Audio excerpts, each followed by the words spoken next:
Howdy, howdy. How y'all doing today? What's up, Jasper, Larvitar, whatever I'm me, Neznakoma.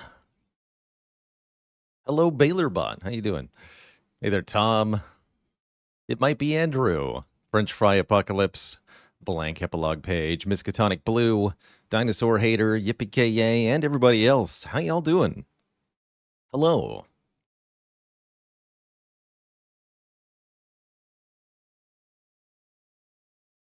Get the Spire started up here.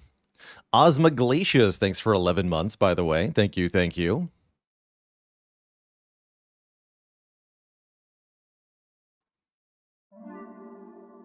And a dad joke for the crowd, courtesy of Red Joker.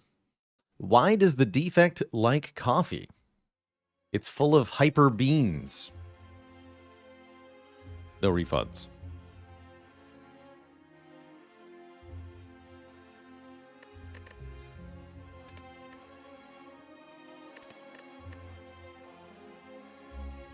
Hey there, Pashka. There's still, as far as I'm aware, no concrete news about Spire 2. Still hard at work are Megacrit in shaping the early bit. I don't have any behind-the-scenes information that's not out there on the internet elsewhere. So I know just as much as everybody else. It might be Andrew, thanks for the gifted sub. All right. Spire, would you like to get captured now? Hello? Devs have confirmed the game will not release on January 1st. Good. Smart.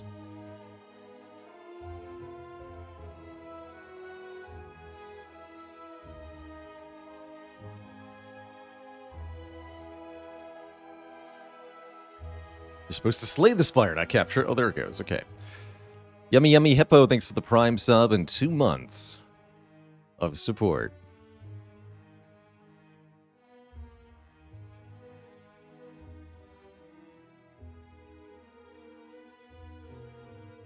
So yesterday was almost. So we had two Runic Pyramid runs, but also 2 losses. That this first one was very, very close. Probably one of my closest heart defeats ever. I believe the heart was at 7 HP when we died, or maybe 12. But not more than that. And then I was kind of a little tilted for the second one. I should be able to focus a lot better. Yeah, 7 health. That was super close. Should be able to focus a lot better today. There was some very loud landscaping occurring. I don't think any came across in the broadcast, since I do have the audio set up to not capture that, but I could certainly hear it. Half Certify says, as somebody who has never killed the heart, what ascension should I try to kill it on? I would recommend trying it on Ascension 4, or maybe Ascension 5. That'll show you the full damage power of the heart without stacking any additional penalties that'll make it super, super tough. But yeah, for the first time, I'd recommend not higher than Ascension 5. Unless you're really, really ambitious and you are a glutton for punishment. Then you can try it on A20 if you want. But it could be a few hundred hours before you succeed. At what Ascension does it get the 200 damage limit? That occurs on Ascension 19.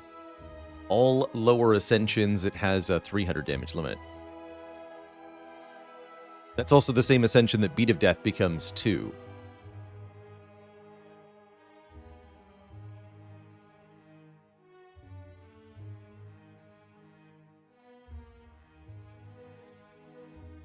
Am I done with the seed of the week? I've been focusing mainly on the defect at the moment, so I haven't felt motivated to go back to the seed of the week, but that would be a good thing to revisit. Each run that I play in the seed of the week is one fewer run I can do of the sort of activity I'm trying to focus on, so it has been something I haven't always been eager to jump to. Bingo Banjo, thanks for the Prime sub. Welcome to the Cozy Sub Club. What an interesting layout for Act 1 here. We have elites just kind of scattered everywhere. Rest sites? None? There are no rest sites before the fire, or before the chest. At all. That's rare. I struggle to think of the last time I ever saw that. Fascinating. We do see some very unusual map generations on the stream sometimes. Spire continues to astound. Some of the things I thought were universally true about map gen are not true. It really can be quite chaotic. It might be Andrew says, when would you go for an early burning elite? I think it's best done if you have an early power spike. You know, the real answer is, of course, when you can kill it easily. And that means having a really powerful early card on Ironclad, something like Immolate or Bludgeon can do it. On Defect, the card Hyper Beam is one of your best ways to achieve that. This is weird. Probably we want to do this formation of nodes. Probably. Really good potions can also very, very help for an early burning elite. Fire Potion and Fear Potion are some of the best for Act 1, but it does depend on the character specifically. For example, as the Defect, if we were to find an Essence of Darkness Potion, that would make an early burning elite a lot more easy to do. Be ye with 38 months. Been doing tons of Defect boss swaps and haven't gotten super burned yet. Good. Wondering if we try that. We don't have to fight any elite until this one, if we go straight up this side. I could also maybe see going random rare card in this position. But I have to imagine a boss swap is something I want to trust in. And I think just looking to further practice the Defect boss swap philosophy. Let's do it. What do we get? We get the Slaver's Collar. Okay, well, maybe fighting elites is on the menu.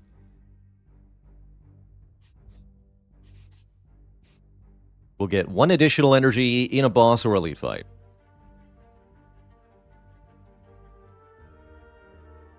Seems good. We should probably hit a shop here to make sure that we're shored up. Maybe even hitting the really early shop is viable. Let's see how the first fight goes. I think 1 looks like a solid plan here. Could try double defending, but I don't like the idea of doing that. Want the option to kill the back one here. Especially now Strike, Zap, Dual Cast kills them both. Yeah, take 1, win the fight. Sounds good by me. We get 10 gold and a potion, and Beam Cell, Go for the Eyes, or Melter. I'm pretty happy with floor 1 Beam Cell, usually. Melter's pretty good as well.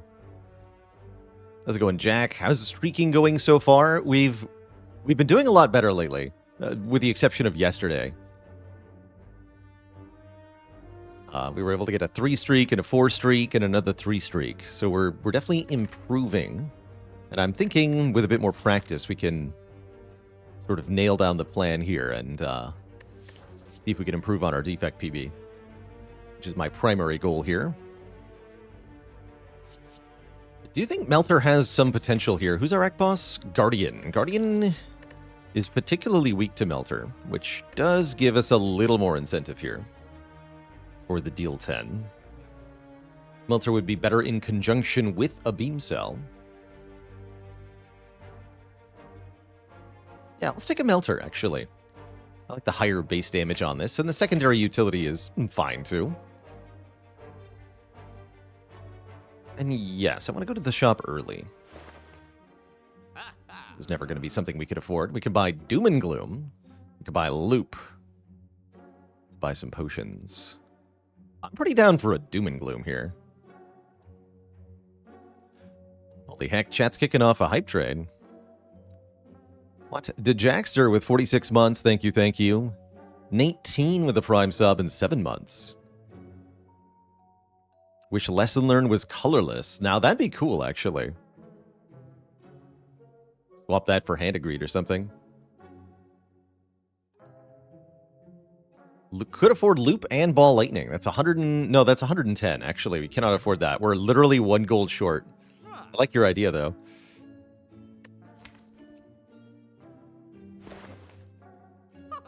Could do Loop and the Fear Potion for literally all of our money. Really like having this Doom and Gloom. Skim is also definitely an option. We learned last time, Skim too early is in fact a bad thing. Right now we want to make sure we win these elite fights, and a Dark Orb is definitely a good way to do that. I like Dark Orbs more when I don't have the starting Lightning Orb, too. Let's take that. I do wish I could also afford the Loop. Perhaps had we gone left, we could do that, but... then we wouldn't have the Doom and Gloom as early. What's the point in that?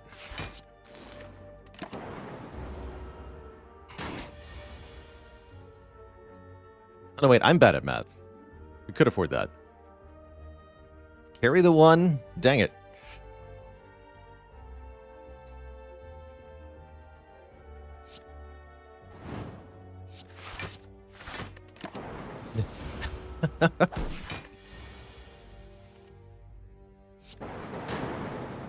I think the 1 should be able to carry itself. Why do I always have to carry it? Do some work for yourself, 1.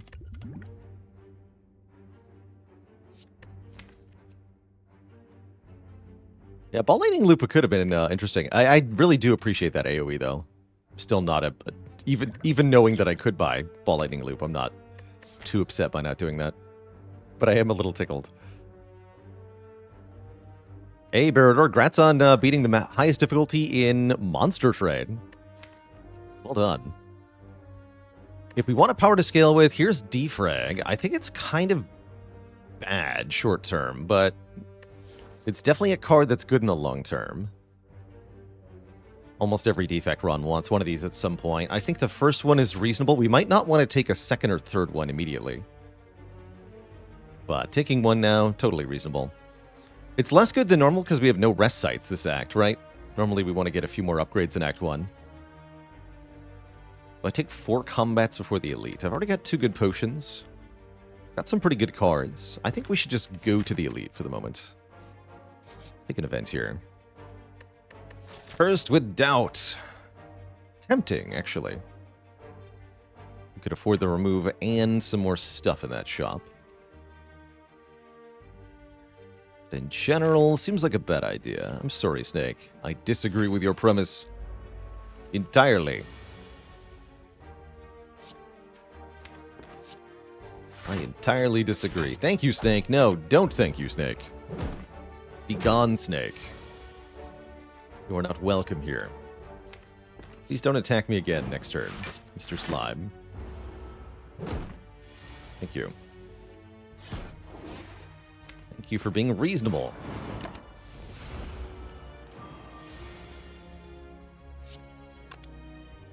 This is no longer reasonable. Take 3. Still, 54 health is a good amount going into the Elite here. Pretty comfortable with that. Glad we didn't get an extraneous potion. Charge Battery actually looks kind of good. The Defect starting deck does not have very much defense. Charge Battery is pretty good amount of block, given that it gives you the energy back on the following turn. It's definitely a lot of use for that. And it's something we're going to want for the Guardian, as well as against Lagavulin and the Sentries. It is a slight problem against Gremlin Knob, potentially, but I think we'll be okay with the Duplication Potion against a potential Gremlin Knob with 4 energy. You want Snake to come back in Spire 2 just so you can be angry at it more. I agree. Yeah, I agree. If we were inclined to use the dupe pot, we could use it here. We get the 3 sentries. We could do 20 AoE. That does sound kind of helpful, actually. There's an opportunity to visit another shop if I want before the next Elite.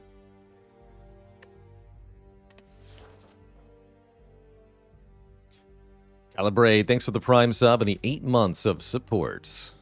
I think we take quite a bit of damage if I just play Doom and Gloom. I do have 4 energy here. We could do Doom and Gloom, Defend, Zap. But no, I think we should double the Doom and Gloom.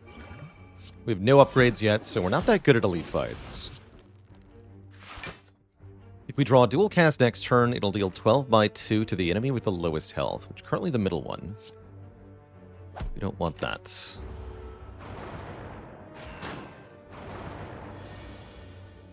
Okay, so currently would hit for 12-12 and kill you. If we Melta you first, it'll hit for 12 and then 12. Which means you die next turn, although I'm already full blocking next turn, so I'd rather you take the hit. If I hit you, you'll go to 14, you'll still just take 12 and 12.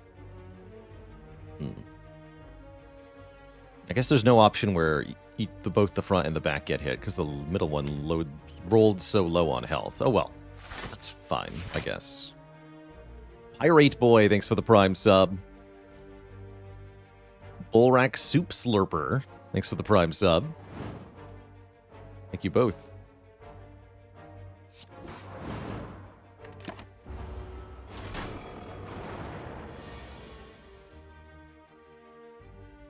I guess maybe I just want to strike here twice since I'm already able to full block. Because I would prefer my options for dealing with this thing's next turn to be improved here. And then as soon as we draw a dual cast, they would both die anyway. Yeah, just defend Zap. Might get punished here. No, we're good. Okay, 44 health out of this fight is quite good, actually. We do get a potion back, the Explosive Potion. Omamori negates the next 2 curses we obtain. Serpent, come back! Oh man, if only I had taken the 4 combat route and then this was Serpent. That'd be a huge payoff into the shop. Dang. Oh well. We could take a Glacier or a Sunder. What is happening here? I have managed to glitch my map marker mod there. That was fun.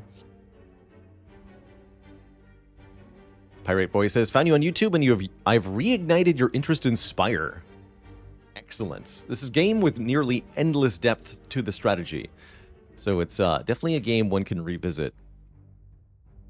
See a Glacier, take a Glacier. With the defrag already, I think that's a yes. I think we do want a Glacier here over Streamline or Sunder. Without the Doom and Gloom in the deck, it would be very hard to justify Sunder here, or justify not taking Sunder. But with the defrag, it just seems reasonable.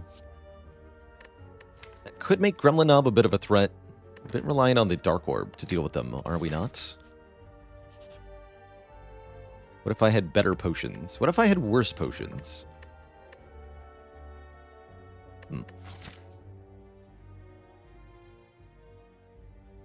Yeah, we may need to visit this shop just so we have an answer for Gremlin Knob.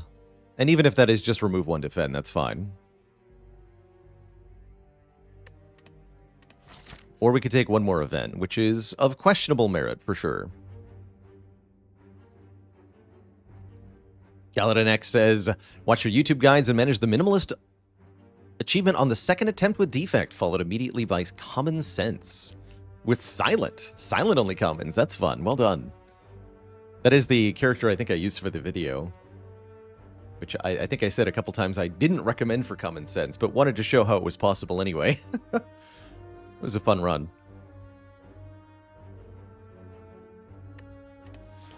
Be a little risky?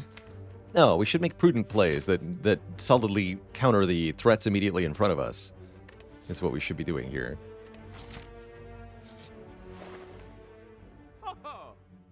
Rip and Tear is not bad.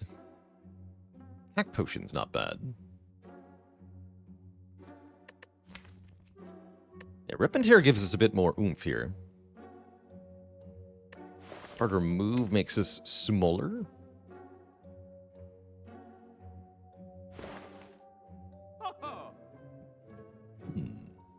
But Cold Snap.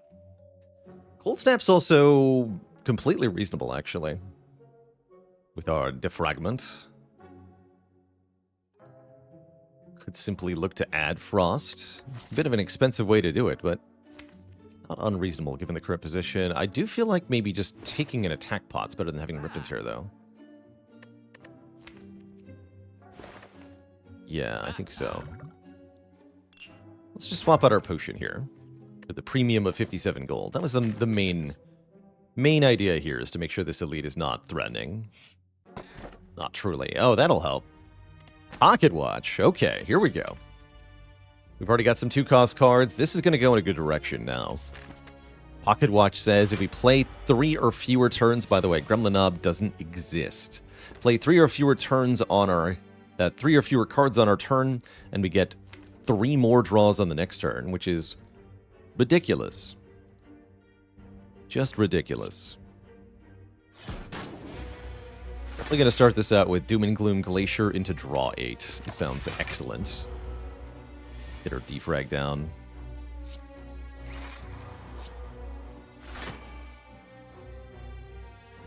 So currently I'm blocking 13. I guess we want to play just one more defend and then not another card, because I would like to draw more than 5 cards next turn. With 5 energy, next turn we're going to quote-unquote break the Pocket Watch by playing more cards than required. Although, am I looking to full block here? Yes.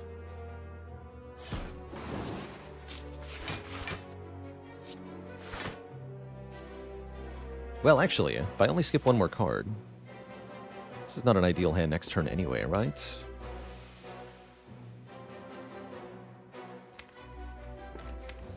Want to leave this orb slot empty so that playing Glacier pushes the dark to the front.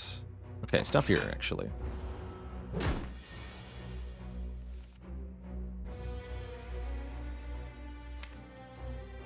Or I can Doom and Gloom again. Even better, perhaps. Next turn, this will deal 40, right? So I have to deal 16 more somehow. It may involve the Explosive Potion. So we can go Zap, Dual Cast, Strike, Lightning, not quite. Alright, we'll Explosive Pod to seal the deal here. We get a boat thingy. Alright, 2 very good relics back to back. And then more goodness. Electrodynamics versus Seek. Holy heck. Probably Seek. Yeah, this is what you call snowballing. And I find that it's easier to do on Defect with a boss swap. Especially since once we beat the Guardian, we're going to have 2 boss relics, which will be really, really crazy. Best card in my deck isn't better than Electro. I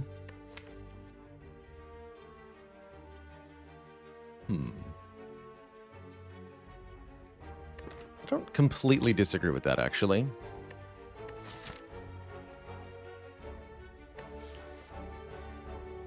This is a really nice Act 2 solve.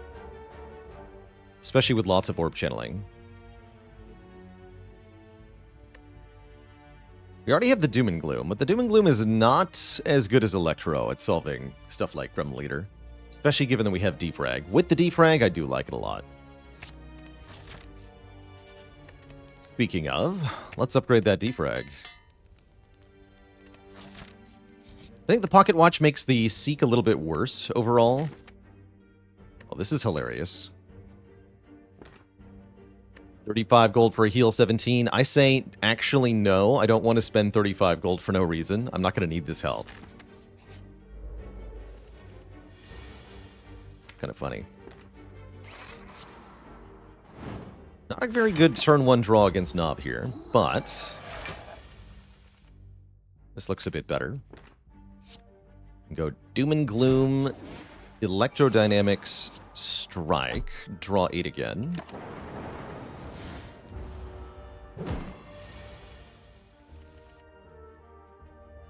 And we can do Dual Cast. And let's see. Strike, Zap just kills you, right? We don't even need to use this attack potion we bought. Yeah, you're just dead. Cool. Good fight. We get Ginger. We're now immune to being weakened. And a second Doom and Gloom is here. You know, I don't actually hate that. Then we have lots of AoE. multiple... We're not reliant on top-decking Doom and Gloom to get a Dark Orb started. I like it.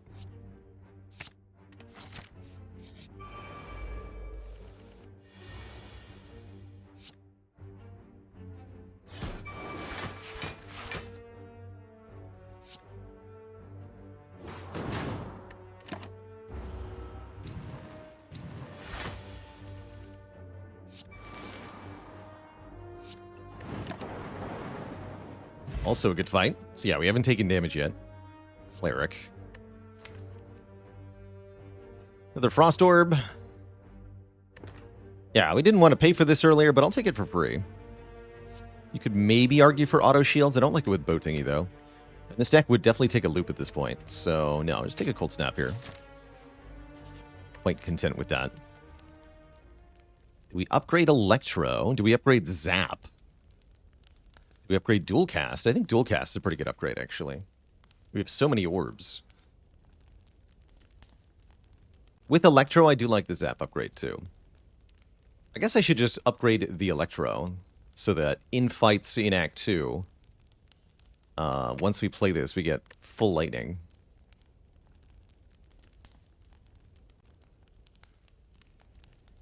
Yeah, let's upgrade the Electro first, actually. I like to conceive of this as 8 additional area damage. Might even be 10 additional area damage, thanks to our defragment. I want to dye the pyramid. No, that was yesterday. Melter, where you at? Melter, no.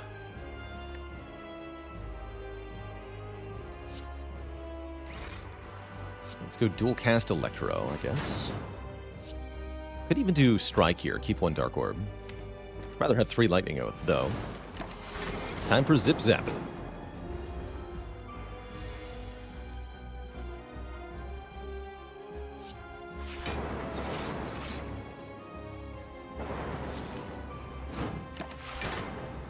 This is a pretty easy fight. Pocket Watch, again, definitely transforms the experience here.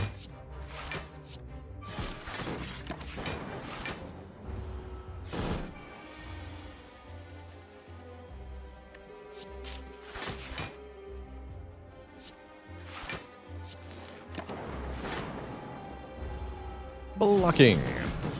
Bianca Cates, thanks for the metric year plus 20%. That's right, 1.2 metric years. You got it.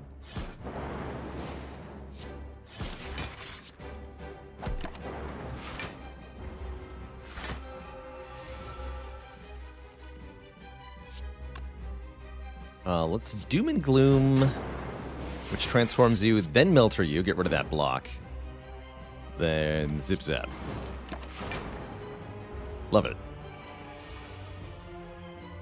Get annihilated.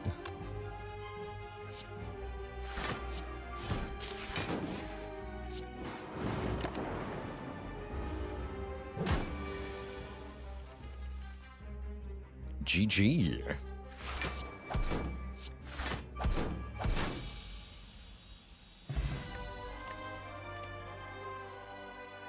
Unfortunately, none of these are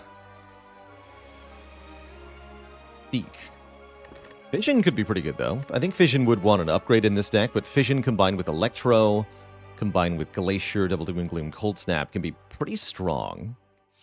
Rainbow is another way to just get lots of orbs channeled, which is also pretty decent, and Rainbow wouldn't need an upgrade. Young Rhino, thanks for the 34 months of support. And Mad BK Youth, thanks for the Prime sub in 3. That's right, we took no damage whatsoever in this Elite, this Combat, or the Guardian. You can see why I chose not to give Cleric 35 gold for a heal here, because I said that would just be a waste of money. And yeah, it would have been.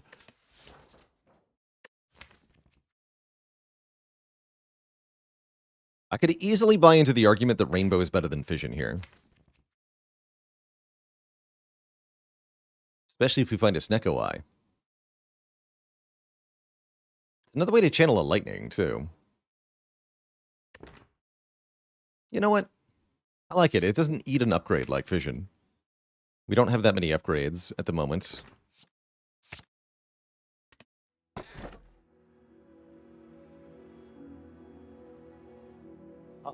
Well, I think we can all agree it's probably not Busted Crown.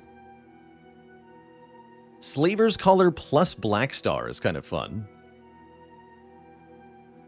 In that we just get an extra relic from every single elite. But if we want extra relics, what about relics right now? Yeah, no downside Calling Bell. With Omamori here, we block the unique curse. You do not get the Curse of the Bell. But you do get 3 relics immediately. 1 common, 1 uncommon, and 1 rare. And I like that a lot, just giving us more relics right now to continue snowballing.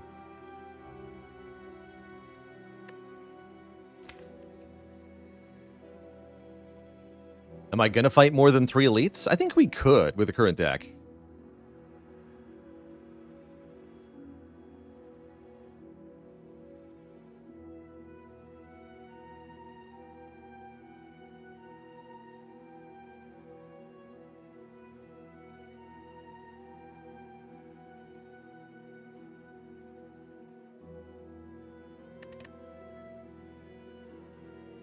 Let's take that bell. No curse for me, but instead we get Bronze Scales, Question Card, Stone Calendar. Those might not seem that good at first glance, but I assure you the Bronze Scales are going to chip in quite a lot. And the Question Card is going to contribute a lot as well. The Stone Calendar might be helpful in our Heart Fight, as well as perhaps our Act 2 boss. Overall, I'm pretty happy with that. That wasn't a high roll bell by any stretch of the imagination, but was sufficient, let's call it. It was sufficient. Yeah, we have protection from birds, which is nice. I need to get rid of strikes. Not as urgently as normally. Defect does like looking at shops when they have more than 200 gold, so I'm thinking we go to this shop and then we can decide where to go. Unless I wanted to go far left, which I don't. I don't want to go far left. Think. Yeah, it's only 1 elite, although it does get 2 shops. I don't think so.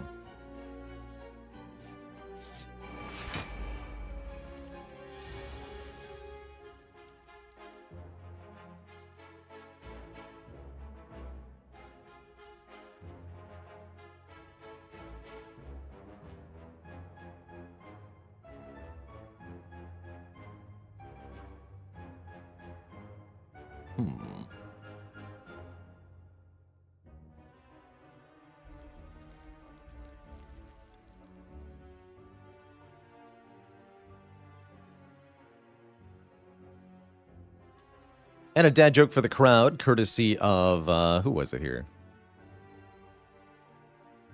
Courtesy of Special Joint. Did you hear about the calendar maker who couldn't keep up with his competition's new methods? His own methods were just too dated. No refunds, twist shut.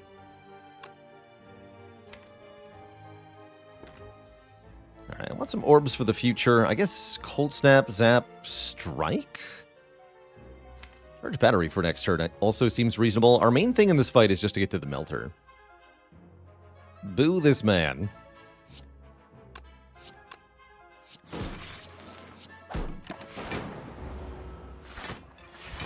Find melter. Good fight.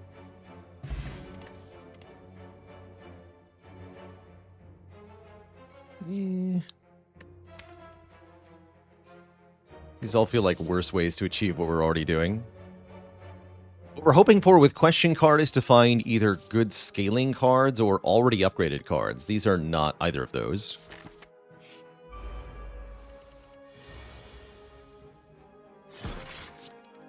I'll take 3 Frost, thanks. You can't hurt me. Well, maybe you can. And then... could go 3 Lightning, but I think I want to keep 2 of these Frost. So we don't get a daze if I play the Doom and Gloom. Time by 2, not 31, thankfully. So we can go Rainbow Melter. Or even Rainbow Zap, but Zap and Melter do the same damage.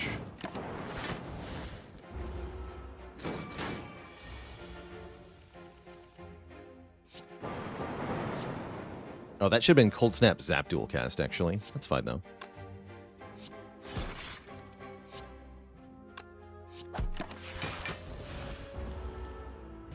I'm immune to being weakened.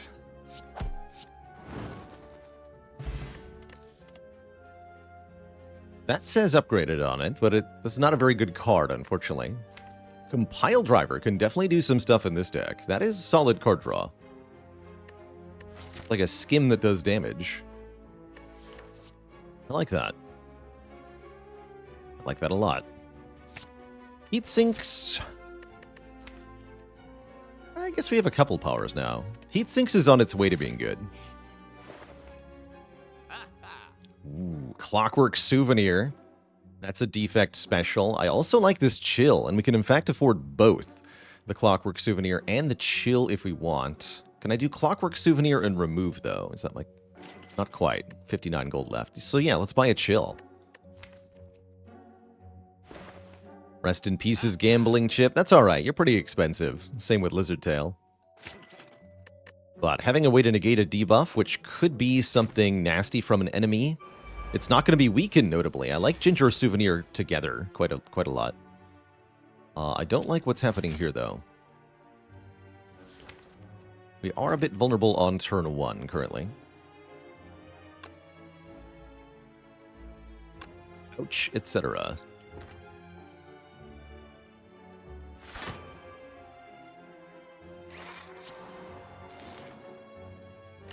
What have I used for these?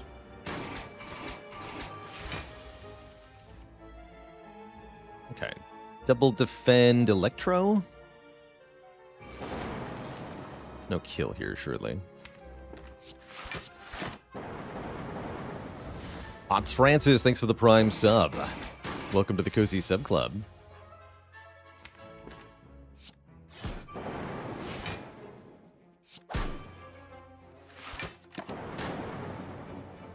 Does Ginger always take precedence over Souvenir? Yes. Yes, it does. Hologram. Usually a Defect special. It's not that good here, actually, but might be worth taking for the later game. I don't feel like our other options are that good. Maybe Tempest. Maybe Tempest. I think I want to go... Let's take it. These are pretty good. I think I want to go Event Fire Elite. What do we upgrade at the Fire? Hologram is an option. Still thinking about upgrading Dual Cast. Now that we have Hologram, Dual Cast upgrade makes more sense. Chill is also a reasonable option. That'll protect us on turn 1, which we've been having an issue with. That said, putting a zero-cost card into our hand on turn 1 might make the Pocket Watch more awkward. But yeah, that is reasonable to upgrade, especially going into the elites.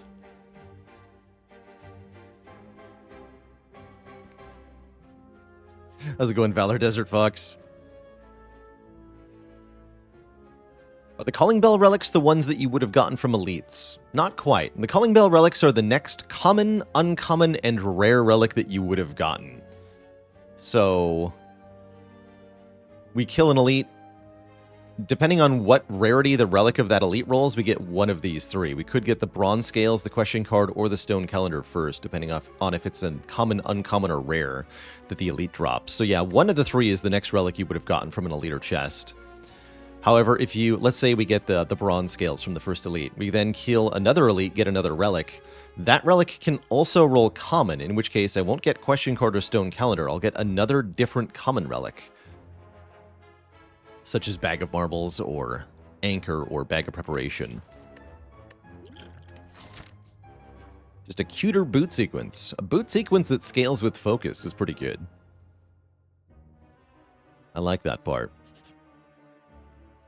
Ooh, upgrade all strikes and defends, or remove one. This is a pretty good upgrade all.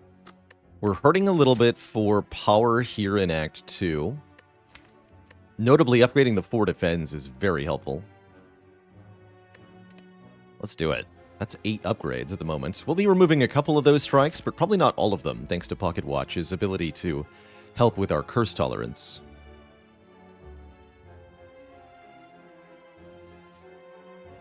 We don't have any money for that. Okay, yeah, let's go. I could do Elite then Recite, but no, let's upgrade Chill. We'll do it.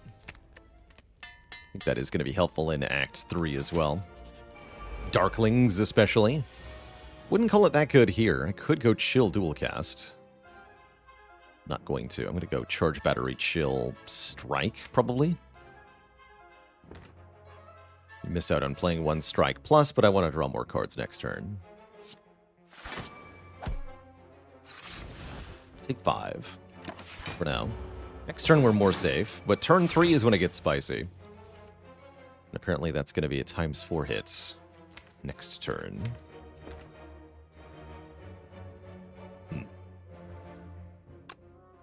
Doom and Gloom, Cold Snap would block for 21. I would get 2 Dark Orbs, and I would still draw 8 cards next turn. That would be a reasonable time to Forge Pot. I would get plus 10 damage this turn. And all of these would be upgraded for next time we see them. Next turn we're going to block, looks like. So maybe I would do Cold Snap, Doom and Gloom, so I can keep 1 orb, potentially.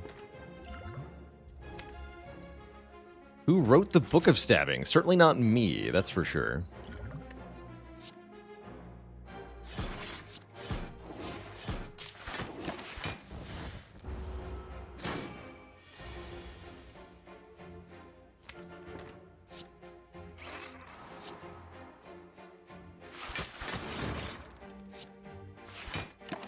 Blocking. Alright, Bronze Scale's really helping make this fight less painful here. As it assuredly would be painful otherwise. Let's see, 7 by 5 is a big number. Need to get back to Dual Cast? Not really, I can just Rainbow here. Let's see, if I Rainbow Defend, we evoke 2 Frost for 14 block. Play 2 Defends for 16, and then Rainbow gives us another Frost Orb for 4, so we block 34, we take 1 damage. We draw 8 more cards. We also do 20 damage, plus the Lightning Orb's 5 damage, plus another Dark Orb in the back that I can evoke by playing Electrodynamics. It's not too bad. And again, it takes quite a bit of Thorns damage here, 15. Now all I have to do is 52. And we have another turn to wait, too. If I put the Dark Orb in front, I can guarantee dual cast it next turn. Here we go. That wasn't too bad.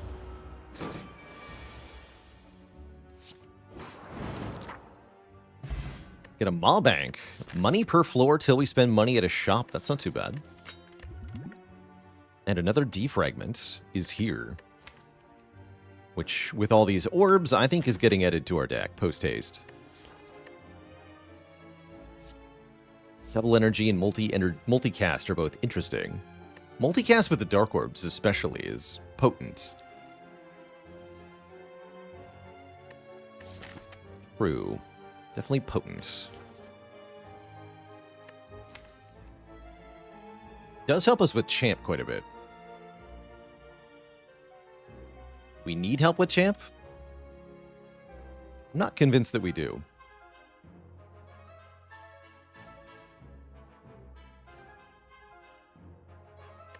X-Cost card also helps with Pocket Watch. That's true.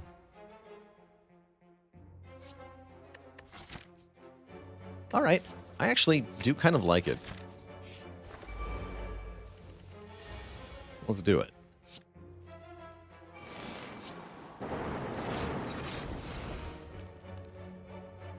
You died of Thorns, so I can strike you.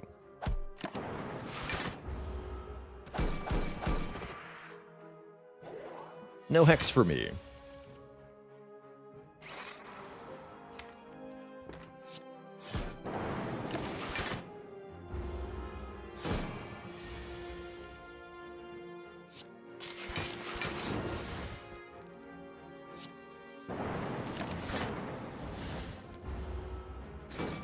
Nice and easy.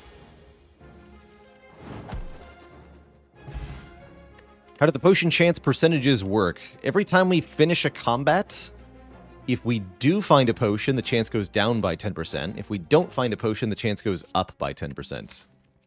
Is the short of it. Do I want a barrage plus? I don't think so. If we had more orb slots, it'd be a lot better.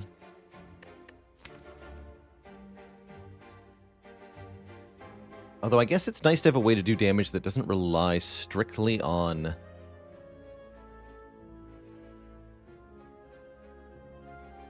having orbs that do damage.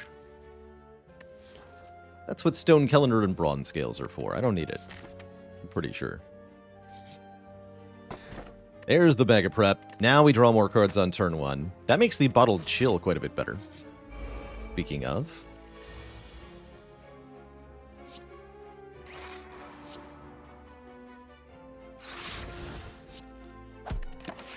Potion chance starts at 40% at the beginning of each act. When you beat a boss, your potion chance will reset to 40 regardless of what it was before.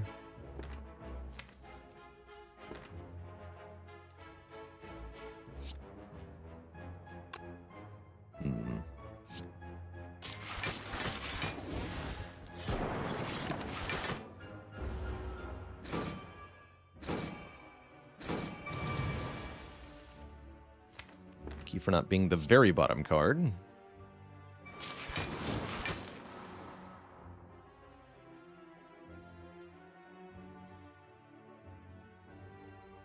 Not having the extra energy here is a bit painful. Maybe this is attack potion time. Or I could fight the elite. I was thinking about upgrading and then fighting one more elite. Let's do that. Bonk. Okay, well that was a good potion.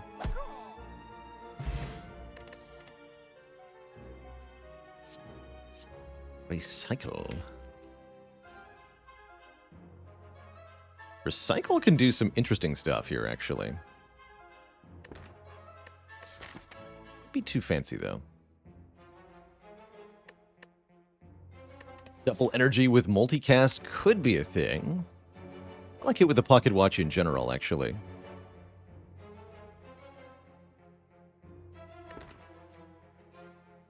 Feels more splashable, sure. And I'm going to avoid this elite. We're going to go this way. So I want to upgrade immediately this multicast. The X+1. Fighting Chosen again. What do you mean we're fighting Chosen again?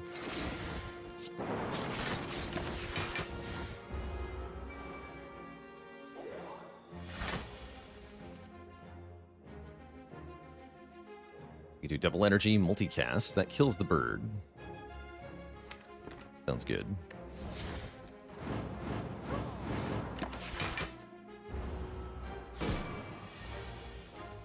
See, we already got to do it. How exciting.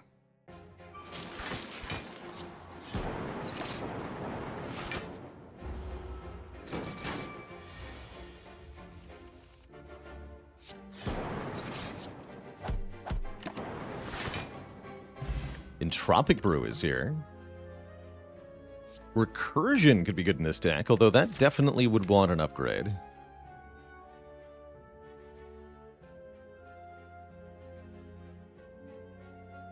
Does seem spicy.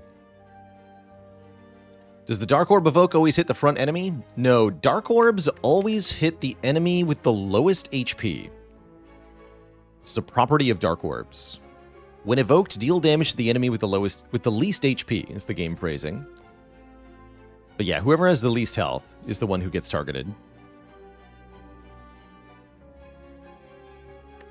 Cool-headed, also not a bad option here.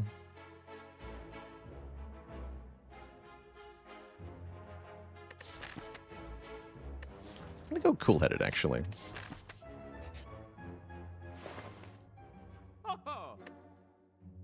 On sale fission is one thing. Orrery that contains 20 cards is also another thing. We can look at a lot of cards with Orrery, with question card. Removing a card is viable, but we don't have to. We could collect more money up at the Maw Bank and skip this shop.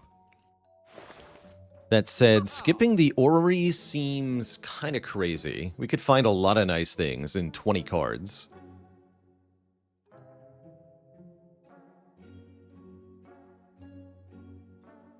Yeah, I want to look at that. Equilibrium Plus, already worth it. Defragment. Thunder Hollow or Chill. So I could have paid 168 gold for a Core Surge, or I pay 1 more gold and I get the Core Surge and a bunch of other stuff. Wait.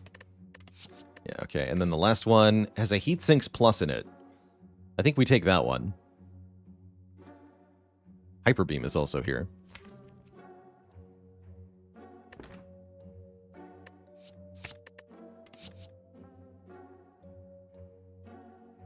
Card from question card, I believe, is the 4th card. Do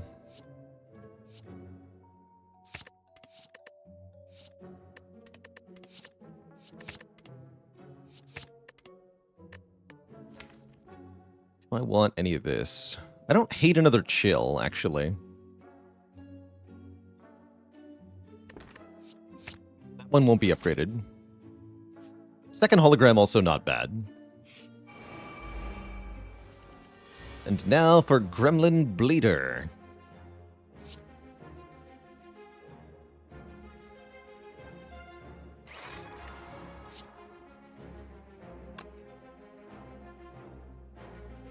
Take 1 damage to allow Pocket Watch. It's not just 1 damage. Yeah, take 1 damage to get Pocket Watch. Could play Chill, fill up the orb slots, but I'm not going to. I want my draw, you see.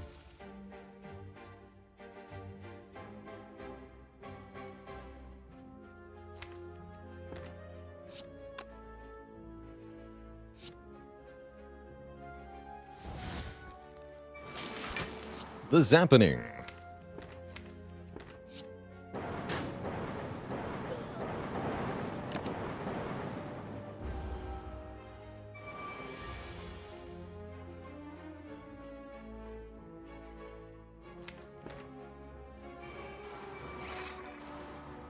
Just doom upon you. Doom, I say.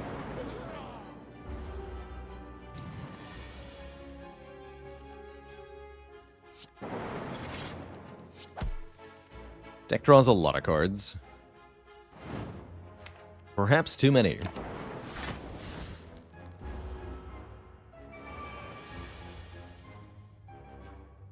Now die.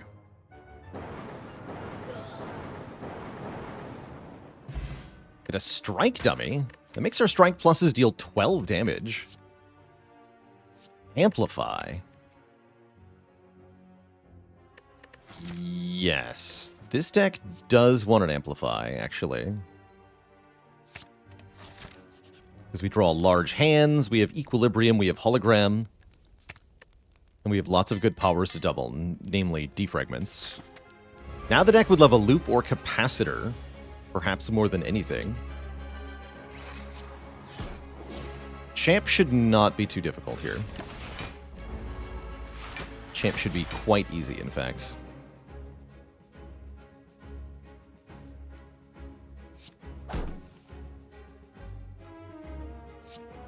You may not debuff me. You hear me?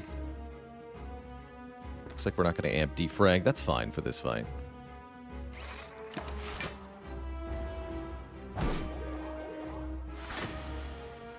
No debuffs, I say.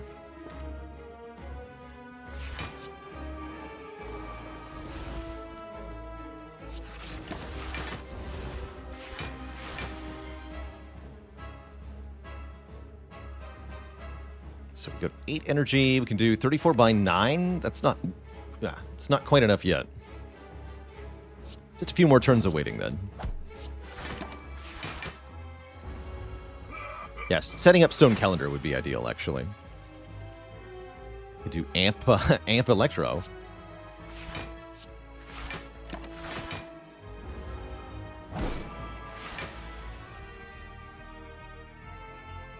Now we can do 54 by 5. Still not enough. Hit me.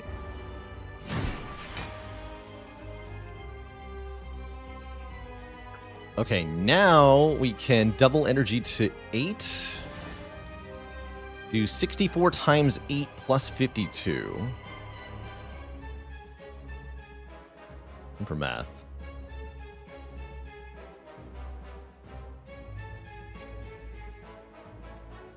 Yeah, that's super lethal. We got some.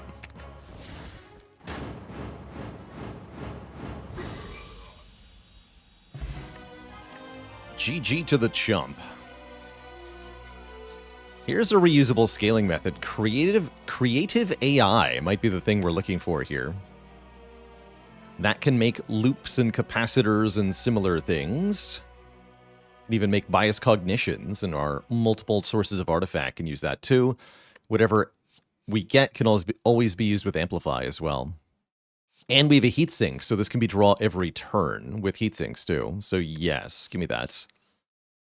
For our boss relic at this point, we'd love more energy of any kind. Coffee Dripper is probably the best. But Snecko Eye. Snecko Eye is also pretty badass, actually. Our main issue with Snecko Eye is that we have 3 energy Snecko in hallway fights in Act 3, which could be tough. This deck could absolutely use Velvet Choker. But Key is pretty free, right, with Omamori? Key is completely fine, actually.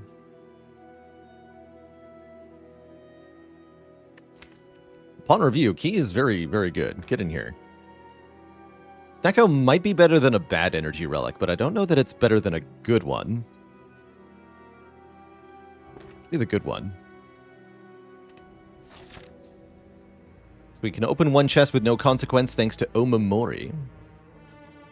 If we encounter another one randomly, we could have an issue. Potentially.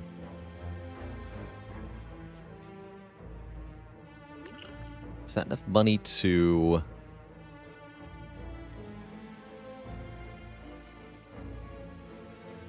make the shop worthwhile? I think so.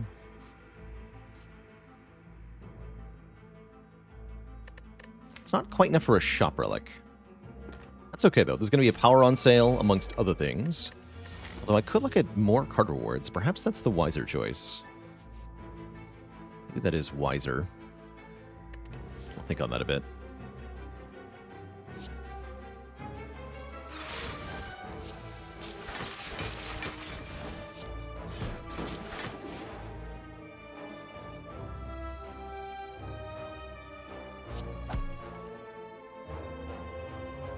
$20.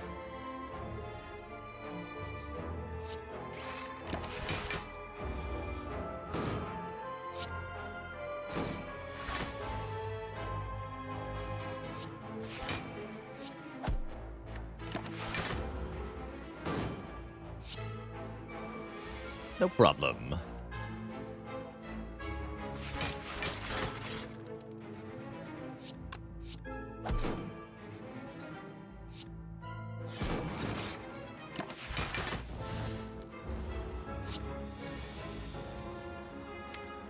Strike's doing 12 is pretty cool, actually. It's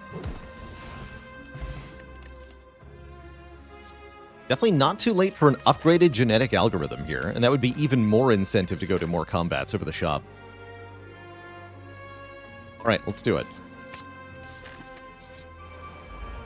Hopefully we don't regret it too hard. We shall see.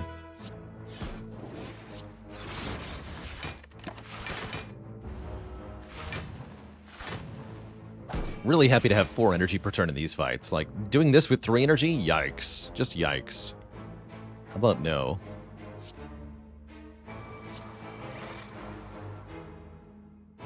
Not that this helped a whole lot. Ow. How much damage are we looking at here? 22... It's 18... 53. Damage incoming. Currently, we are blocking 26. Add another 15 to that. 41. So we take 12? 12's not that bad.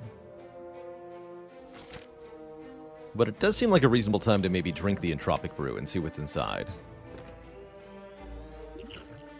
Not like these potions are great. Okay, 1 weak potion. Let's save some of that health. I'll take it.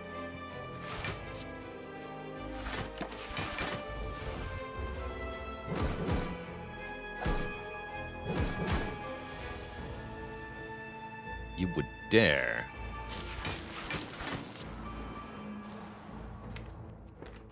Hologram that. Wait, yeah, I can hologram that. Well, I may need to kill them. No, I multicast. Surely we are fine, right?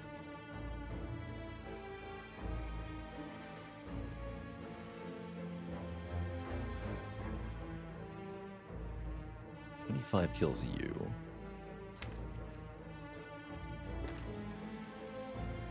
If I hologram, algorithm multicast. Multicast happens 3 times. We deal 30, 40 AoE. You have 41. But these die. But you have 41. Unfortunately. I could strike the middle one and then multicast. We would deal 30 AoE. Then you wouldn't die. If I hollow double energy, then I'm not hologramming genetic algorithm, and we have a completely different problem.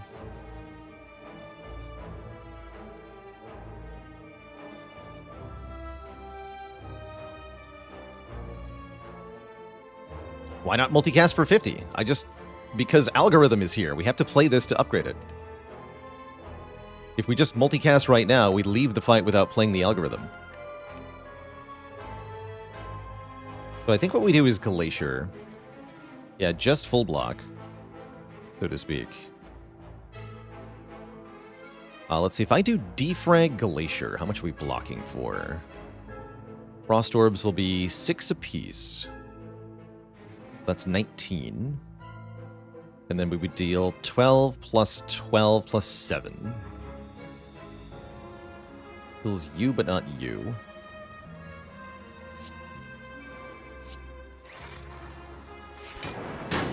We draw when I play a power. So then we strike you, I guess. From our next turn. Although this fellow will die now, so we might just miss it this way. We only get a chance. Got it, though. That was a little bit messy, but I'll take it. Force Field seems kind of good now that we have Amplifying Creative AI. Get in here.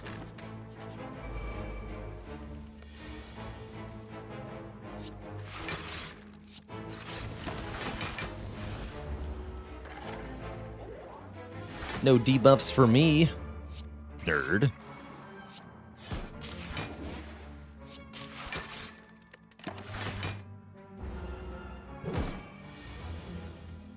Not today.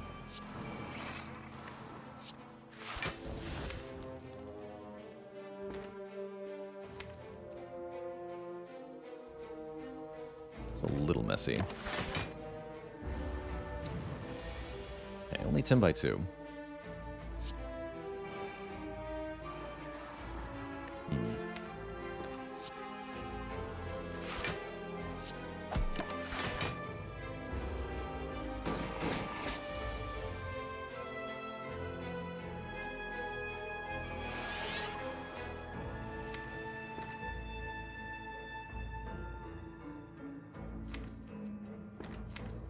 Little concern right now, actually. We're gonna need to multicast this Dorkorp to win.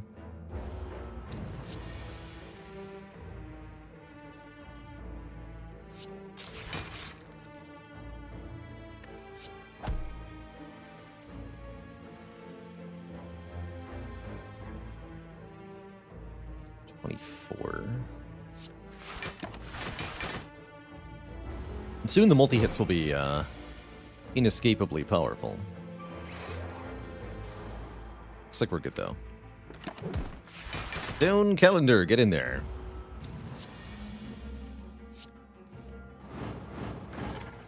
Sweet. An ancient potion, another artifact creator is interesting. Blizzard. Don't have as much frost gen as you would actually want us to. I don't think Blizzard is that good. Take that capacity potion, though.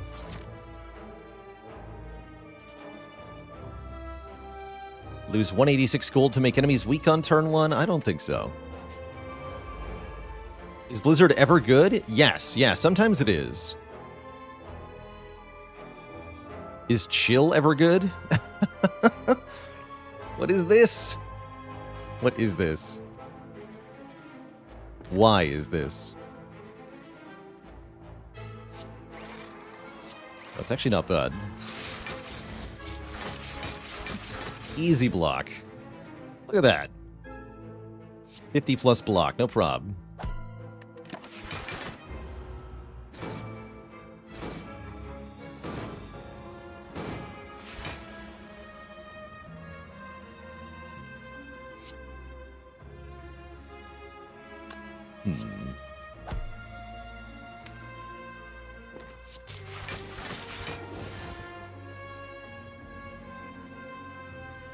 Evolve randomly twice? I don't think so.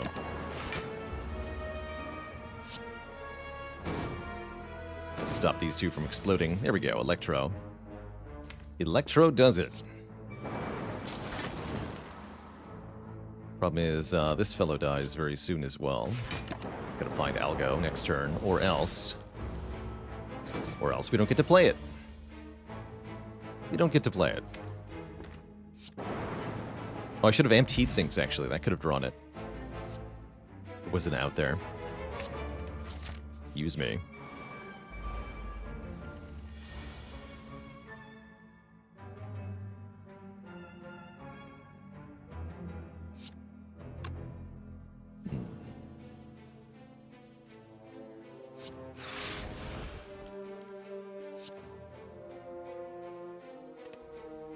Striking this one twice so it dies is kind of tempting, but I don't want to take damage here. I also don't want to not draw a ton of cards next turn.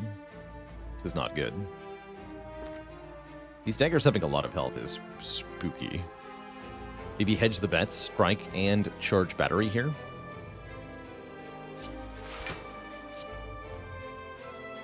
To make sure it dies to a Doom and Gloom, at least one of them.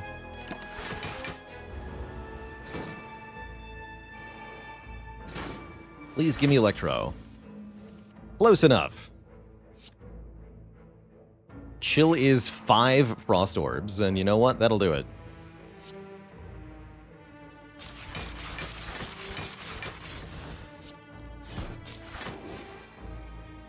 That will do it. So we have 64 block, Nintendo 64 block, and that means if I kill the top daggers, we can full block the bottom dagger. And it will KO itself, so we don't have to deal with any of the daggers here. We also don't get 2 new wounds added. And we can play Melter on Rupto for 10 damage here. But yeah, no need to kill that, since it was already being blocked. We play our Alga, we play our Electro, life is good. The Rupto still has quite a bit of health left. You know what? It's not my problem.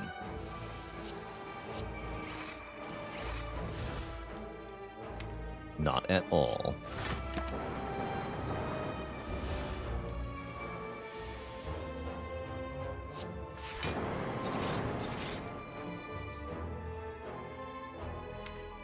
Maybe you wanted to hollow double energy there? That's fine.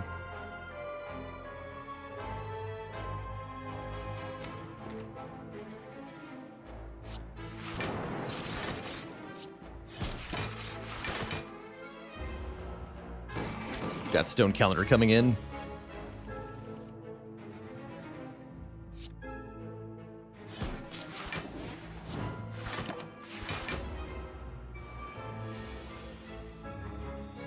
Stone Calendar, go!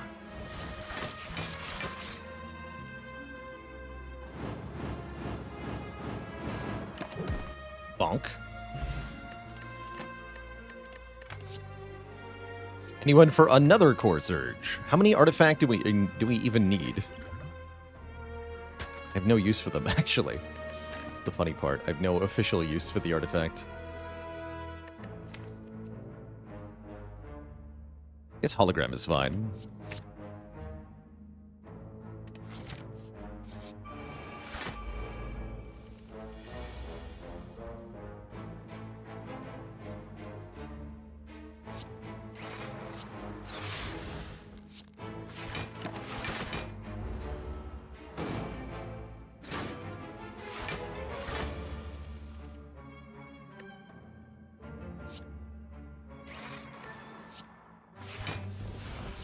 Bonk.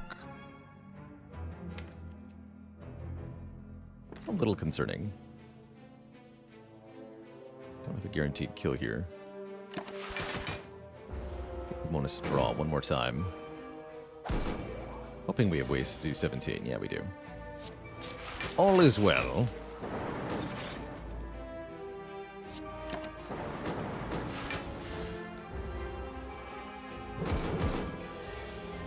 TBs with the 16 months of support. Thank you, thank you. Guess Melter is still in the draw pile, huh?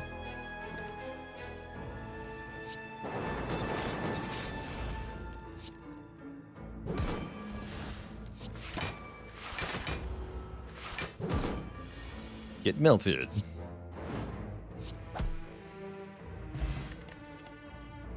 Oh, a better hologram.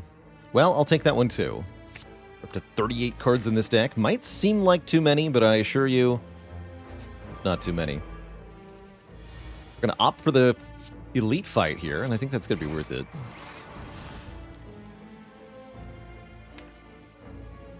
At least I hope so. Creative AI should make this not too bad, especially since we got to amplify Defragment early.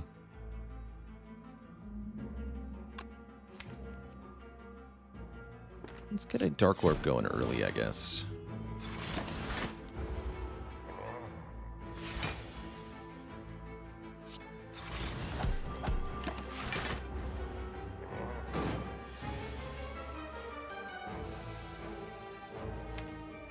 Okay, we can hologram the Equilibrium and keep retaining things for a while. I might just hologram Amplify, though. Let's see what Compile draws first.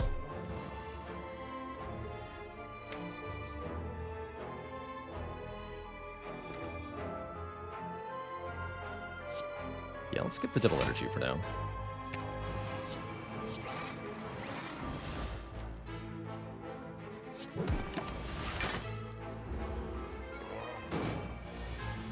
Right, now come the big hits. Do have to lose the dark, huh? I think we'll be fine.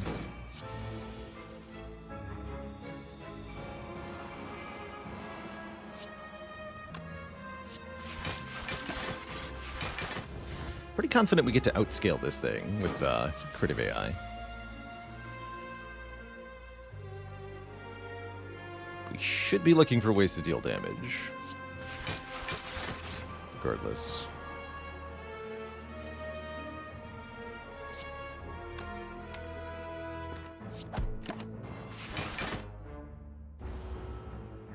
Time Vagabond, thanks for 50 months of support. Yeah, here's where we outscale. This seems pretty good.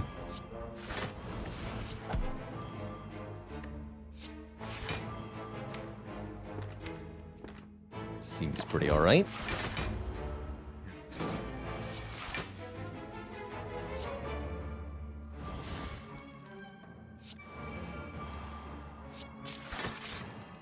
Hello? There we go. Alright. Giant Head officially outscaled.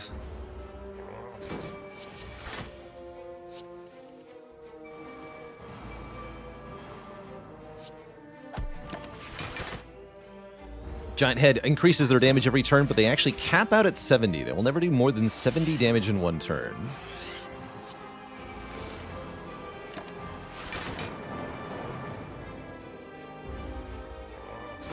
More like Giant Dead.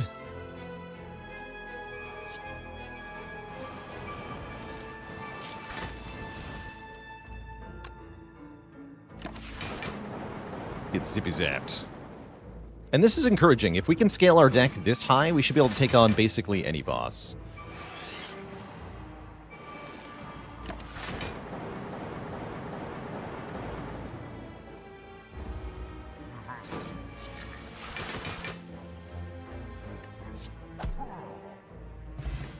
And a boat thingy is here to give us block on turn 1 when we need it most. Could take another heat sinks. Do we need one? Not necessarily.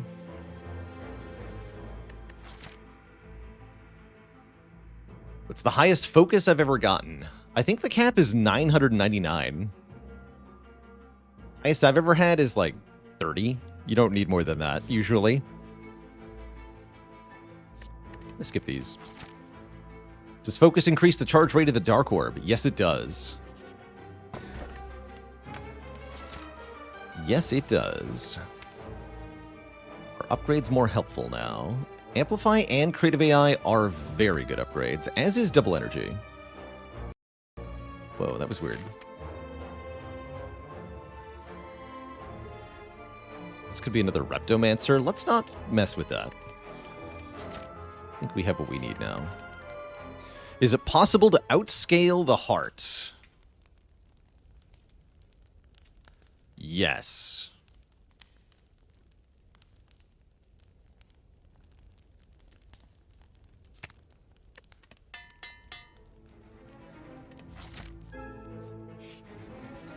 Just be intangible.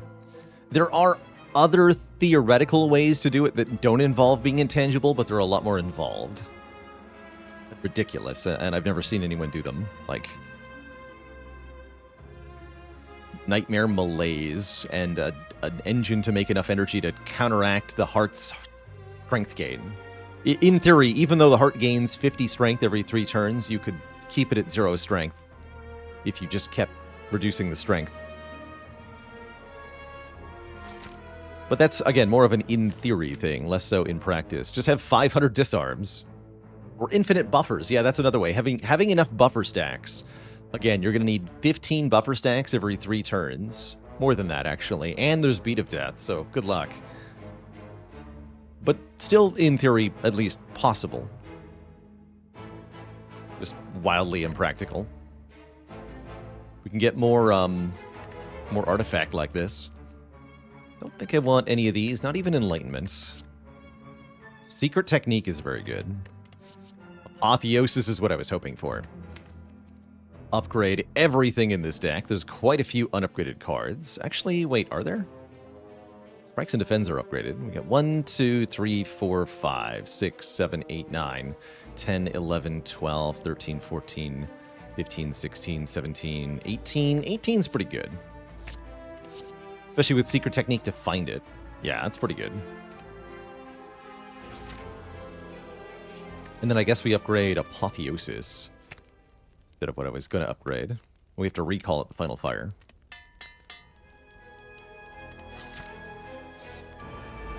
Uh-oh.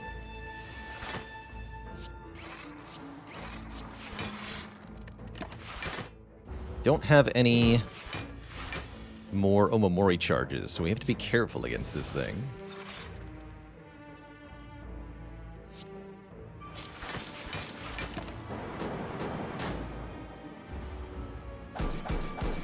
As it could provide us with a curse. Permanently, if it so chose.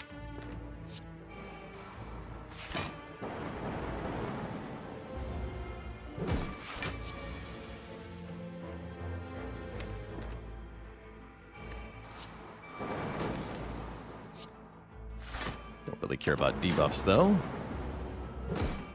Debuffs don't scare me. Not even a bit.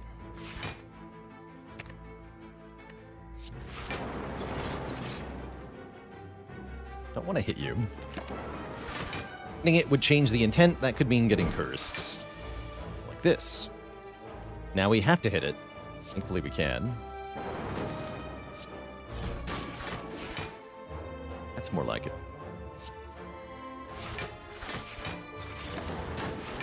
And then next turn, Stone Calendar should kill it.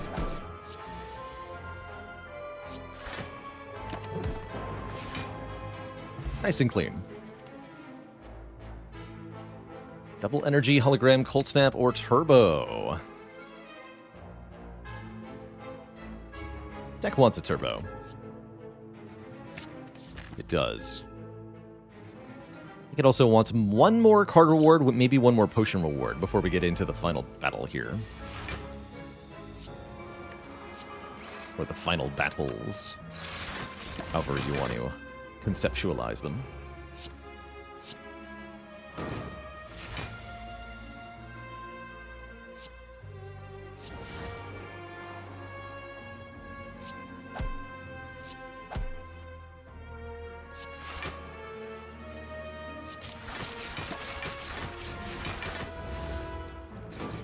Oh, and Thorns will kill him. Good.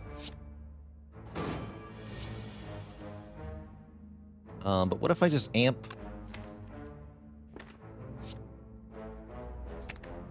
What if I just amp Electro here?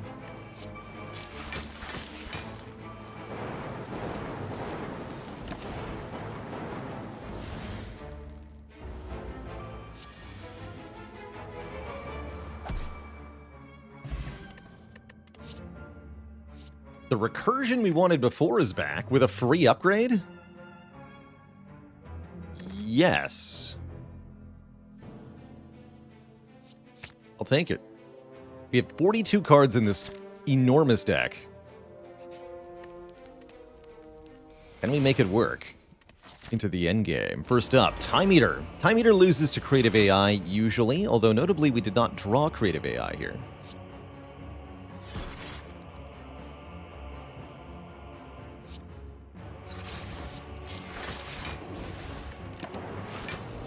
Or anything at all to go with Amplify, in fact.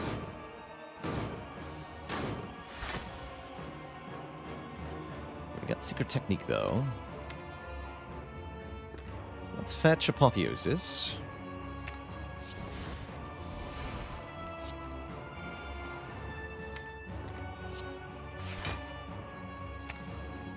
More Frost.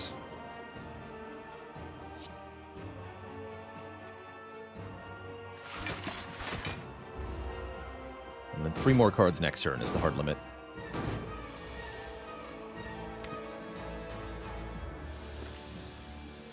Oh boy. I guess I could also play no cards, actually.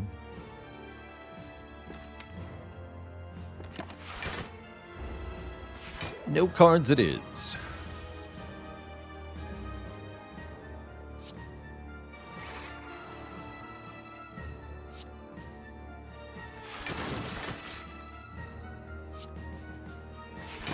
Quite play Creative AI yet. Could be easy to get back in play, though.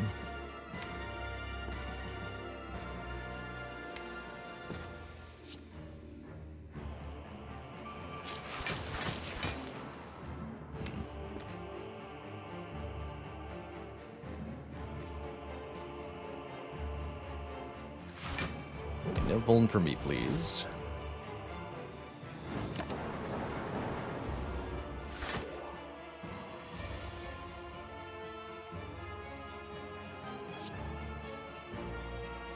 Hoping to amplify one or more of our powers. Looks like that's not on the menu here.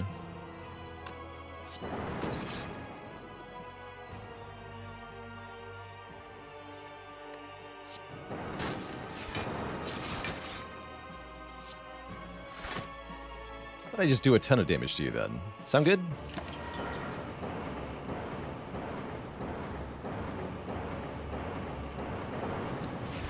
Put you to almost half health now. Making way for phase 2 here. I can hologram Glacier. In fact, I can do more elaborate nonsense than that if I really want to. Hologram Turbo. Also.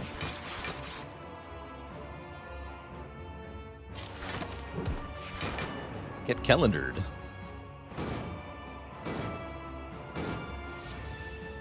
Your days are numbered, Tim.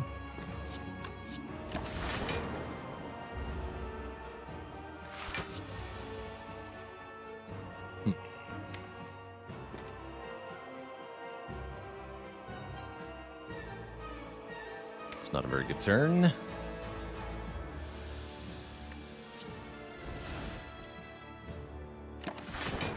stop there. It's a little iffy. 18 by 3, that's spooky.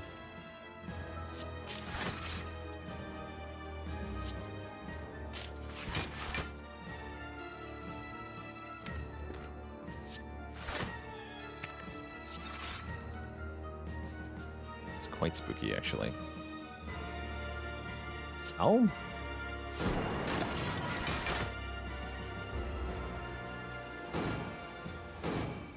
I can't believe I haven't played Creative AI yet. Or haven't gotten anything good from it, rather, yet. Yes, I have played it. There we go. It's not quite enough yet. Still looking for a way to harm this thing. Stop debuffing me, Tim. Here we go.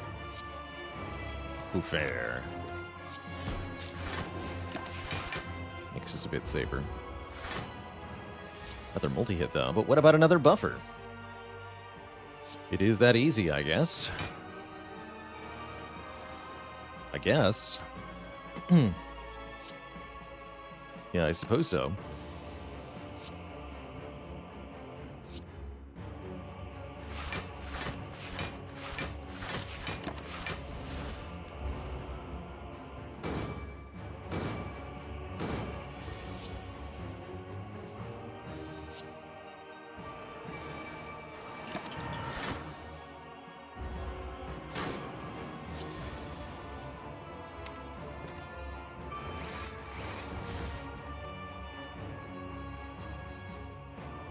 Go.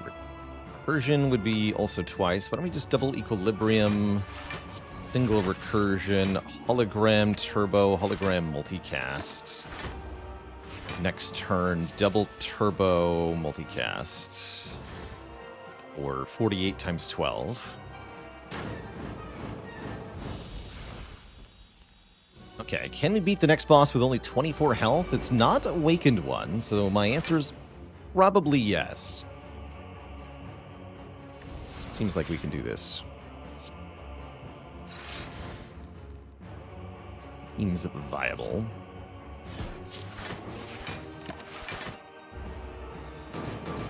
Just get Apotheosis turn 1.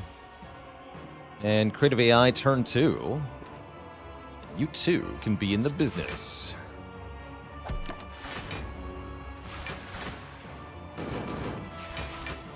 There. Amplify will never be a dead draw again.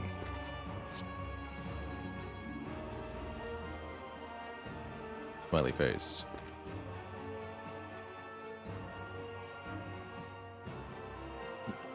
I could do 18 times a large number, but that's not going to kill anyone, is it?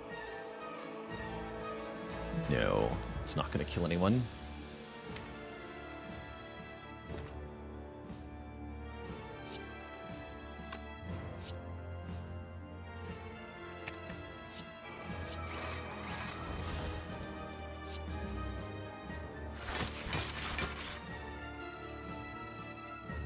Played 5 cards.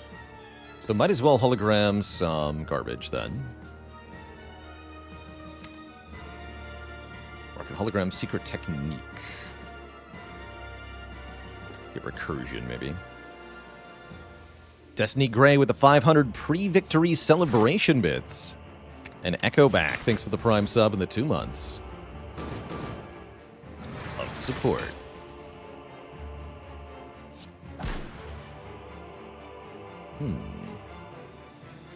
That's mildly concerning.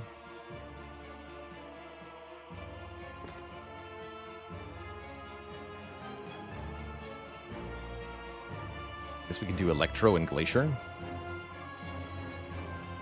Following Equilibrium last turn might have been a thing. Pretty good block, though. You take some. Just a bit, though. 4. Yeah, with that more powers in play, we're going to have trouble quickly here. I guess playing Echo form is pretty viable.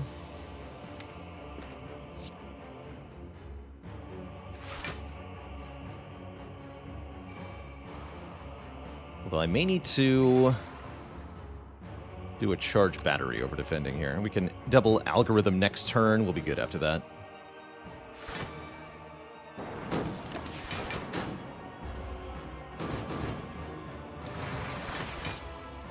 Or I can double buffer. No, we double algo.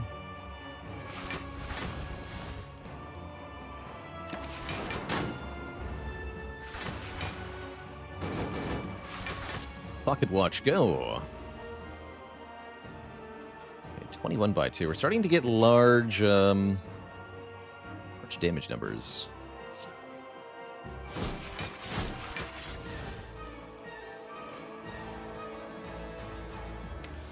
Use the buffer here.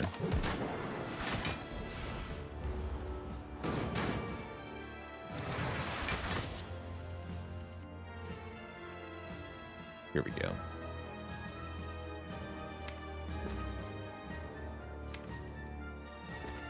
Could be enough. Yes. Is this lethal? Yes. Sure is. 14 by 20. 280.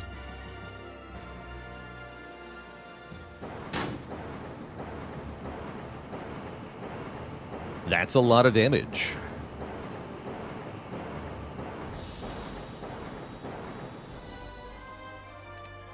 Two thump, two thump, two thump. A deep pulsing dread can be felt throughout the room. Is this the heart of the Spire, the source of all this orb evoking?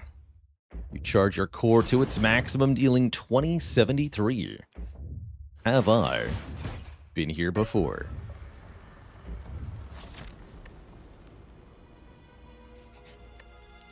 Alright, I think we want to sleep here rather than upgrading a card, since I have the apotheosis and all that, right? Let's get full health.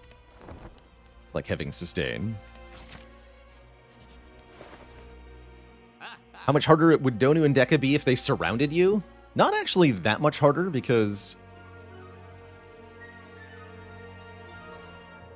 they never both attack on the same turn. Yeah, Seek looking okay here. Card remove looking okay here. Storm could be a thing. Seek is definitely getting picked up. Can't afford Storm and the remove, so I think it's just remove. Lose one strike. Sounds fine. Second capacity potion could be good, but I also like the ancient potion, so I think we're fine. That our first remove of the run? Yes, that was. Pocket watch means you're a lot less dependent on removes, though.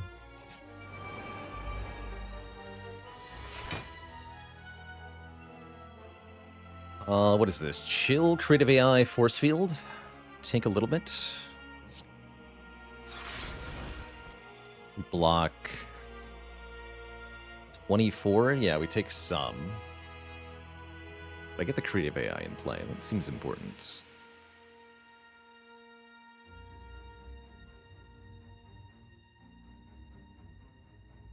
Could block more by playing defend instead of creative AI, but don't think that's a good idea. Thankfully, the force field does get cheaper. So I'm allowed to play it. Yeah, we take 7, and then we draw 6 cards, plus 2 Whoop Burns. One of which is Apotheosis, then we get to Secret Technique for the Seek Plus, and then I get to do whatever the hell I want from there, pretty much. Seems pretty good. Upgrade the burns. I mean, with Amplify, we might just seek double defrag, right? Because then I can seek for defrag, I can amplify, gain 8 points of focus here.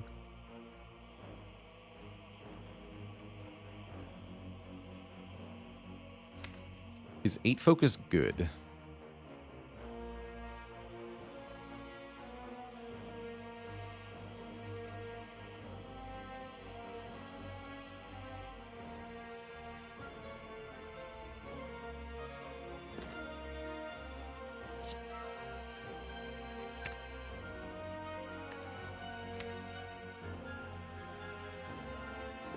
Also seek for hologram. Hologram can get secret technique.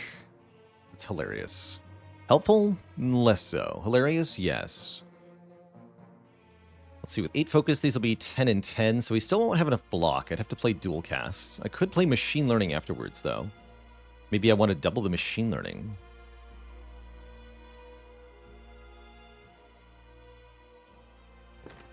Does seem like a reasonable idea.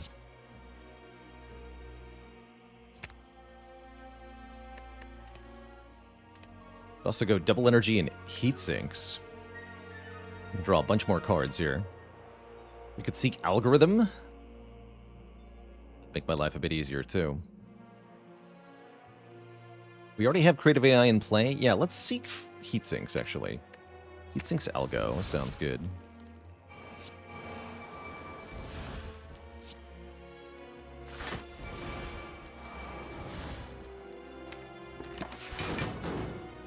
Okay, we get crazy card draw. Ray Del Bono, thanks for 59 months of support. Thank you, thank you.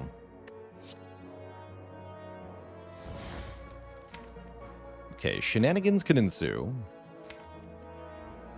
Though a lightning orb would be best, huh?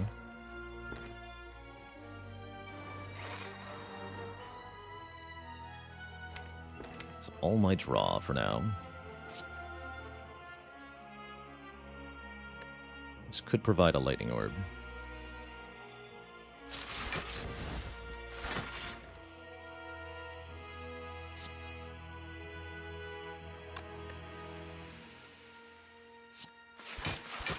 Don't have Electro in play yet, actually. Just realized that.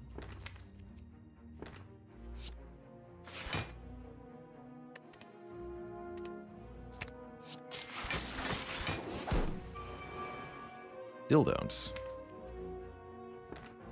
Slight bummer.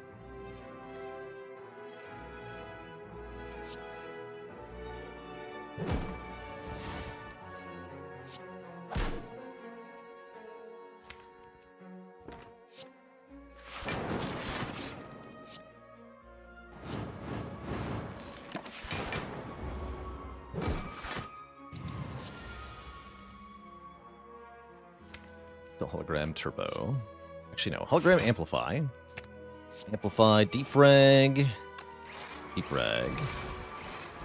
That seems good. You're attacking for a lot next turn, so let's turn around. Though that's not going to be enough block. We'll have tons of draw, thankfully. Seems good.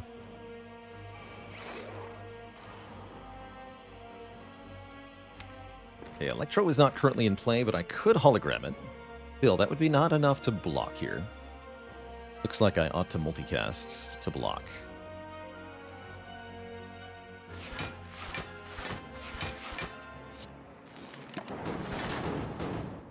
Yes, 13 points of focus, good. Seems to be.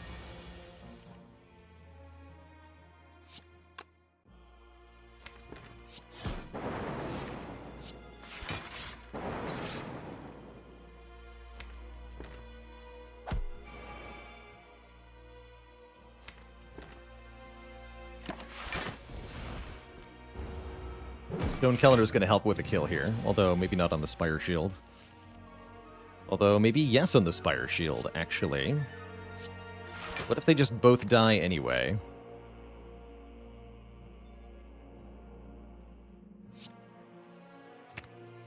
$25 by 11. Kills you. Yeah. Could have used Melter, but who needs that? Who needs Melter? Not me. Who needs a second creative AI? I think, yes, me. At least in the hard fight.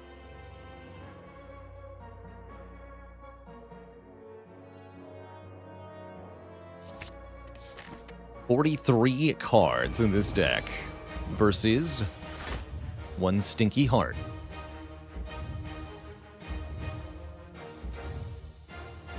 Let's see. Currently, we block Vulnerable from Heart. I could choose to also block Frail by using the Ancient Potion here.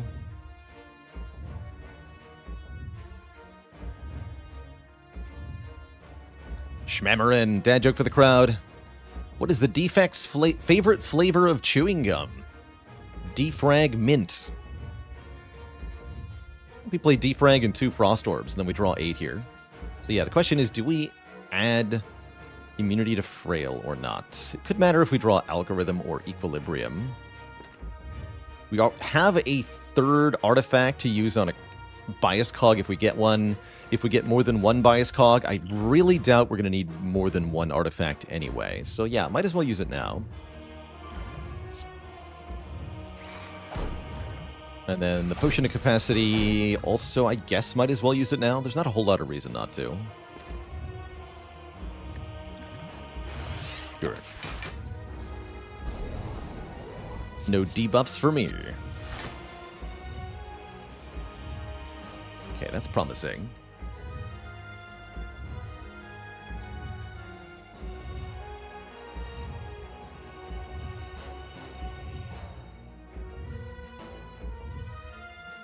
Tempting to seek for Apotheosis here, but I'm also thinking about seeking for the Heatsink so we can get the Crit of AI card draw engine going. That's maybe a better idea.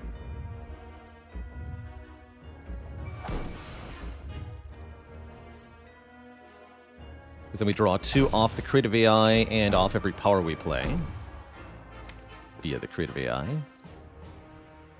Not amplifying defrag is a little spooky, but I think worth it. And then just hologram Cold Snap. We have 4 frost, and we're in pretty good shape.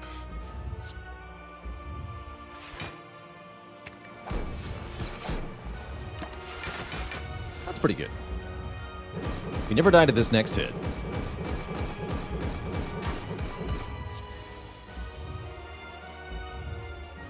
And we get Secret Technique for Apotheosis.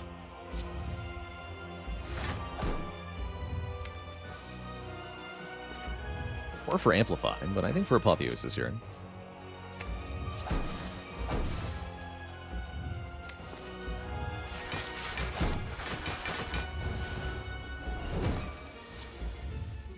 Excellent.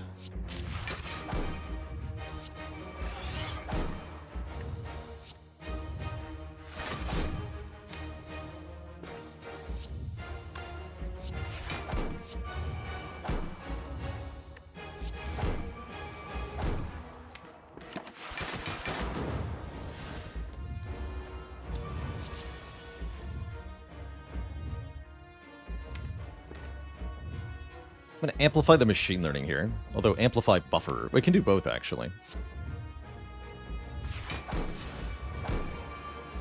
Don't have to choose. So I won't.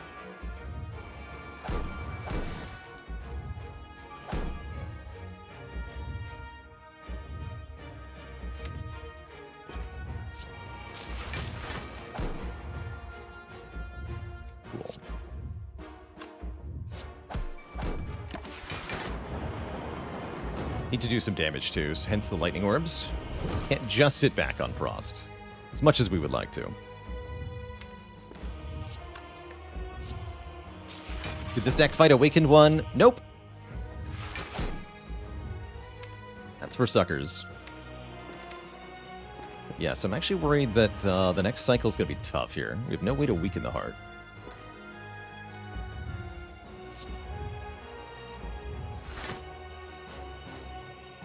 We want recursion.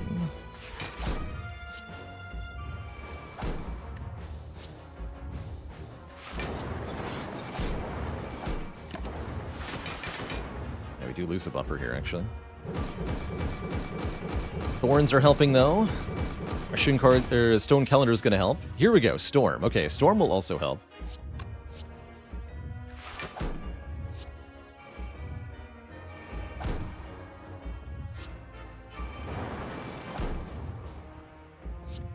Go Cold Snap, Core Surge, Melter, Strike.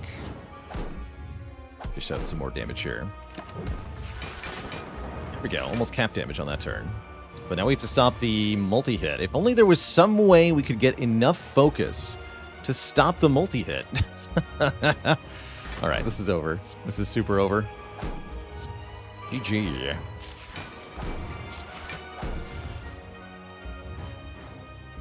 Too bad, so sad.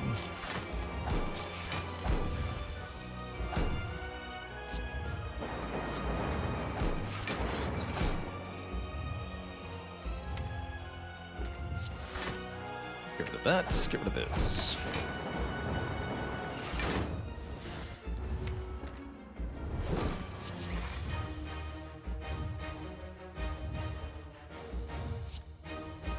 Multicast.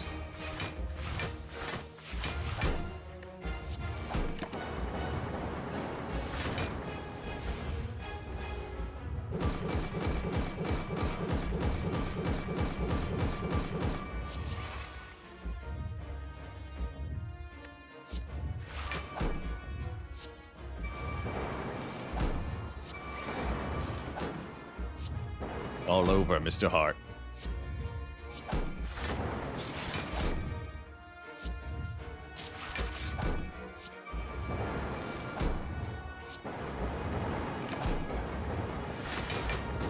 Nice. EG. Mr. Hart. EG.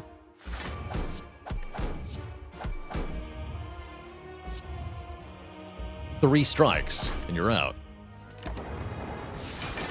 GG. Not bad at all. Very convincingly powerful run, courtesy of the pocket watch. Sets our streak back to 1.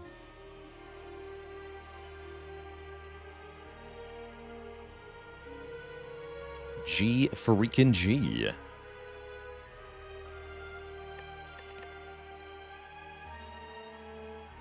Not too shabby. Quite happy with our picks throughout this one. We found power early and kept adding. Another run that definitely was made a lot easier by a creative AI. I really do think that's a crucial card for the late game.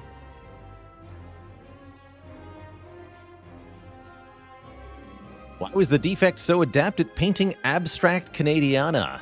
He had the creative AI. Love it.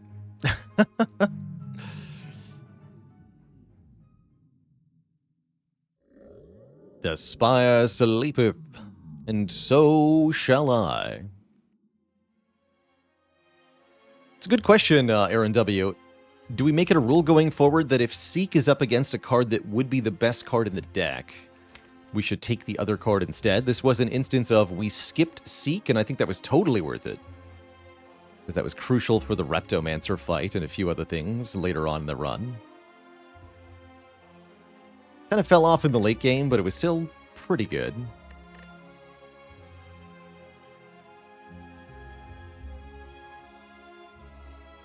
Next up, Twitch chat, we're going to go again as Defect. I want to do another boss swap start. At least I think I do. Yeah, that's true, Plasma Wolf. Not having Seek can just as easily kill you against Repto. Very true. Very true. All right, Twitch chat, I'll be back in a few minutes. When I return, we're going to go again for some more robot action. BRB.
All right, Twitch chat. Sorry for the wait. I was able to grab some tuna salad. And now I have rejuvenated and ready for another go as the Defect. Will it be a Snecko start? Or will it be a Niao's Lament start? Actually, wait. Potential for 2 free elites here, including the Burning Elite. That's quite something.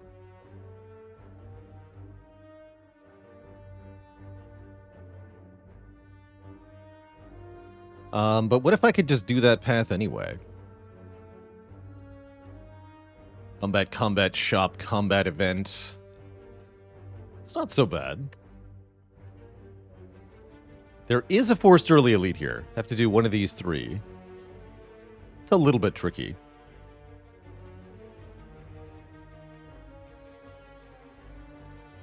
But yeah, that is a really tempting Lament start, for sure.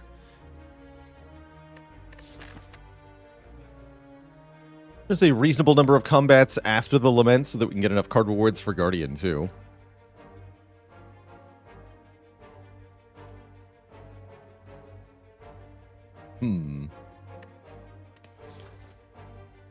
Alright, let's do it.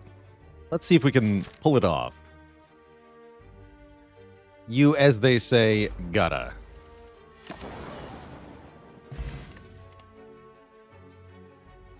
Two very good options early on. Reinforced Body is an excellent block card. Excellent block card. Streamline is a very good early damage option. I do typically say you need the damage first. That's less true with the Niao's Lament here.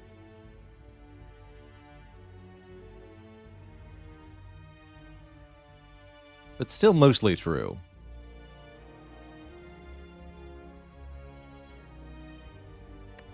Yeah, the second elite could be Knob, for example. I guess we'll take the attack card, but it hurts to see Reinforced Body go. Lose health for a relic. This could get weird fast. I'm willing to click a few times, though. Ouch. Ouch. Success. We pay a bunch of health to get less health back. Good enough. And an early remove transform upgrade. We've locked in the Burning Elite is dead for free here. We can definitely transform here.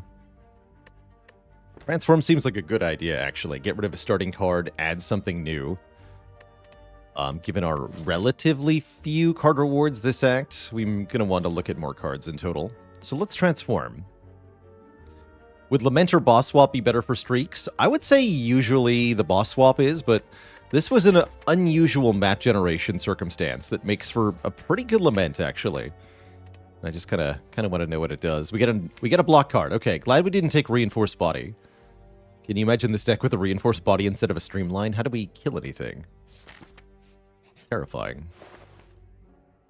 No data disk. Could buy Leap, could buy Sunder, could buy Discovery. This card's actually very strong.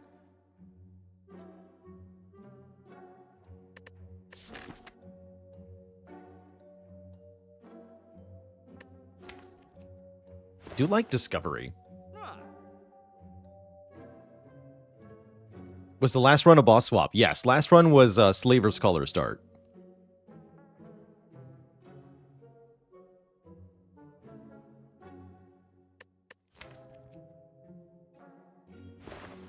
I'm taking Discovery here. It's a bit pricey, but that card is potent.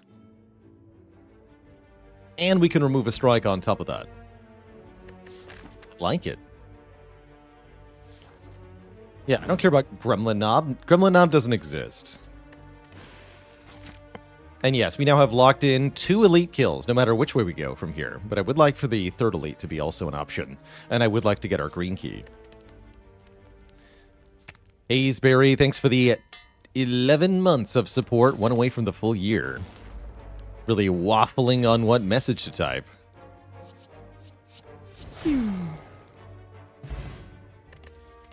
Get an Art of War. We get a defragment. If we want one. Currently we have no orbs. Kind of weird to take a defrag with no orbs. Probably want to do it anyway, though.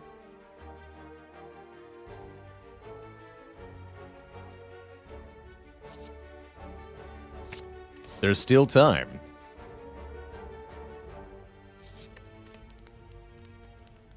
I guess that becomes a good upgrade, too. And even just with the starting Lightning Orb, it's not horrible.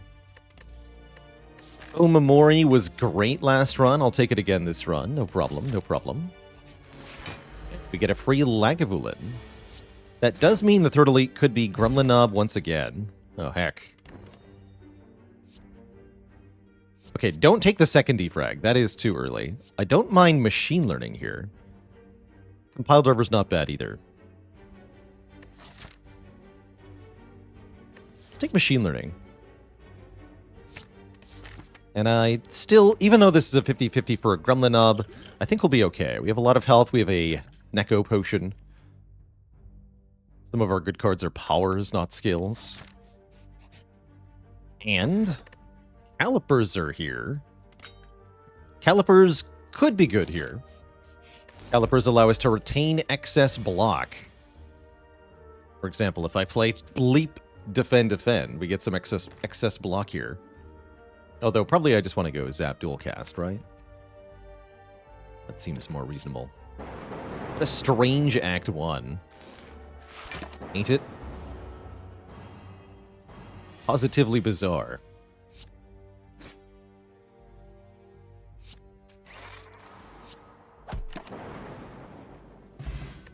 Okay, with a block pot, this should be a completely easy elite. Don't think we should take Charge Battery. What about a Barrage? No. What about a Chaos? Also no. Alright, good talk.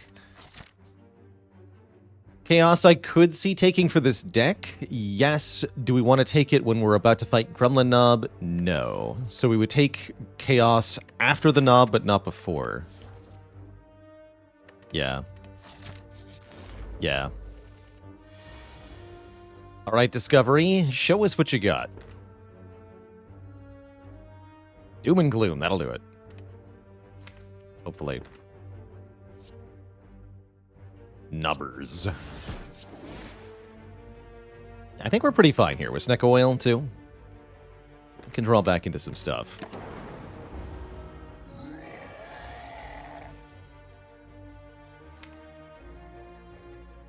Neko Oil next turn. This turn we go Dual Cast Leaps. Don't even strike, actually. Just Dual Cast Leap, I think. Keep an energy. We want the Dark Orb in front, so if we redraw the Dual Cast with this Neko Oil, we can play it. Or a big damage.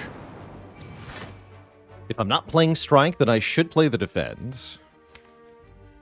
Maybe. It's kind of iffy for next turn, though. We're not guaranteed to kill next turn. Only saves 2 health this turn. I think I'll just take the 2 more.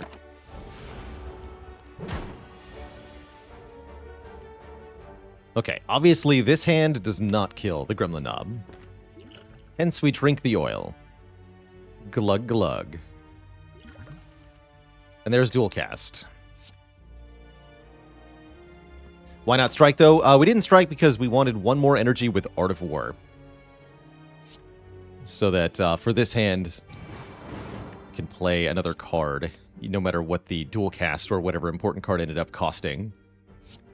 I figured it was a bit more helpful to have 1 more energy, but 6 more health on Nob. We get a boat thingy. We get a hologram.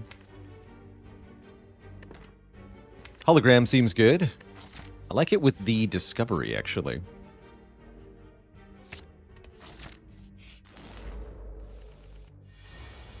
Regular Jawworm, right before the Guardian fight. Discovery is a free Meteor Strike, by the way. Is that just a kill? We do 16, 24, 46.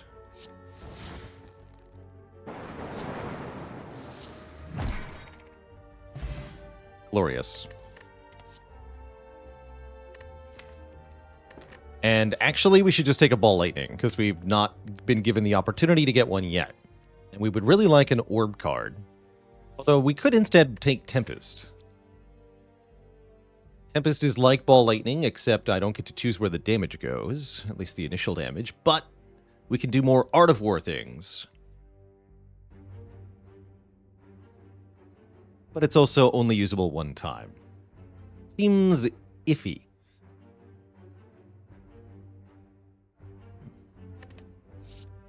What do I think of the Discovery upgrade? Is it good pseudo-scaling? Yeah, it is, actually. We might want to upgrade that before fighting the Guardian, in fact. So that we can reusably create powers or something with it.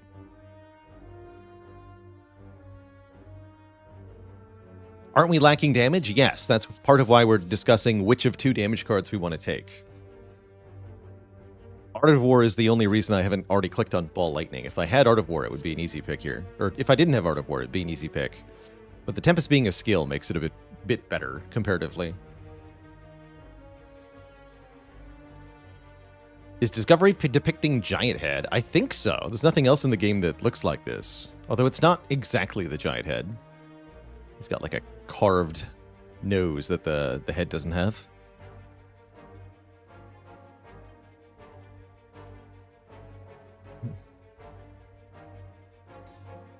And a dad joke for the crowd, courtesy of Rakana. What do you call it when the Defect wants something really badly? Machine yearning. No refunds. I do think having a reusable Lightning card and a damage card that we can target is kind of important. So let's go Ball Lightning over Tempest here. I'll go double Block Pot. We could upgrade Discovery. We could also upgrade Zap, Dual Cast, or Hologram. Hologram upgrade's pretty good for this fight. I think just the 3 Lightning Orbs and the Streamline will cut it for the Guardian. We don't need the Discovery at the moment. Sounds like I should upgrade the Hologram for now.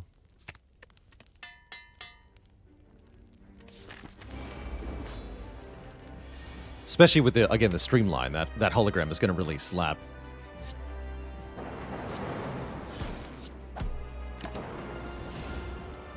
May not have enough damage here.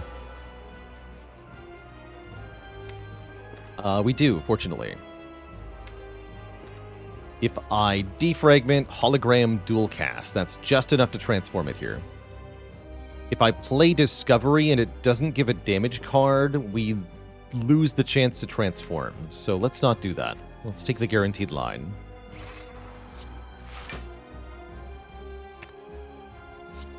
Actually, was Ball Lightning enough? No, that'd be 7 plus 10. Oh, that would be enough. I should have gotten Ball Lightning instead.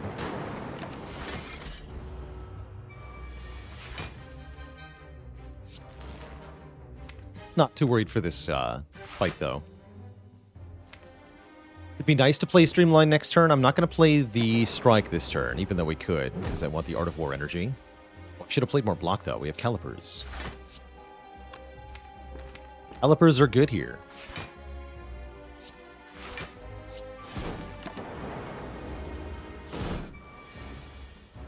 Okay, now we can play Discovery. Or we could just go Machine Learning, Defend, Defend. Try Discovery. Can amplify the Machine Learning, but then I also have an Amplify in the deck. Still seems like a win-win.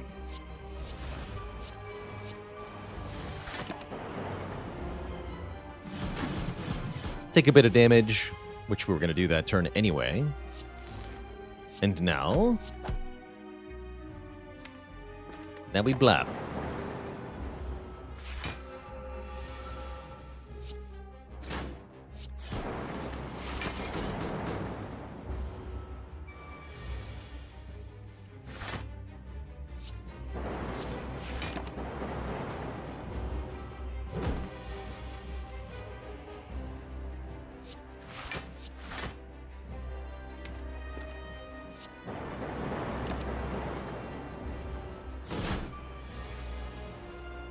Keeping both of these block pots into the next X is going to be pretty good.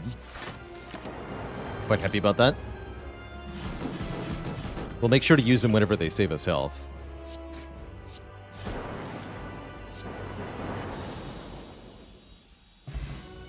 Thunderstrike would be good here. No. Seek would be good here. We talked about Seek.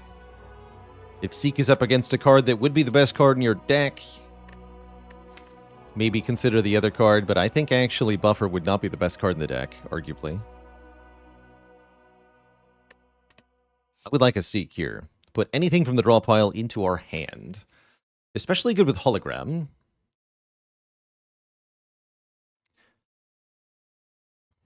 How powerful would I rate a relic that lets you choose any one card from any one character and add it to your deck? I would say really, really good overall, just because of how flexible it is. But also really problematic from a design perspective, because if you have an effect like that in your game, then it means you constantly... Then it means that effectively that relic is always as strong as whatever the best card in the game is. So now you're really concerned with how powerful the best card in the game is. If there's any one card that becomes a standout for any good reason, players will overwhelmingly prefer that. And that can really start warping the balance of your game, because then you have this huge chance that players get that one card, because they can always get that way to get any card. It's tricky stuff. Yeah, the other problem with that is the UI, of course. How does the player choose out of hundreds of cards? It's not so easy to do. These aren't curse key. Hello? I actually hate this ectoplasm less than usual. Still kind of bad, though. Could take Slaver's Collar. I feel like having 3 energy during the hallway fights will be a huge problem, though. I don't think I can afford to do that. So we take either the +1 strength or the no more money. And with calipers, I'm going to say not the +1 strength. So I'm leaning actually towards ectoplasm here. We have no money multipliers as of yet. We have enough money for a shop relic. And we have need for more energy. Therefore, ectoplasm actually looking pretty good. I've definitely made the mistake of taking Slaver's Collar into a difficult Act 2 before, and it's led to my immediate death. This is not that high damage of an output of a deck, especially if we bottom deck the Streamline. So I think I'll take Ectoplasm in this situation. Feels kind of bad. We no longer gain any money. Means we should go to a shop, probably ASAP here.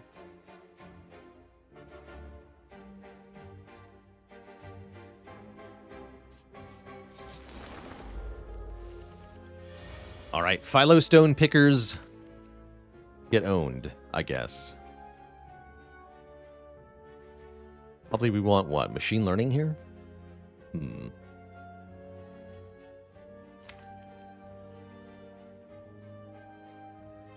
Turn 1 discovery is an option too.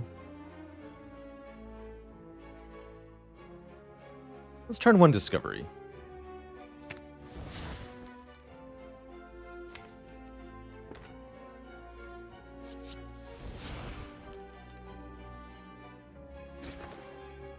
Okay.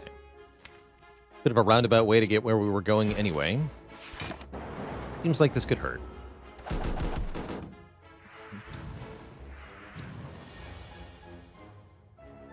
Yep. Gonna hurt. Well, the good news is I found a use for our block potions. Both of them.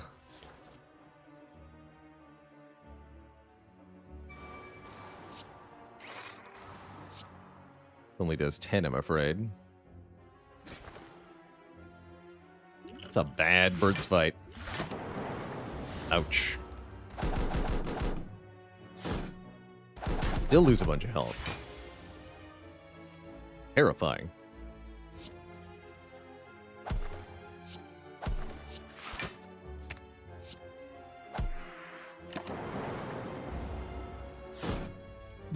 Maybe should have dual casted first.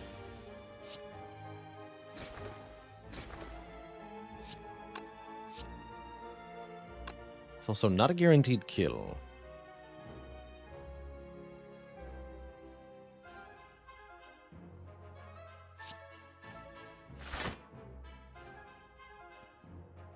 think we just maximize our odds of getting the kill, maybe? Seems wise.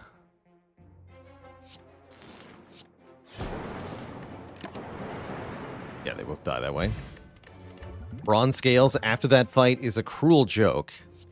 But we have our first Frost Orb. Cool-headed is here. We've already got the defrag. We've already got a hologram so that we can play this twice. This is excellent. Pile Driver will be good after we have the Cool-headed, but we need that first Frost ASAP. We've had first defragment, but what about second defragment? Buying another defrag is an option here, although a pricey option. One that could be worth it, again with more investment. Orrery is also tempting to let us look at a bunch of cards. That would mean being stuck with... Well, I guess we only have 2 strikes, huh?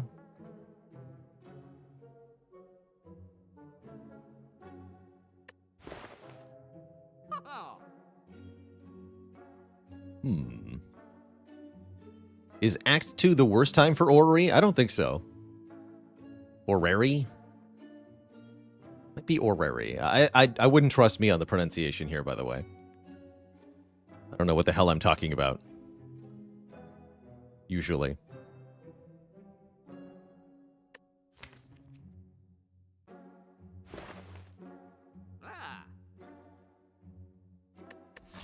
It would be nice to find some options to deal with an Act 2 Elite, though, right? I don't actually have a Slaver's answer currently. Sure looks like we could use some help. Other good option here is buying Fairy in a Bottle, maybe. Would not hate that idea.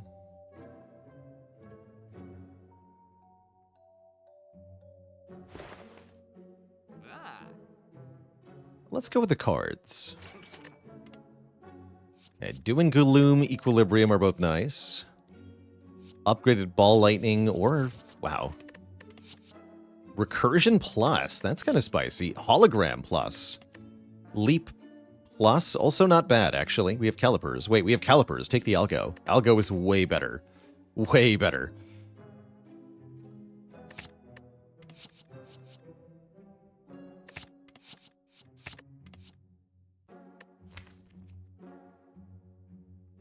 And yeah, we want more Orb Gen, too, I think.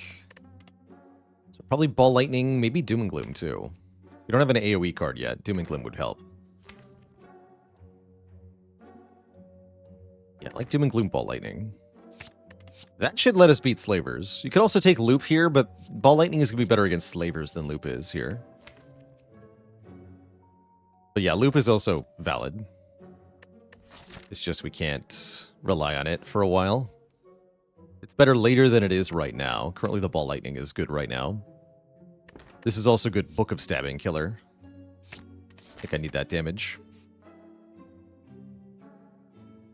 We could take a... I feel like we need cards a lot less from enemies, so let's not take as many fights on the way to Book of Stabs here. I'm also not afraid of Forgotten Altar, so events are a bit less spooky. Something like this. Could go to the Elite first. Seems iffy. I want all the rest sites here.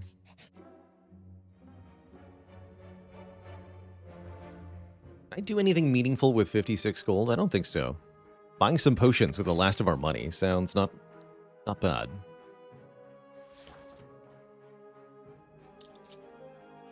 Yeah. Essence of Darkness, Firepot, Distilled Chaos. Firepot is a good Slaver's answer. Essence of Darkness is just really strong.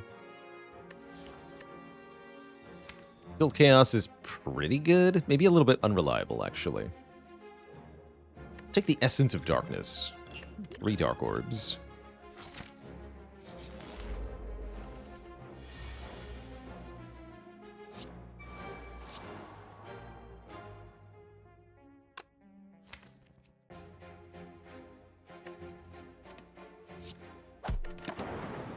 Get punched.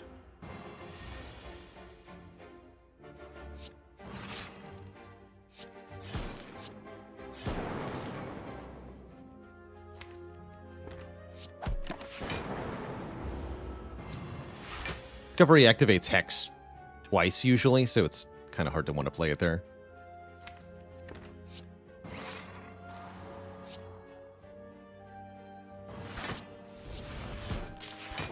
could seek for one of these cards, but I don't see that that helps me very much.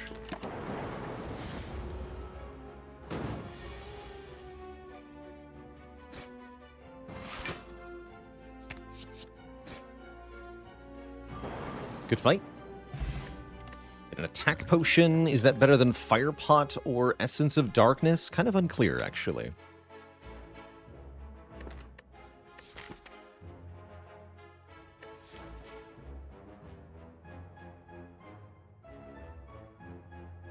We have 2 upgraded holograms now, yeah? Yeah, we do. With calipers, that can be kind of crazy, by the way.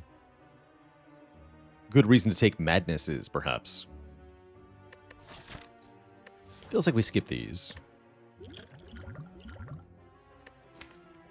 at the fire potion is a guaranteed quantity. We know exactly what it does. Could go fire pot, attack pot. But I think the Essence of Darkness is ultimately stronger. What is the current upgrade priority? Seek, I think. Although, actually, what about Algorithm? Algorithm upgrade doesn't help me in the Elite fight. No, we should upgrade Seek first, and then Genetic Algorithm. Why Algorithm? Because with Calipers, there is no upper limit to the amount of block we want off this card. The bigger this gets, the better. And so upgrading it immediately is very good. But not as good as upgrading Seek is. Seek is more important. As we get +1 card of our choosing. That's strong. We also get a bonus fight, which is, well, it's a thing. At least we're able to do enough damage to make Mystic Heal next turn.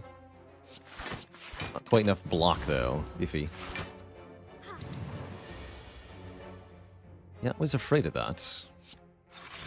Oh, good.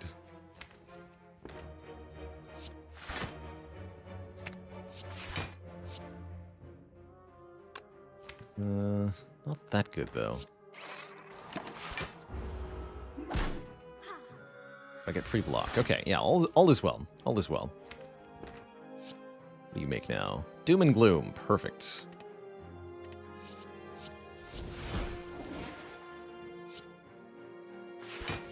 I could even hologram that Doom and Gloom, although I'd rather hologram the Streamline here. Hologramming... I should play Percussion, actually. Hologramming... Machine Learning was also an option there.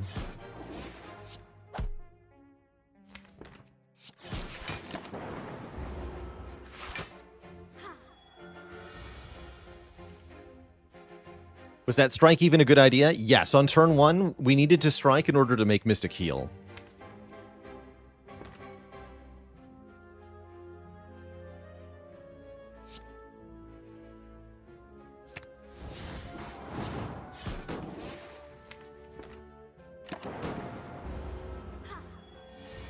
Ah.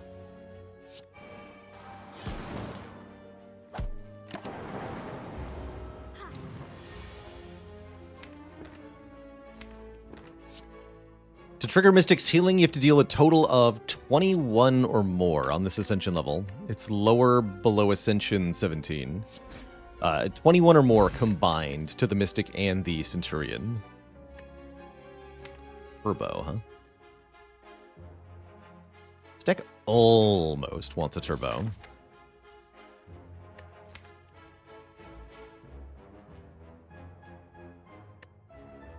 I mean, it kind of does.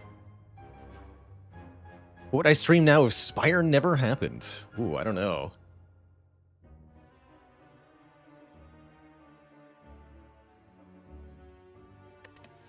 Probably some kind of strategy game. I don't know if I would have gotten into deck builders without Spire.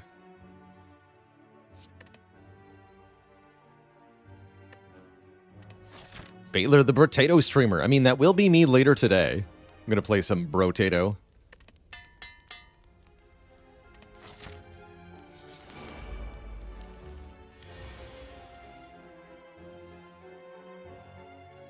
But my face, though. Oh. Your face, though. I mean, yeah, I'm not going to not take the free Meteor Strike, right? Seems good. But I guess we want to end with that. Keep 3 plasma? Is 3 plasma even helpful? Yes.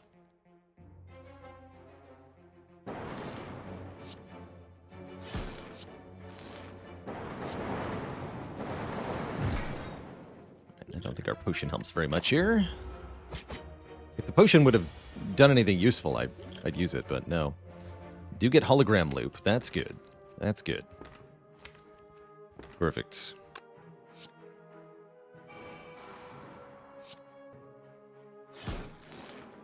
We're going to seek for our algorithm. I think a cool-headed, too.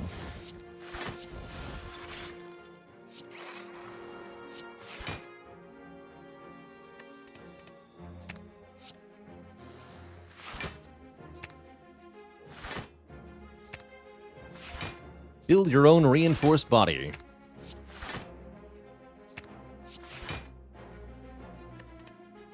And then Ball Lightning Plus. We actually get to keep a little bit of that block into this turn. And then we can continue to retain block. Small amounts of it, maybe. Yeah, 5 block I get to keep. Not much, but it's an honest living. Get bopped. Discovery did huge work there. Too lazy for a name. Thanks for the Prime sub in 7 months. Hey. What would be my number 1 roguelike recommendation for Spire enjoyers?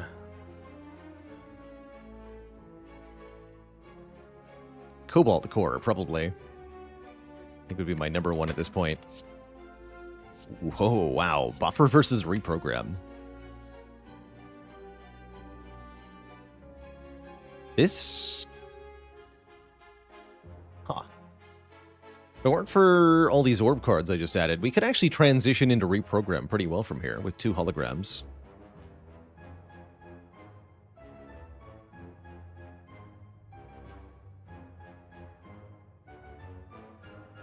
Cobalt over Monster Train? Yeah, Cobalt Core has more of that Spire feeling to it, I think. For Wild Frost is also quite good in that regard. Cobalt Core doesn't quite have the depth of content, that's true. Part lacks a bit. Buffer we can upgrade. Our program doesn't need an upgrade. The fact that it's upgraded is what's cool here. But no, I don't think so. It's again, tempting with 2 holograms and calipers, because we can break the game, but I can't really change the deck at this point, because we're locked in. So I'll take Buffer. And we'll upgrade Algorithm. Like I said I would. Letter Opener is pretty sweet. If we play 3 skills in 1 turn, we'll deal damage to all enemies. Oh man, we get 2 wasted merchant floors. That stings. Hot garbage. Terrible. And then I can upgrade Buffer.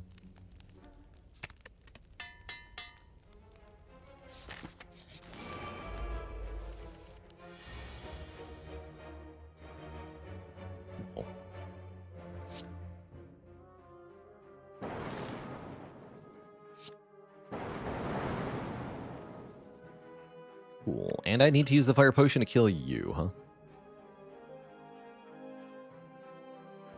Very well.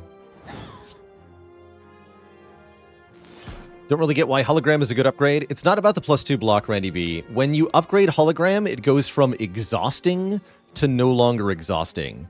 So unupgraded hologram can only be used 1 time, but upgraded hologram can be used any number of times, which allows it to form pieces of an infinite loop. That's the key difference. It's not about the block.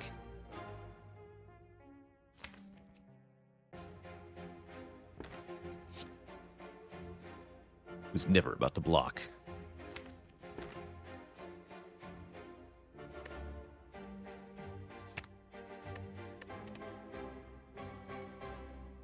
Why do you have 11 health? Dang it.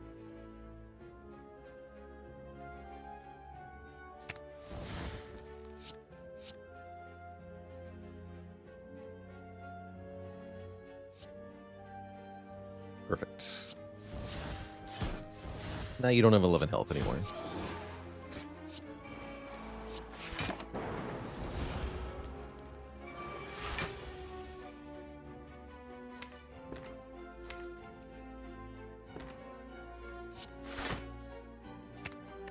Yeah.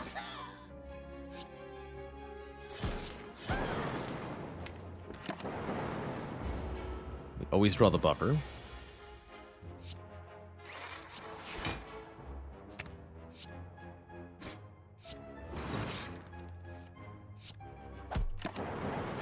Okay, close enough to dead.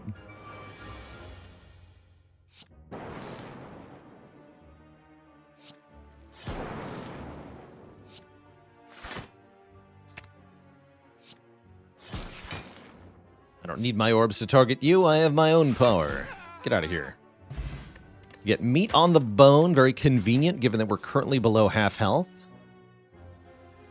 Could take a self-repair for even more healing, although I really don't think we need both, the self-repair and the meat on the bone.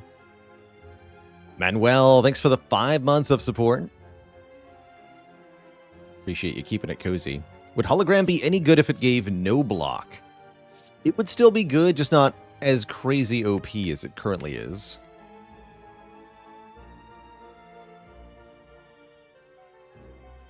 What are we upgrading for Bronze Automaton? I'm thinking about Cool-Headed currently.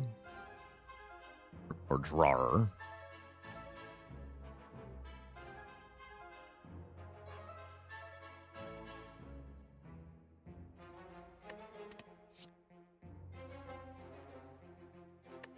Discovery upgrade is reasonable, actually. That'll give us a reusable scaling mechanism that we don't have for that fight.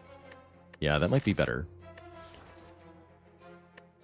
Alright, I'll skip these then. Try not to die. Strike or not? I'm gonna go with not.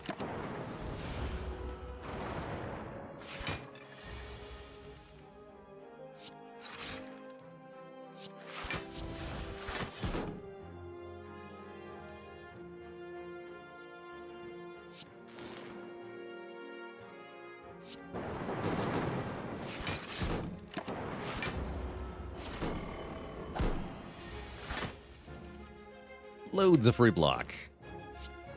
Hello. Seems pretty good. Okay, you die now.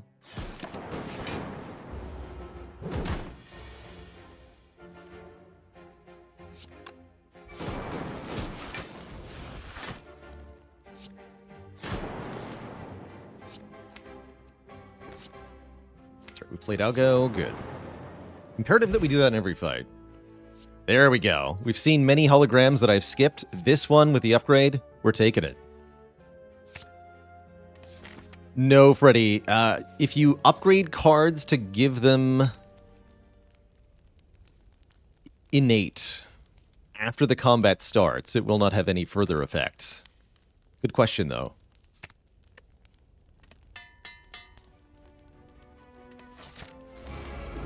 Tip the merchant. I like that idea.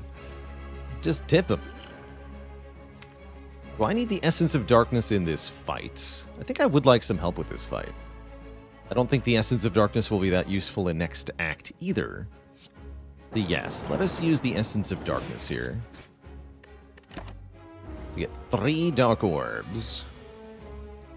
To assist with murdering. Post haste.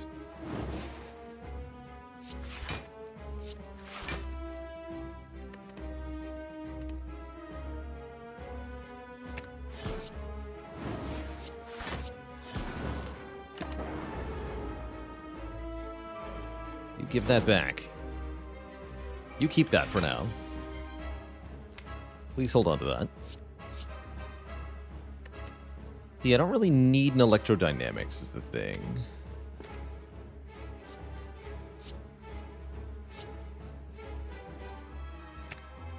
Bit of an issue, in fact.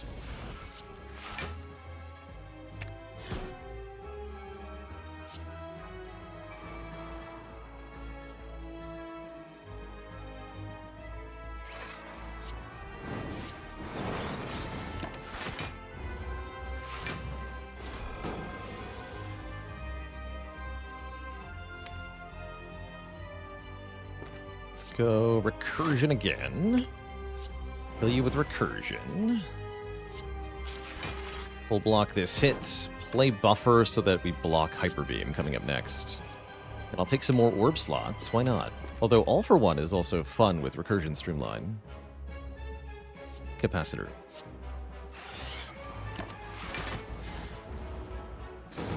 Feels like the right play with the calipers.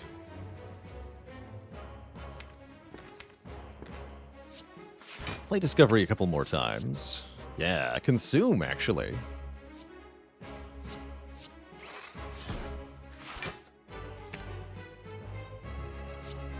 Consume is fun.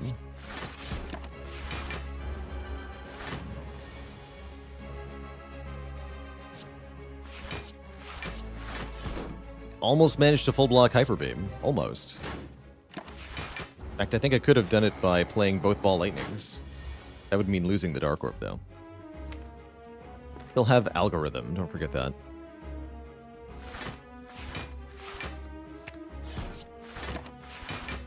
Don't forget.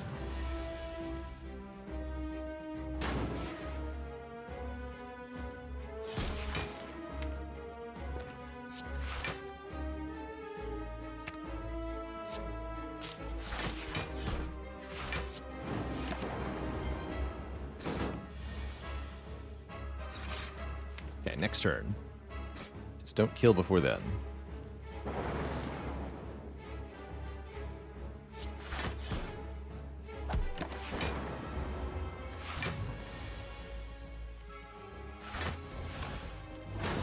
GG. Very clean fight against our boss. We're offered a Bias Cognition, a Core Surge, or an Electrodynamics. I've said a few times, the Bias Cog is the strong part of Bias Cog plus Core Surge. It's a little bit weaker here, noting that we are not going to be able to get Orange Pellets or Clockwork Souvenir. Those are shop relics that we can never afford with Ectoplasm. That said, 4 focus short term or upgraded 5 is still really good. So I think it's still worth it.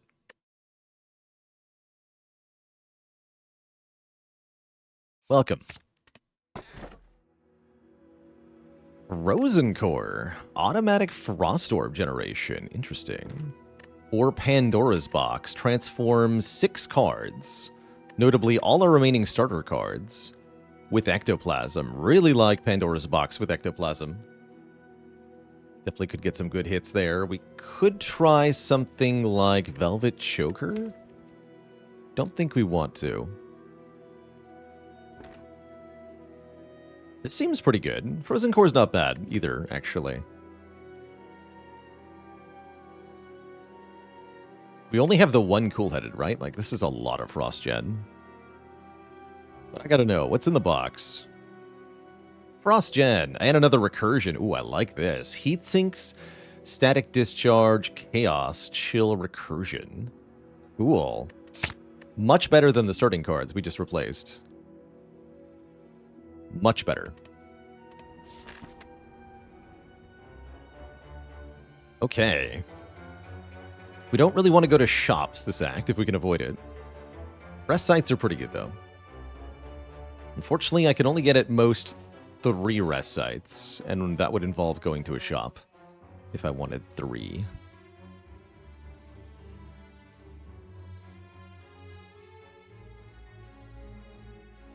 And it costs an elite.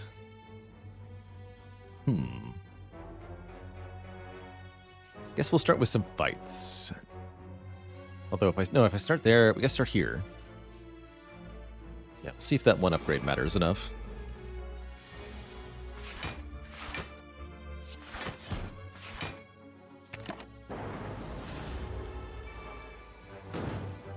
Was it a good P-Box? I would say it was a solid Pandora's. Not amazing, but definitely not bad either.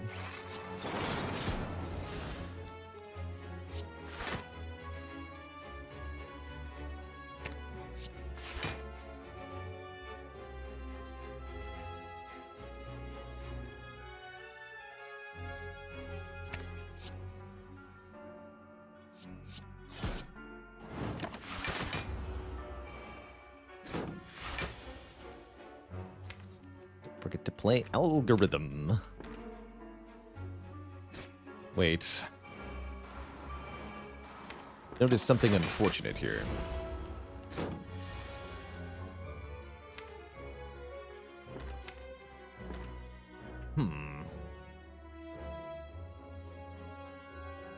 Technically, we have an easy opportunity to use the discovery to create either an echo form or a creative AI,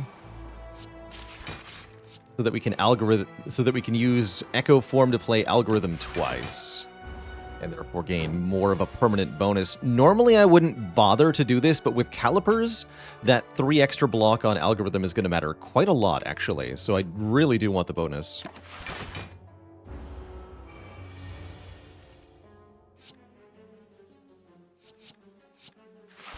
Gotta mind the letter opener, too.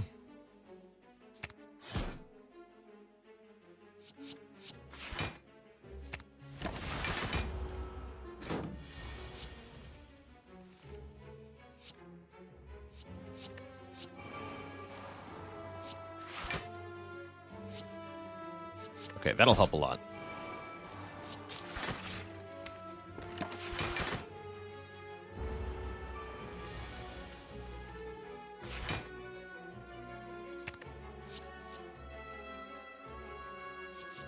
This is why they didn't let you skip, by the way.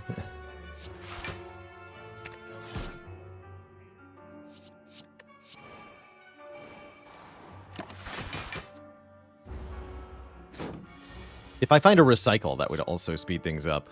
Stop giving me holograms. Hello?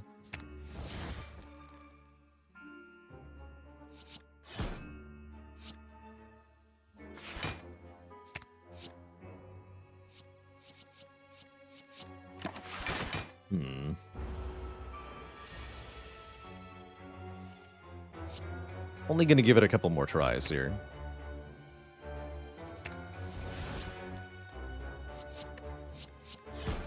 Alright, let's just,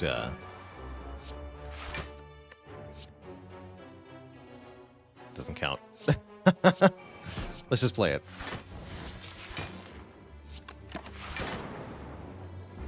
With significantly more patience, we could force the issue. I'm out, though.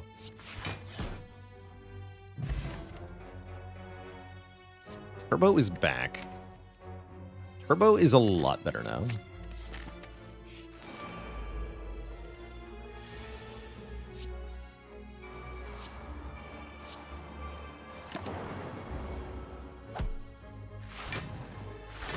Would I do it if the streak was 10 or more? Yes, almost assuredly.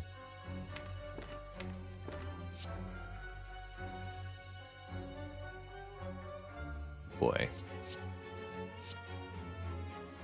Not liking where this turn is going. Let's take 12 is not so horrible.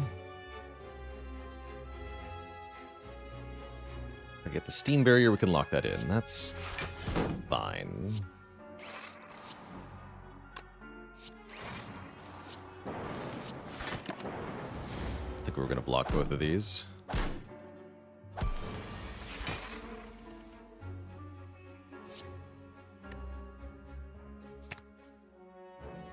Chill recursion.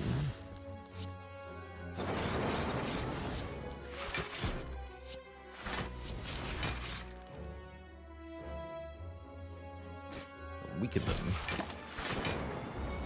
Need to all die on the same turn.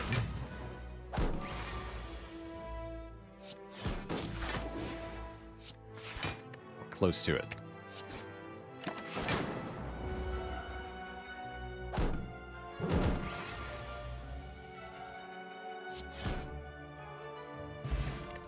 We escaped from that. We could add a Beam Cell Plus, which can make our direct attack damage quite a lot better. With the Streamline and the Ball Lightning Plus, I actually think I do want that. It is, as they say, green, and I do think I want this fire, too. Omamori, protect me.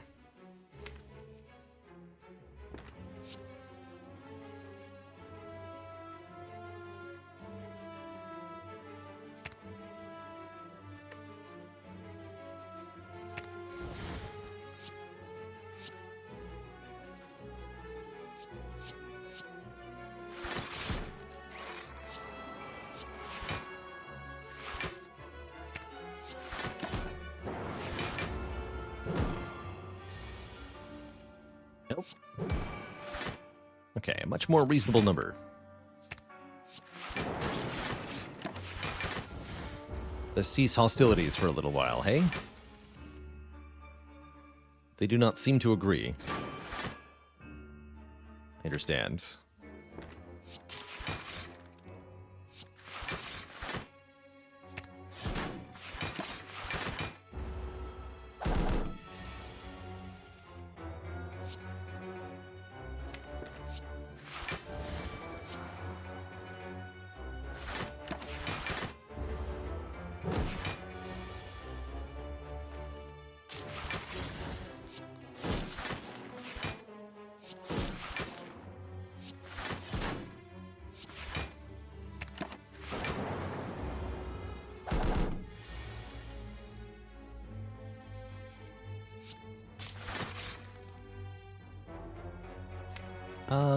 I don't think I want to play an attack this turn. That's not a very threatening move.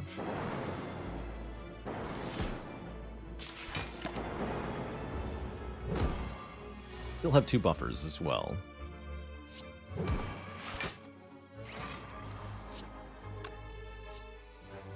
Oops, order apparently. My bad.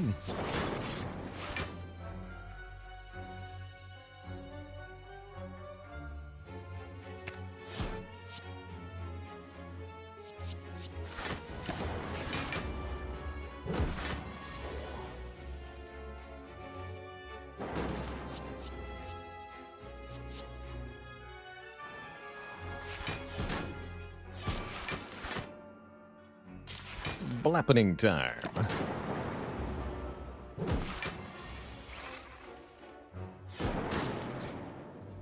There we go. That wasn't too bad. Pile driver. Deck would love some more draw, and I think that's good draw, even with the Art of War.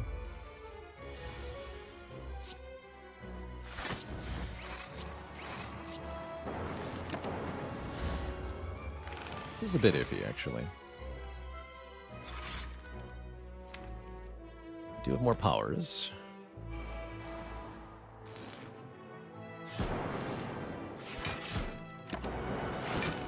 Take a little bit.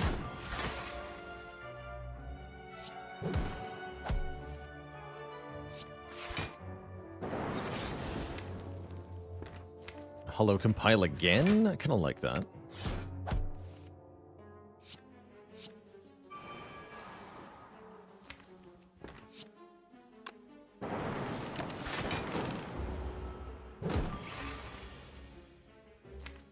And let's discovery first. Peak was the bottom card, although if I hologram for compile driver, it'll still work. So let's hollow turbo, hollow compile.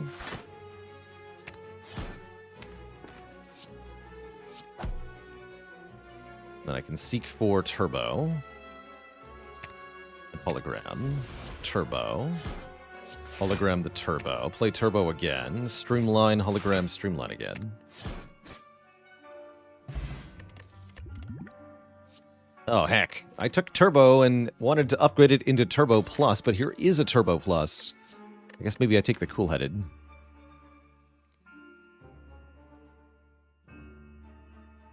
Too many turbos is a bad recipe. Sure.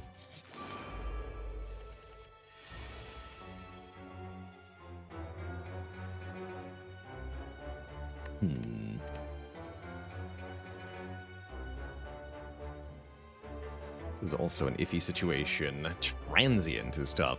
Definitely want to play the machine learning.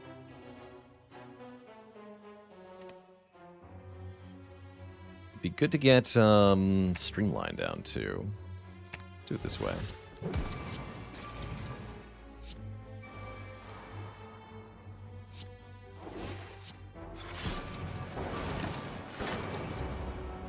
Not horrible. Draw 3.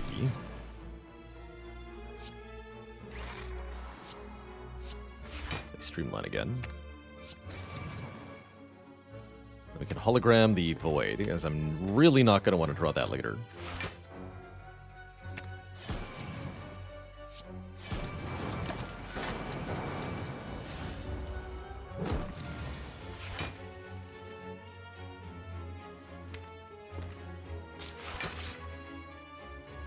get heatsinks in play. Hologram, you guessed it. Streamline. We're already full blocking now, so yeah, I can play heatsinks and recursion. Okay. Looking like a pretty smooth fight here. We just play buffer. Buffer, algo, Demon Barrier, Panic at the Disco. Perfect. Now we can just end turn twice.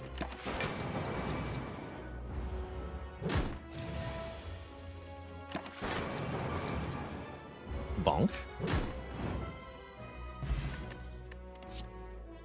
Upgraded compile driver or unupgraded skim. Carnivore says take the skim.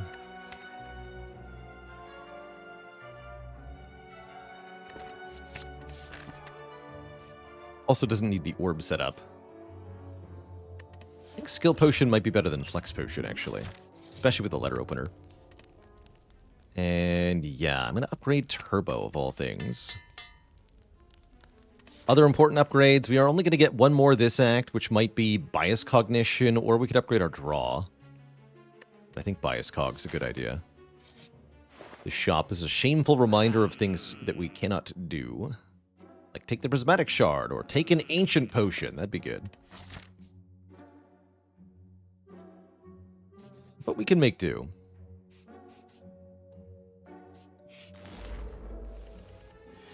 We can make do.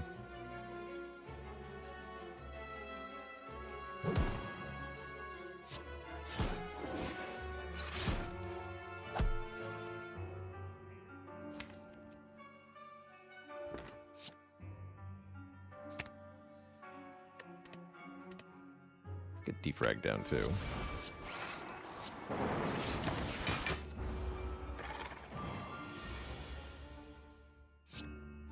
Good thing we have buffer.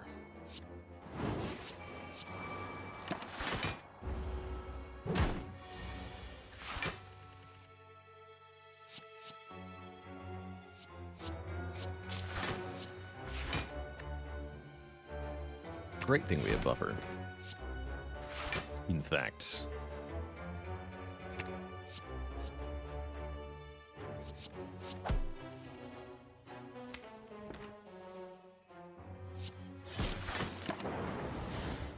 Played Team Barrier there.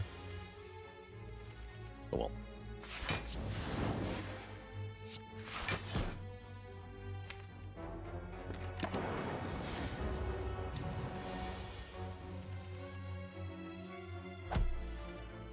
Now we play this.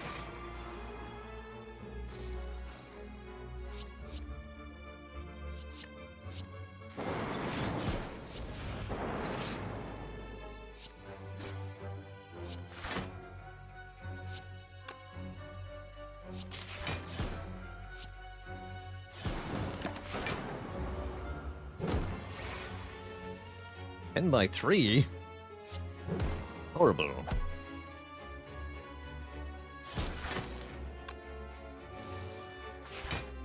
Looks like we have plenty of answers, though.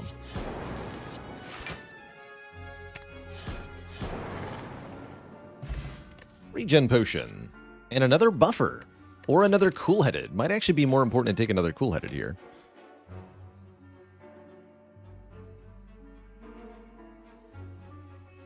What are my 2 cents on Spire 2?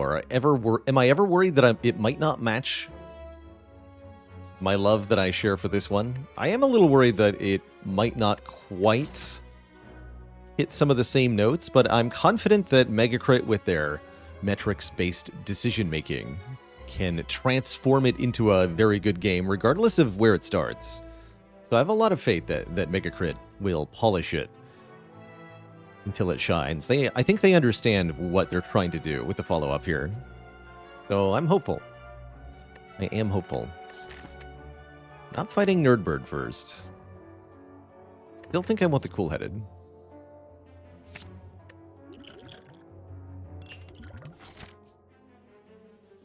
Same nodes either way. I want the event first, though.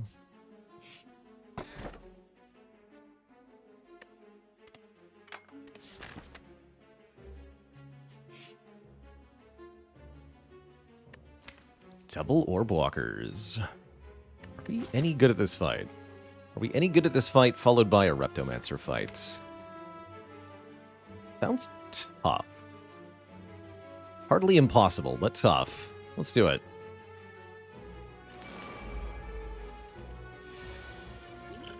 Definitely difficult.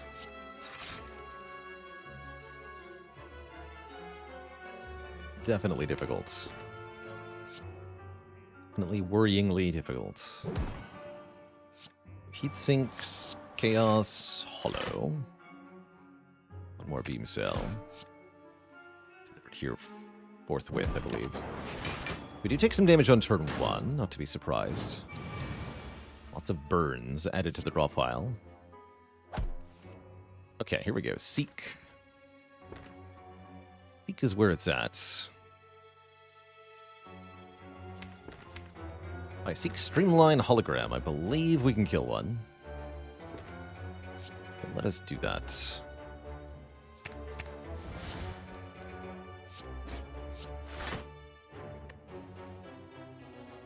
Maybe not quite, huh?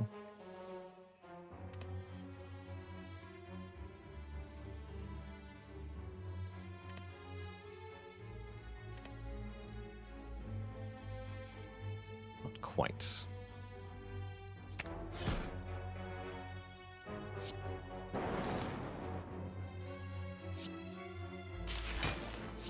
Hopefully.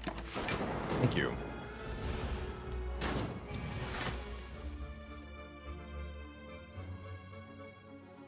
Setting up a meat on the bone would be welcomed, but it is not required here.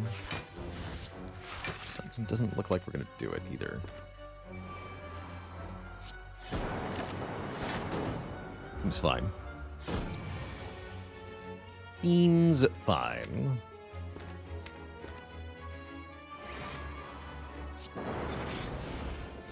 Although I don't want to win too quickly here.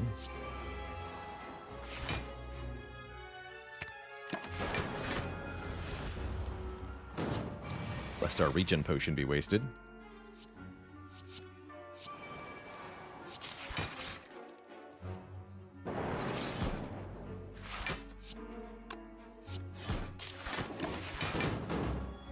Good. That will certainly do. Okay, we managed to win. We get a prayer wheel. No money, unfortunately. But a prayer wheel we get. In fact, that does effectively nothing. I guess the answer was we should not have fought those guys. So it seems like we didn't really get much. I could path in a different way to get more card rewards, but instead of getting relics, I'm not sure that'd be worth.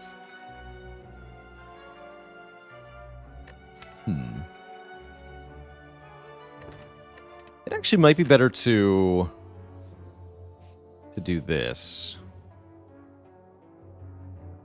4 card rewards instead of 2. 5, actually, instead of 2. Same number of upgrades as well. I don't hate that, actually. Think on that. But before I can think on anything, we have to defeat the giant head, which might not be that easy.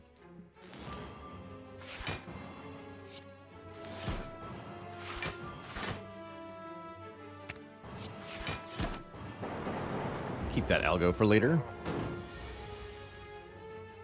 Heat sinks, yes. Cool-headed, yes.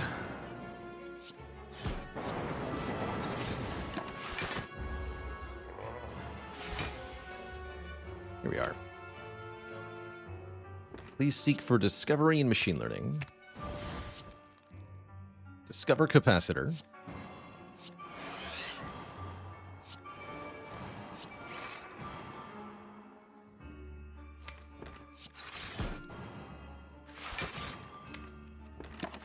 The Art of War gave us more energy here.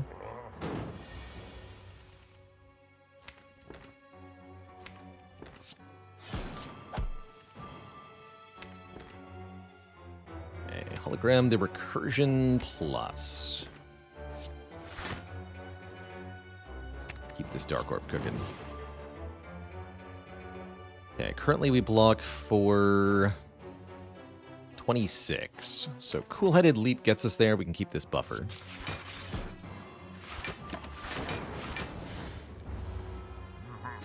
Could have played the buffer, but then I would have had to use it immediately. Now I can play it immediately. Feels better this way. Plasma, I like it.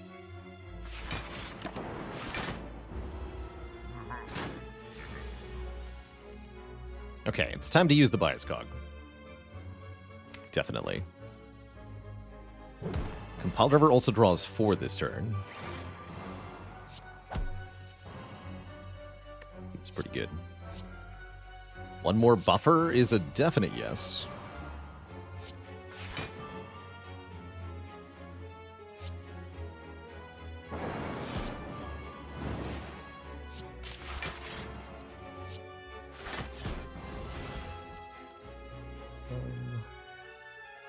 Full blocks. Let's skip the turbo then.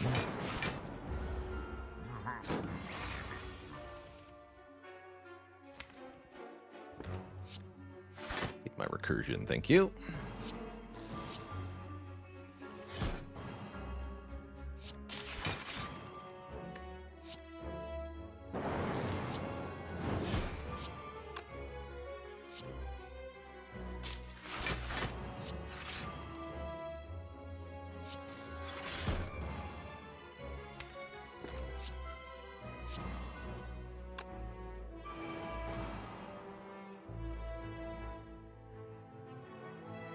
We have a full block already, so I can go Streamline, Hello, Streamline. Looks like we're winning. Remember, we still have 2 buffers here.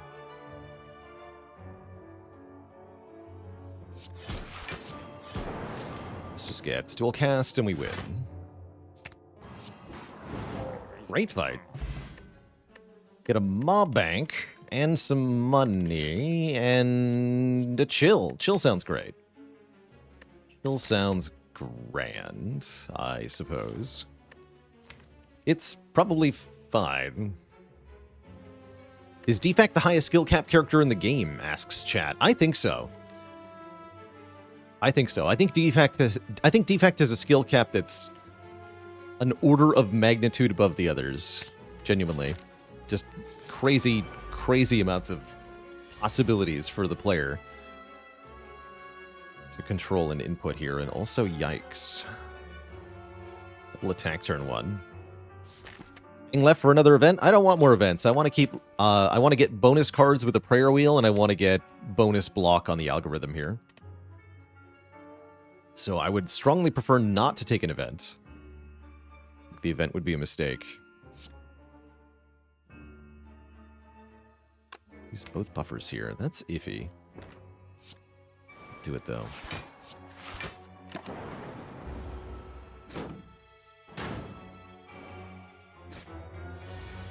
Second highest skill cap? Good question. I might say Watcher on that. I think there are a number of possibilities.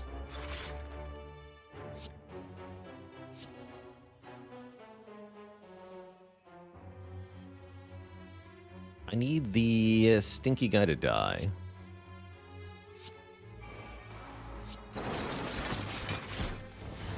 You.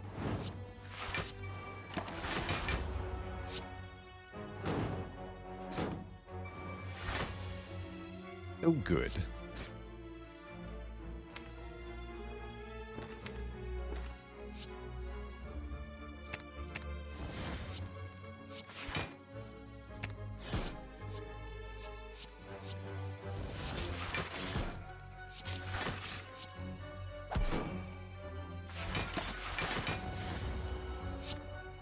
Attempts were made. Echo form.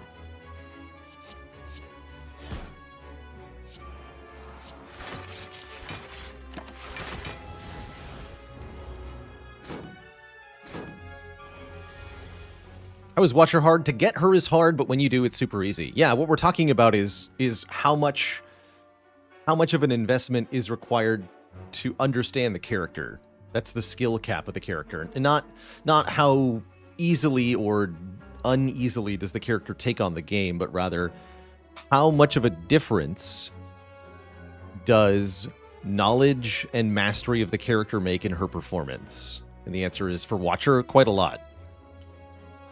Lots and lots.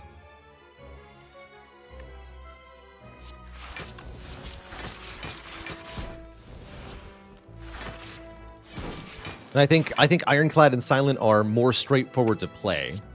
I think they're harder to win streak with on A20, but I think they're more straightforward to play and easier to master.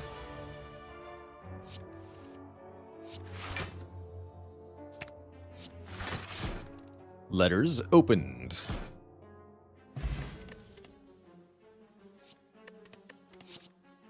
Ooh. We'll take another free recursion. And another chill, I guess. Calipers. Calipers say you can't have too much block.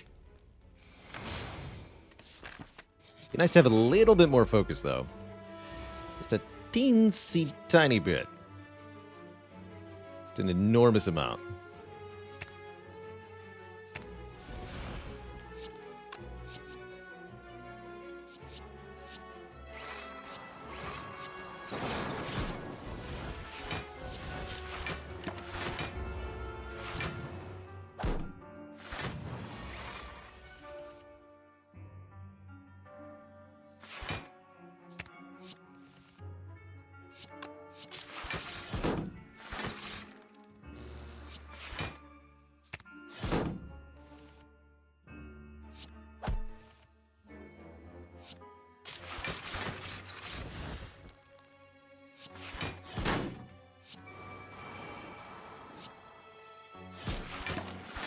That's a lot of block.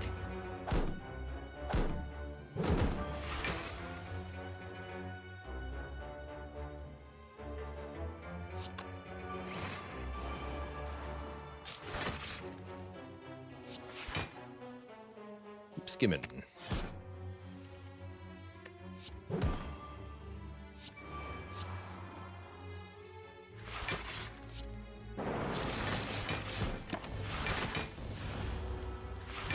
Nice.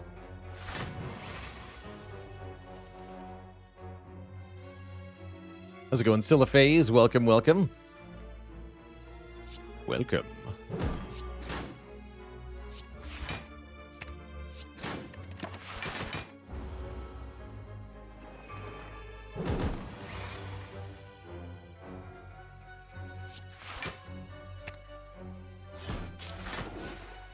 Did play Algo, yeah. Dark Lommel, thanks for the Prime sub and 13 months. There we go. One more Defragment, which we can upgrade last minute. Or Turbo Plus. Should we upgrade Chaos? Upgrade Chaos is tempting. I think upgrade Defrag might be better, though.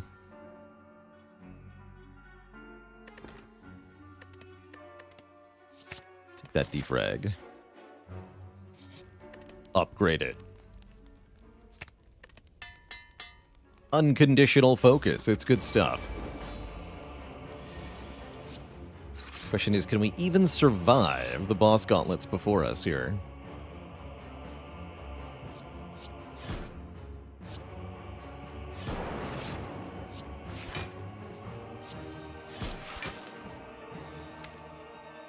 I'm gonna keep this potion. We have meat on the bone. Surely everything will be fine.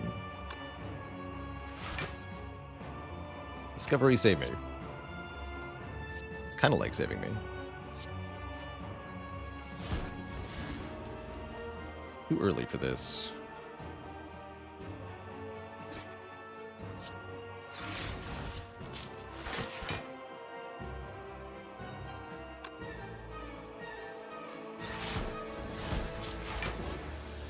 Too bad. You can stop the bleed here, though. That'd be good. If one turn of assistance with the wheel. Buffer, apparently, as well. Algo. That's good. Okay. That buys us 2 turns, then. We have 23 block coming into this turn. Should be easy. And now we can get our powers down. Machine Learning, Defrag, Static Discharge. Now we're in the business.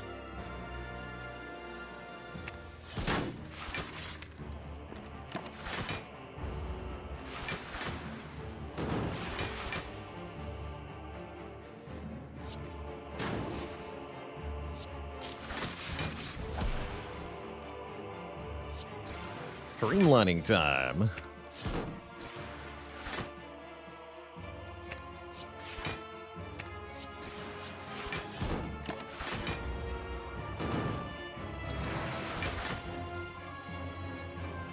Okay, now I think we can play Bias Cognition.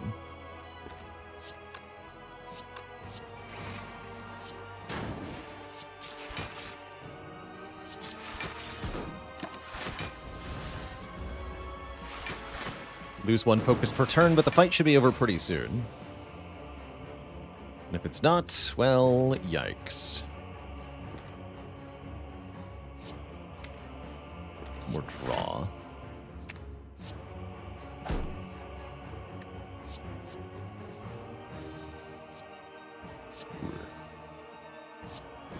Very well, I'll lose it then.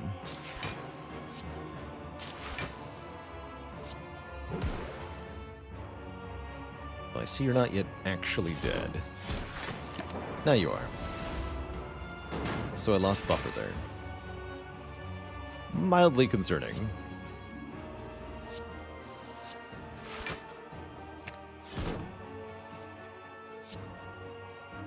Feel like Static Discharge often ends up doing nothing. I really like it when you have lots of Frost Orbs against Heart. I think it can be very good in that situation.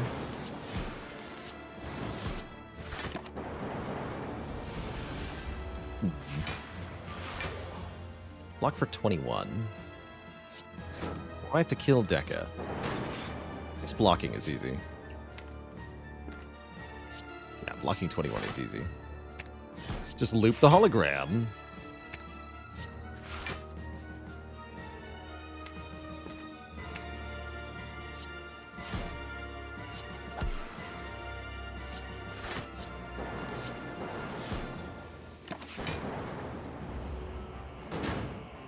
then we'll heal 12 after this fight.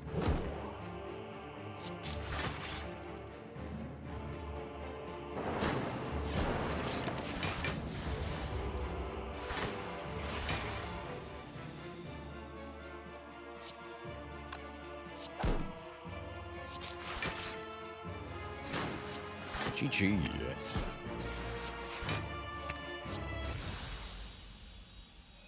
Sweet. We're through Donu and Deca. Our next boss is Time Eater, and I think Time Eater could be pretty tricky here, actually. Unfortunately, this deck is not necessarily that good here. Although, if we can make a Core Surge off of Discovery like we did in their last fight, maybe, just maybe, we can get some good to happen. Start by playing the powers. I'm going to skip the Beam Cell because of Art of War. Every card counts in this fight as well. And then, yeah, things go south more or less immediately, I'm afraid.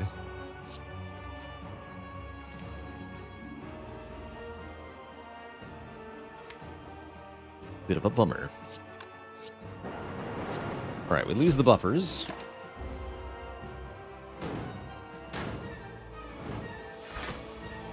And this block gets mostly wasted. And then I'm going to get hit really hard next turn. Great. 48. Sure would be nice to have buffer right about now. Ouch.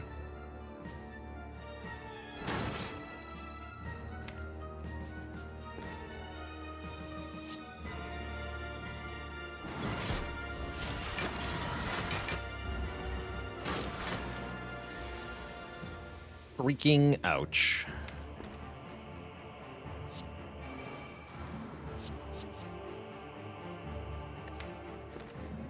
Ugh.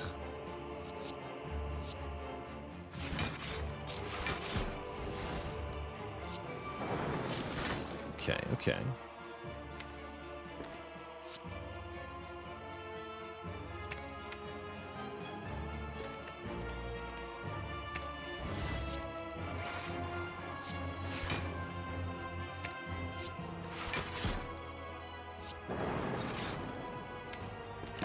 cards next turn is kind of iffy.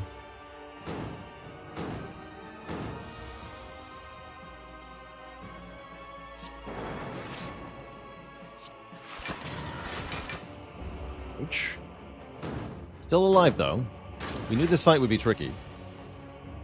Certainly is. Problem is, we don't really scale from here. Whereas Time Eater will continue to gain strength every time we play enough cards. We finally got most of the core powers in place, so we're no longer on our back foot here, but we're still in a really bad spot. We're not dead yet. At least I hope not. Certainly hope not.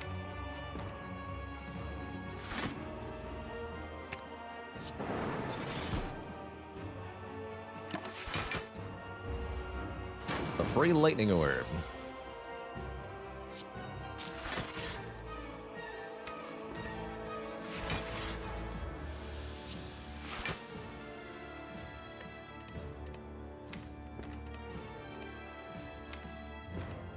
Yeah, lack of glaciers in this deck now readily apparent, I'm afraid.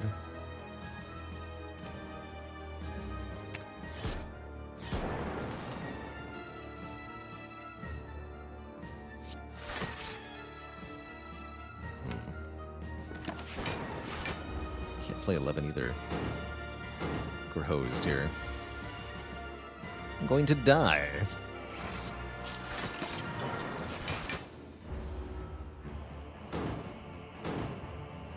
One health. 1 HP in a dream, as they say.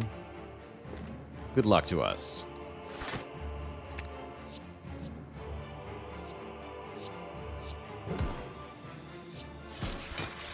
Does Slug ever stop attacking? Yes, but we don't want him to, because what he does after not attacking is even worse. Somehow. He's a jerk.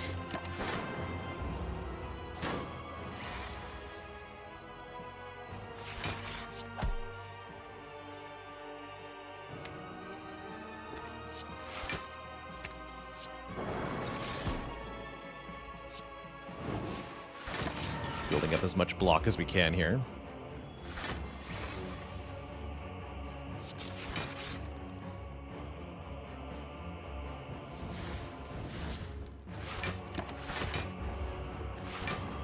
One HP and a dream. Here we go.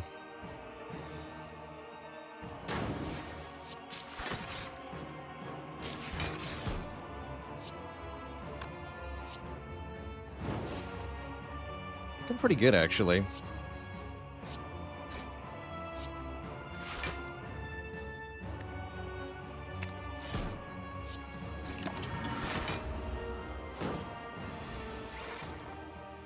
Maybe not.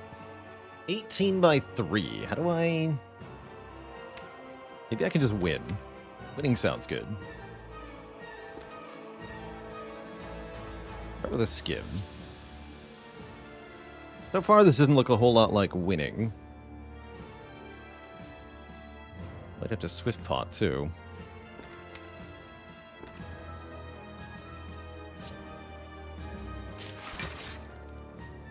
Nope, still not looking like winning. All right. There we go. Dual cast. Okay, okay. So dual cast will do 52 times 2.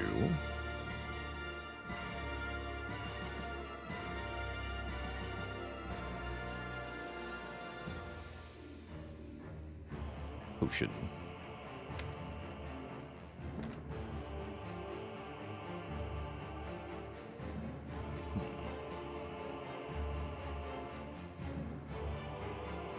What about the rest? Yeah, what about the rest?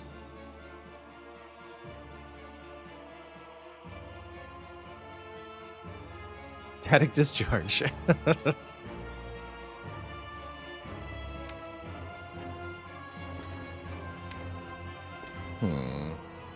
That is a bit of a trouble.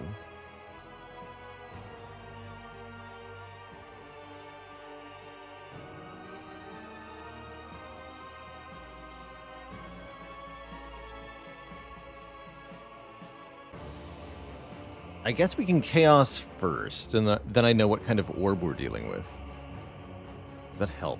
Maybe.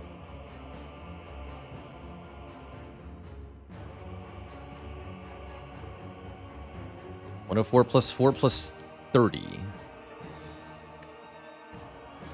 Where are we getting 30? From Streamline. Yeah, we can't do that. Yeah, we cannot... I just want to make something really clear. We cannot dual cast the Dark Orb and play Streamline. Because we don't have enough energy. So that's what's tricky about this. Dual cast costs 1 energy. Hologram costs 1 energy. Both Cold Snap and Chaos cast cost 1 energy. If I want to play 3 of these cards, I have to Hologram Turbo first. Which, of course, means we're not hologramming Streamline, right? So we can do 5 up front plus 9 from Cold Snap. Plus 52 by 2. Hold on, math time.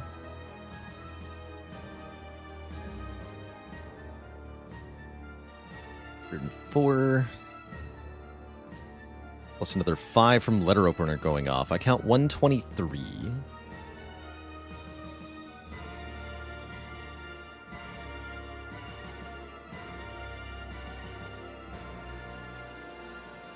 I have 1, 2, 3, 4. I could maybe make that 128.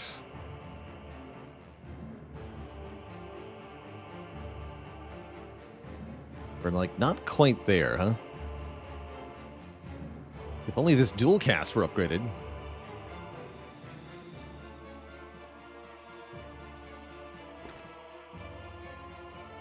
So I guess we start with Chaos, and we see...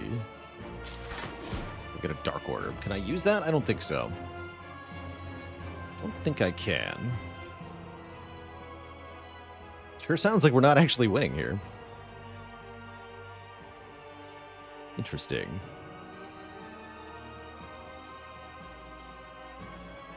Too many Slimed in hand.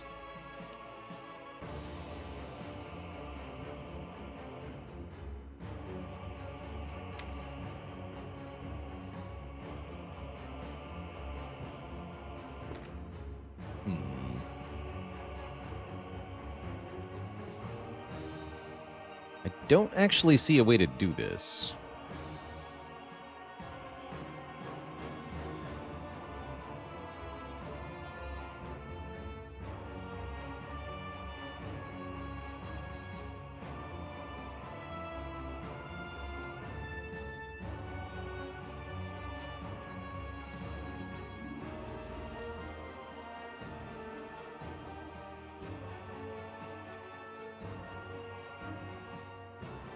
Damage short even using the liquid bronze. If only this was a lightning orb.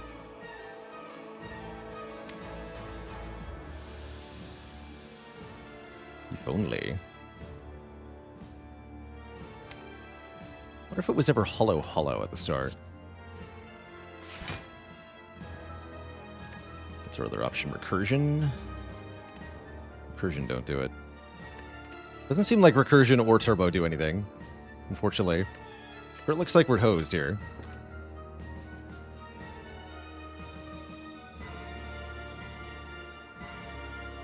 Hollow Streamline Beam Cell dual cast. You dual cast a Frost Orb if you do that. That's not a thing.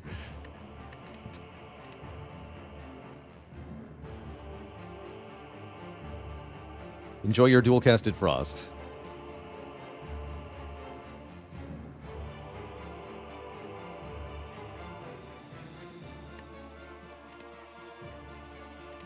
At this point, we have to turbo.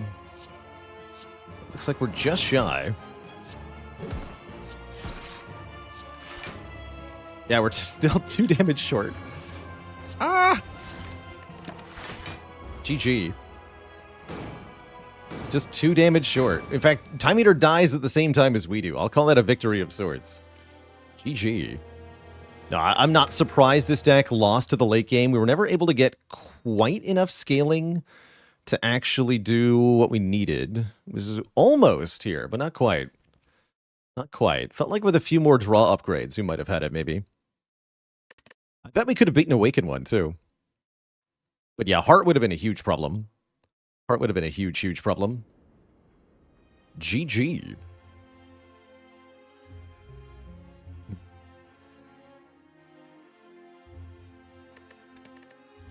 Yeah, if only we could have done that streamline play, but we were 1 energy short.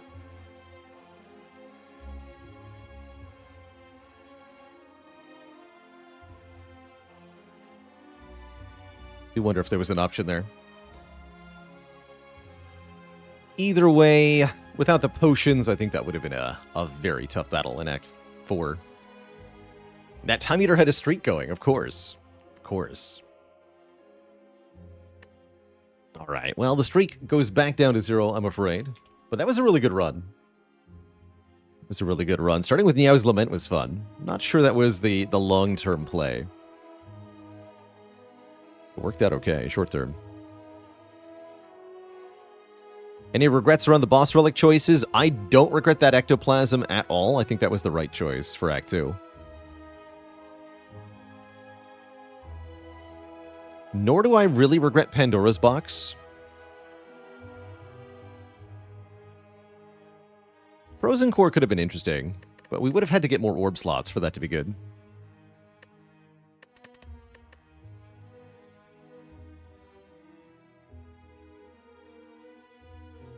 Let's see, I want to play some Brotato.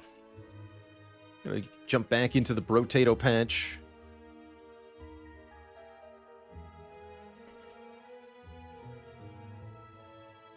Have some fun in that game. Brotato.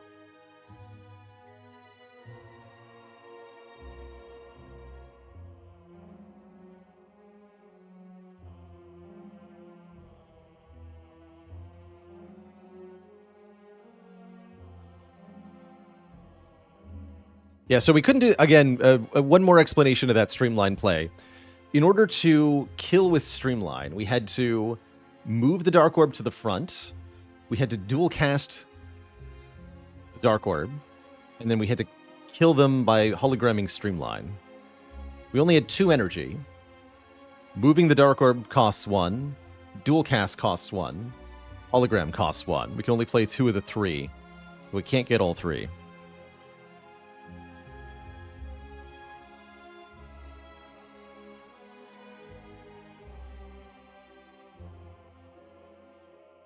That was the core problem there. A dual cast upgrade would have made the difference there. But I don't know that the run would have been winnable from there. That's all right.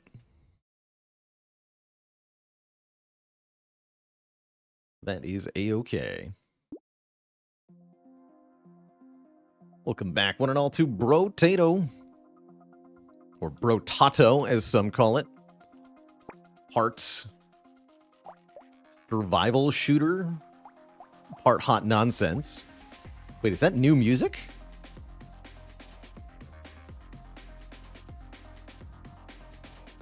It sounds different.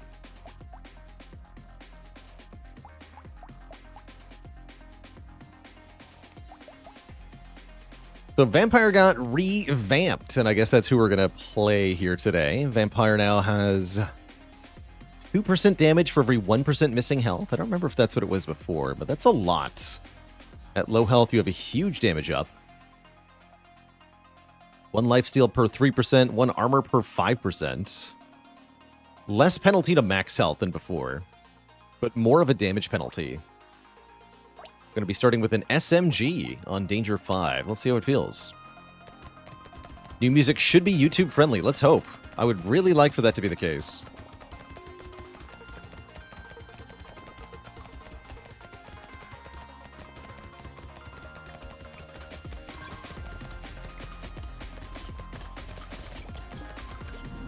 Right, we want to take damage early.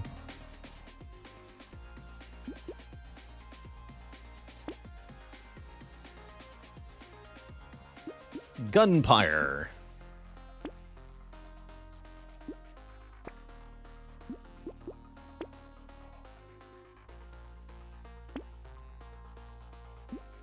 Good luck, Gunpire.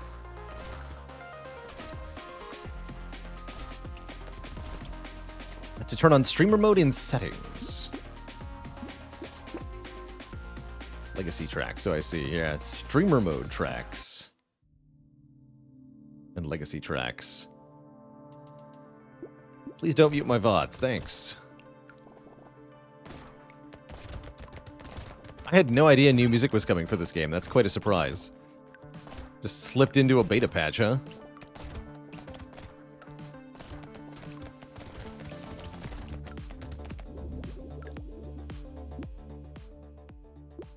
Start getting some lifesteal. I feel like Gunpire is going to want some lifesteal.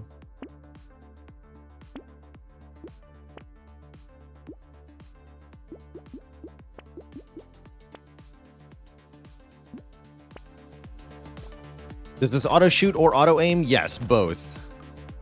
Kind of like Vampire Survivors a little bit. The only inputs the player provides during the actual combat waves is moving up, down, left, and right. Where and how and when you shoot is determined entirely by the game. Although there is an auto-aim mode, I don't really recommend it.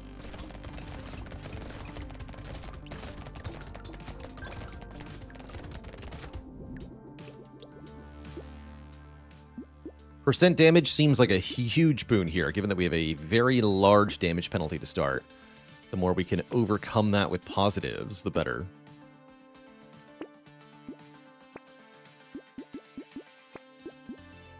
I like Banner quite a lot.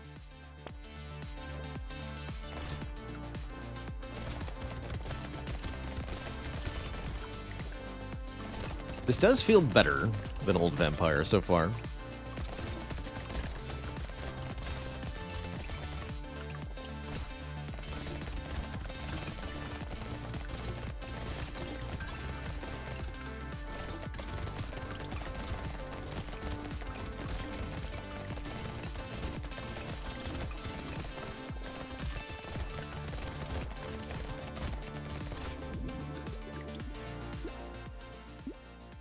More attack speed.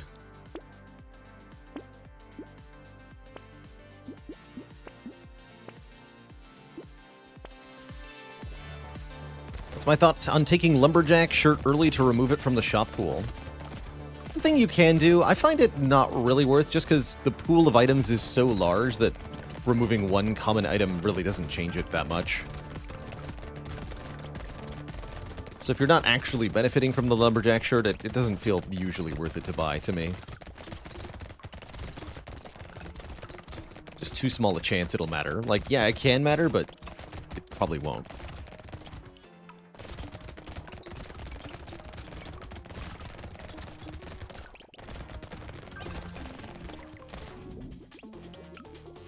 So I'd say most likely you're just wasting money if you do that. Start getting range damage.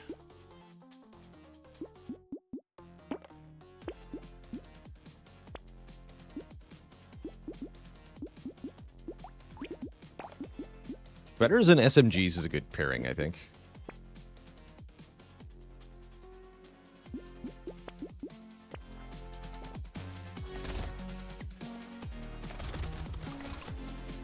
Now, if your lifelong dream is to be a lumberjack, that's a different story. Then you should be buying every lumberjack shirt. Your wardrobe should only contain lumberjack shirts, which should be strategically opened to reveal your bountiful chest hair at all times, also.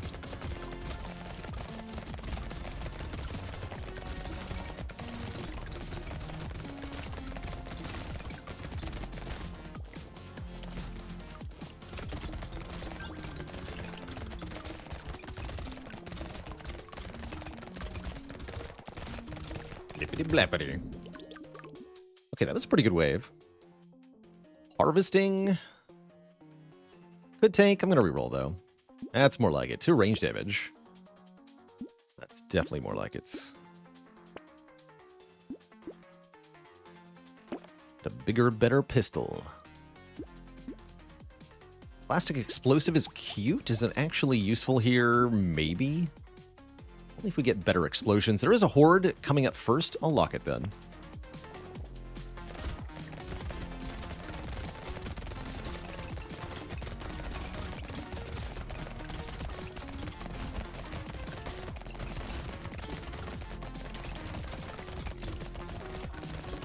Yeah, I'm liking the new music quite a lot, actually.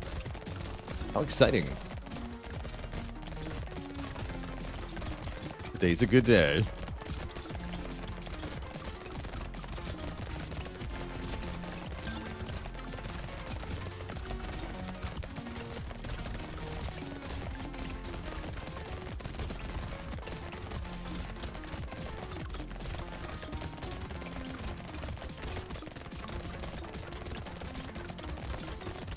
Sure, Mr. Binary. I can do a brief stat overview here. Every run of Brotato has a number of stats, which you see on the screen here. These are the primary stats and the most important ones. Max health is pretty straightforward, how many hit points we have. HP regen, which this character is not allowed to have, is a healing rate. Usually, one regen is equivalent to about 1/5 of a health every second. Lifesteal is a % chance to heal when striking an enemy. Not healing for percentage of damage, but rather healing a % chance to heal one. The % damage stat modifies all of our sources of damage by a multiplier, basically, and that stacks with melee, ranged, elemental, or engineering, which all apply flat added amounts to certain weapons. So to get the damage that our weapons do, our ranged weapons specifically, we take the base damage of the weapon, we add 3 range damage to it, and then we multiply that by minus 43% to arrive at the real damage. Attack speed and crit chance should also be relatively straightforward. Range adds a flat amount to each weapon's reach, with melee weapons getting less of a benefit, but still benefiting. Armor reduces the damage we take. I feel like you need to get to... It's about 5% damage reduction multiplicative per point of armor. Dodge is a chance to dodge incoming attacks. Max is at 60%. Speed makes us move faster. Luck and harvesting are the two weird ones. Luck is a % increased chance to find rarer items or to find consumables. So with 100 luck, all your chances are doubled, effectively. And then harvesting is money and experience points at the end of each wave. Basically, each point of harvesting is like killing one additional enemy for free during the wave in terms of the resources that you gain. And that's rather important. Resources are good, usually. Every item that we can pick up usually gives us 1 or more stat ups, and then often 1 stat down as well. Although not everything does have a stat down associated with it, like the lemonade, which is all upside, no downside. I'd say luck in general is not a very good stat, but some of the characters benefit more from it than others. So if you really benefit from health pickups, then luck becomes a fair bit better. Oh, those keywords. Precise, unnamed, ethereal. So weapons have, like tags or keywords, you might call them, that provide bonuses if you have more than one item with that property. For example, currently we're holding 6 weapons with the gun tag. So we get the full, set bonus, you might call it, plus 50 range for having 6 guns equipped.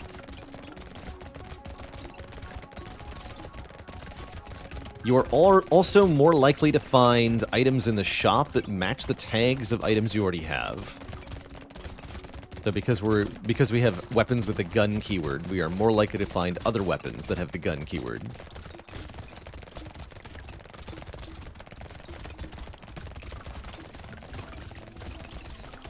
Just some Brotato basics for you. Don't die, don't die. I didn't die. Lucky me. Keep taking % damage ups. Those are good. I already have no knockback, so this is just 4 lifesteal. 4 lifesteal seems good. Do explosions count as elemental damage? No, they scale off the damage scaling of whatever weapon is causing the explosion. So shredders here scale off the range damage stat. Although there are explosions that scale off of elemental damage or off of engineering. rocket launcher scales off of range damage as well.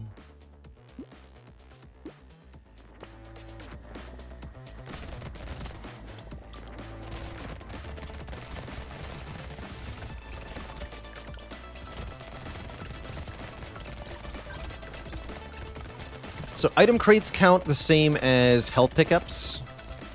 They heal you for 3 health by default. And they also give you an item at the end of the wave. There's no difference between collecting it at the end automatically versus picking it up mid-wave beyond the 3 healing. So it's just if you need to heal 3. Yeah, you can never miss picking them up, for example. You will always auto-collect them if they're there.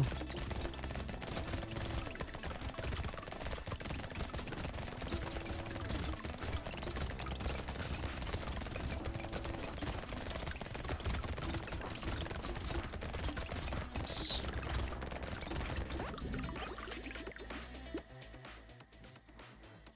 Take 1 more range damage and 8% more damage. Here we go. Now we're cooking.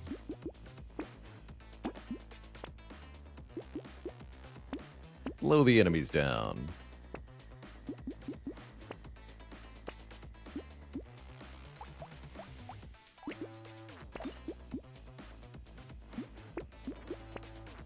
Lock that too, I guess. Alright, we are set for the Horde wave with 2 rocket launchers, not 1, but 2.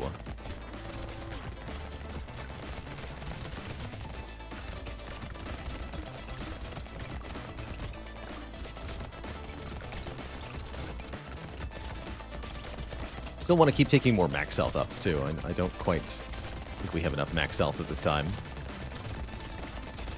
The health and damage that enemies have increases each wave. So even for enemies that look the same, they're getting stronger and stronger each wave.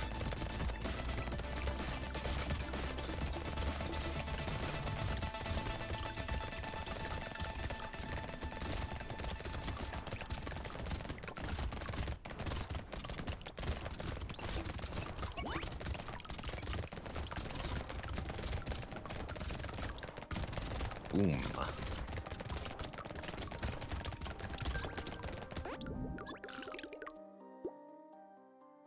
And harvesting for free? All I have to do is give up some dodge that I don't even have. Sounds great. Armor also sounds great. I got another rocket launcher 3. Are you kidding me? Sure, I'll take a rocket launcher 4. So more upgraded weapons of the same type often have higher base damage and better cooldown. This rocket launcher 4 does 80 damage versus the 30 of the rocket launcher 2. It also fires every 0.62 seconds, whereas the rocket launcher 2 fires 1.07 second cooldown. So you get a very dramatic improvement with each rank of a particular weapon, generally.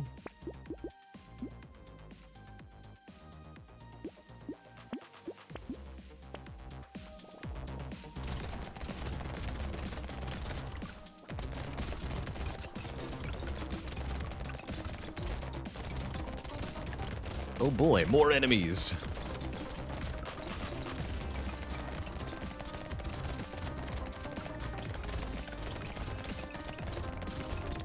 Just what I wanted.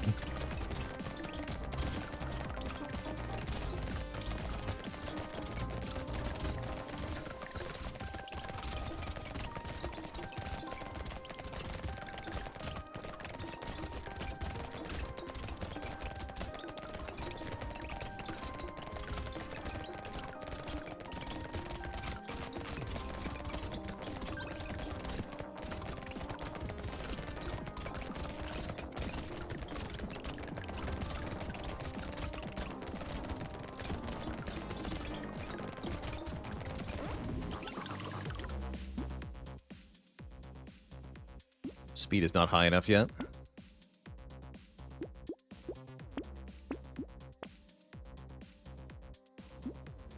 Funny luck with no downside. Sure.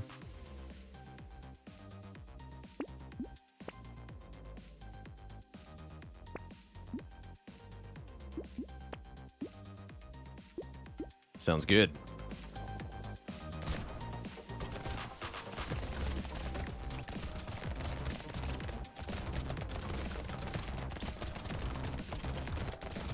And that's right, I don't have any early access to anything that isn't available to the general public. You're looking at the beta branch of Brotato right now. So coming up in Brotato's future, there's both a free patch, of which this is the beta version, and a paid DLC.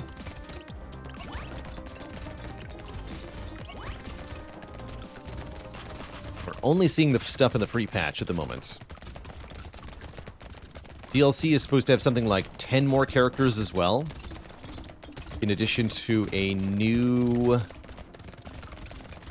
mode or arena. Like an alternate set of 20 waves, basically.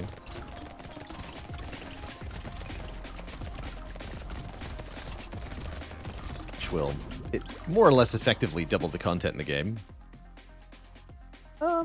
That's better than 41, I'm pretty sure, over the course of the rest of this.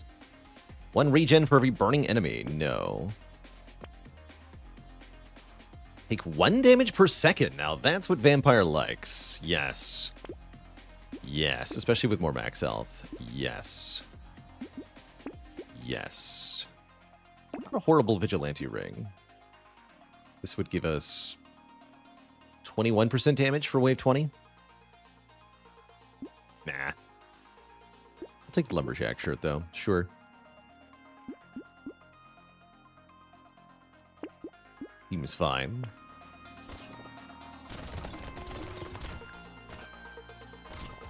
Yeah, just have to make sure we don't take a weird ghost. That's right. That would be bad.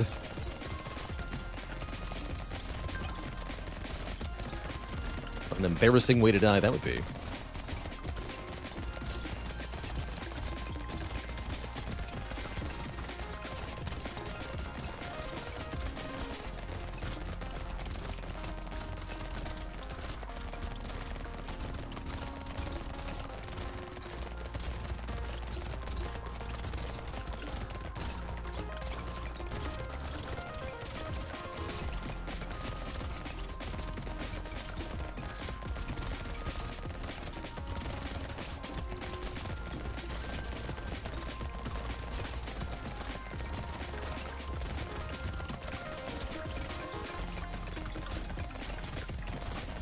Beautiful.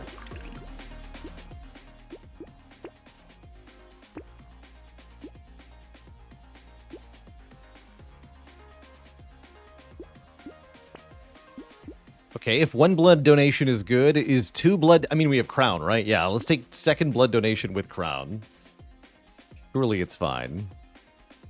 Extra stomach seems bad, though. How often are we going to be at full health? Basically never.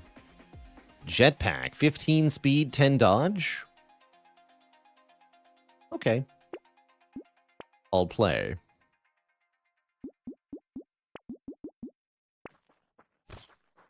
Is 132 harvesting a lot? Yes, that's pretty good. It's not crazy territory, like Farmer can get over 500 pretty easily, but it's pretty good.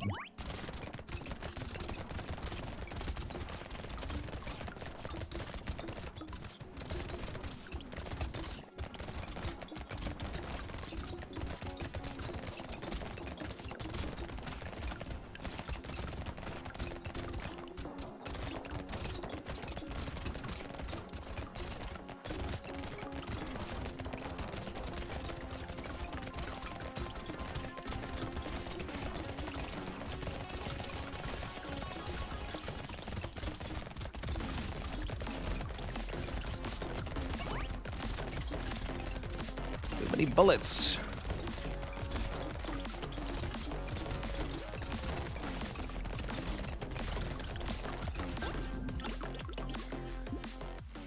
Projectiles gain 1 bounce. Yes.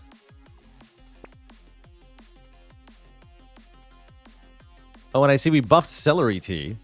To also give you more XP gain during the next wave. Problem is, next wave is an elite wave, so I'm not going to take...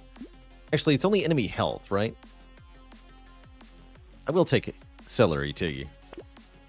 I wasn't planning on killing the elite anyway. Seems hard to do.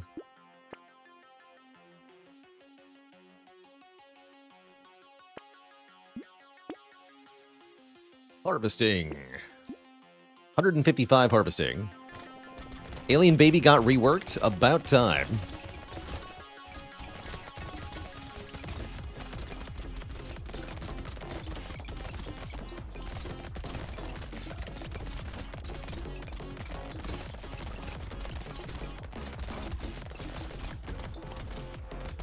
Actually pick up the materials, though, don't forget.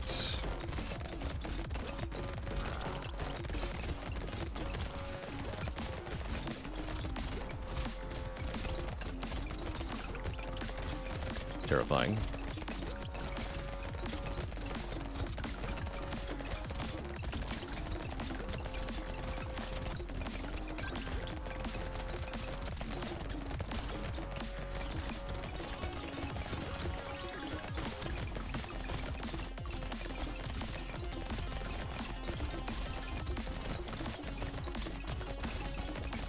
Spicy. Good wave. Another rocket launcher. All right, let's lose the shredder then.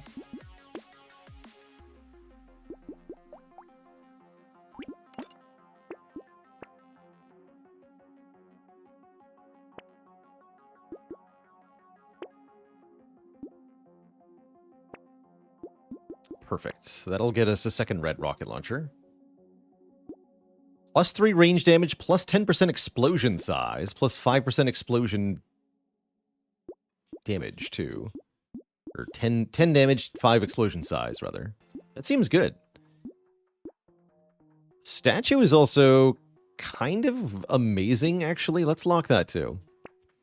Does Ricochet proc additional lifesteal? I think so. Good question.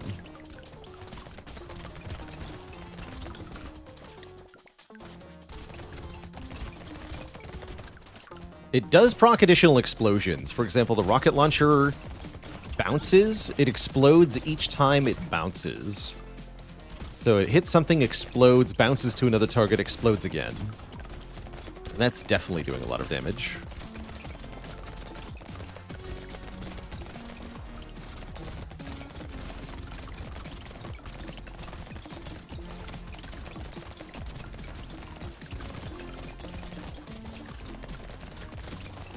Same with piercing, yeah.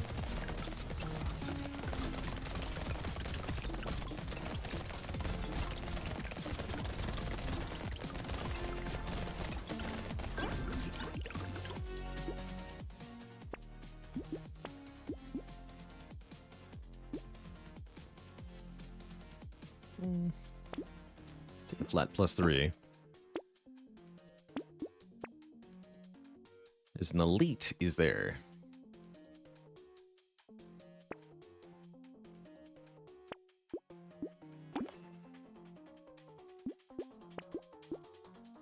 Good luck, buddy.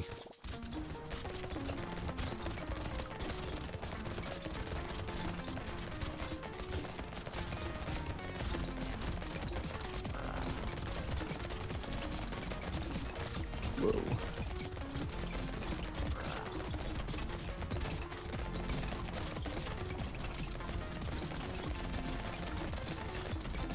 Easy.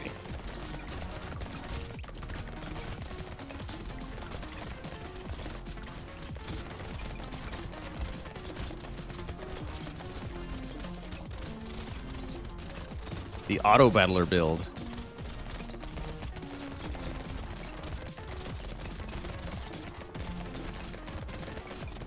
You'd love to see it.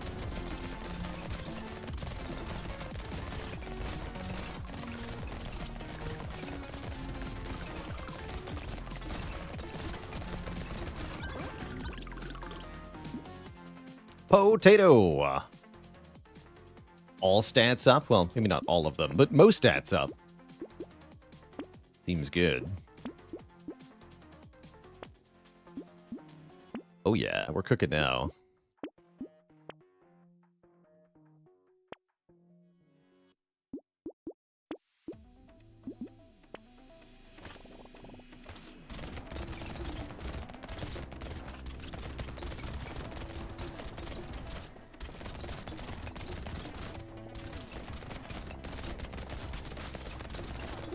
speed stat is at 175. Cooldown on the rocket launcher is 0.37 seconds. Fires 3 times per second while standing still.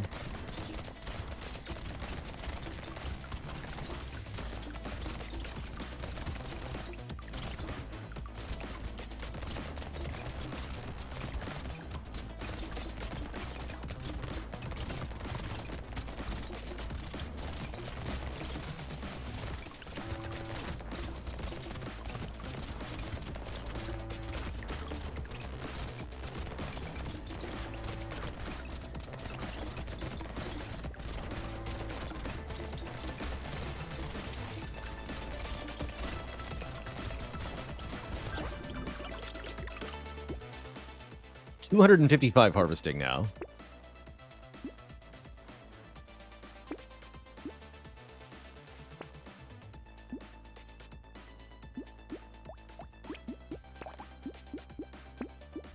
Beautiful.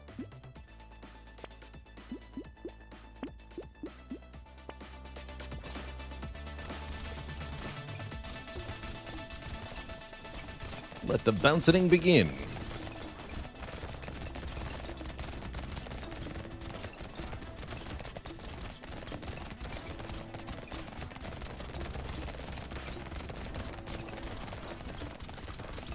Yeah, what chat is saying about lifesteal on explosions is more or less correct.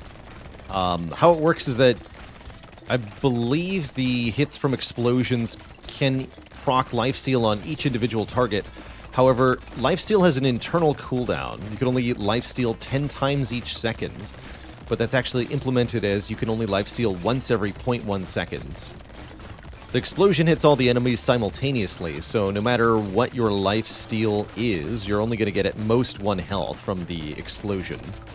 Because if you proc it 1 time, it's disabled for all the other targets.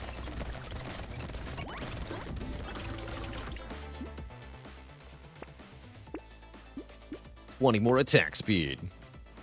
15% explosion damage. More explosions. More lifesteal. Wisdom's good for the last wave. Let's go.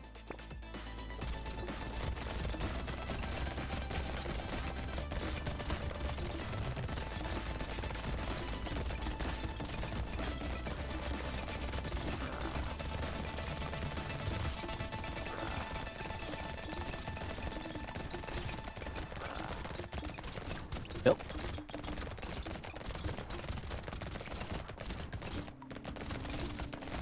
Ah.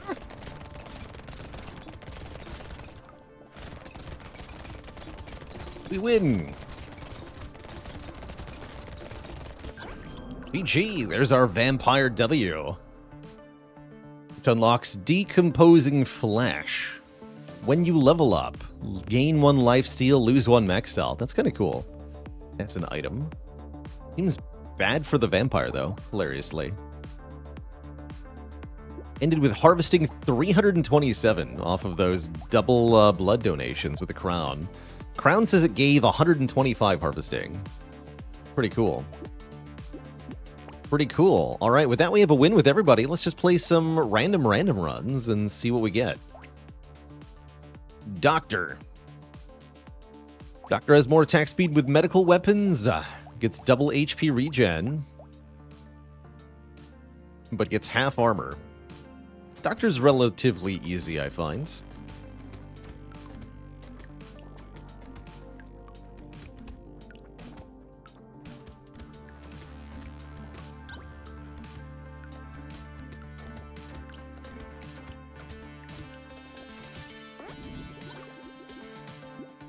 So his special abilities essentially mean that you have both insane healing and insane damage with medical weapons. What stats do we want? We want probably range damage. Medical guns actually have good scaling. Take some move speed to start. I guess a turret's not bad either, right?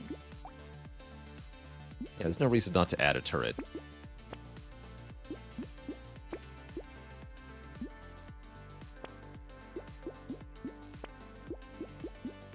I think I want dynamite.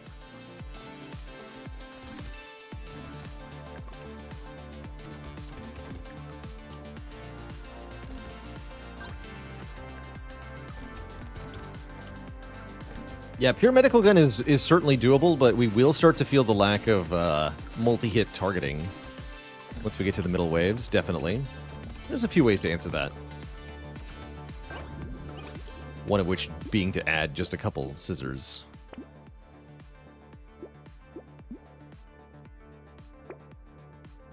Looks like it wants us to have guns, though. Guns it is.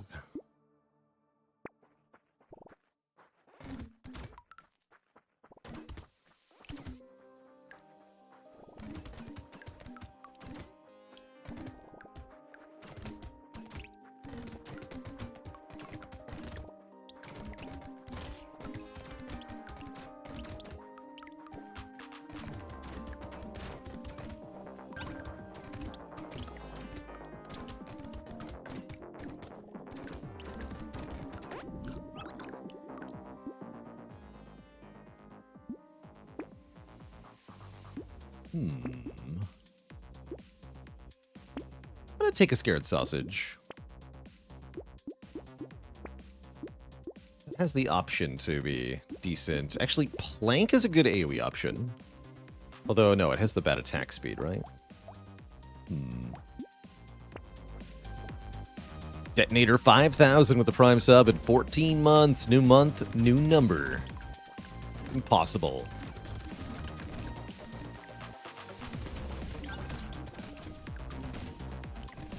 Impossible, I say.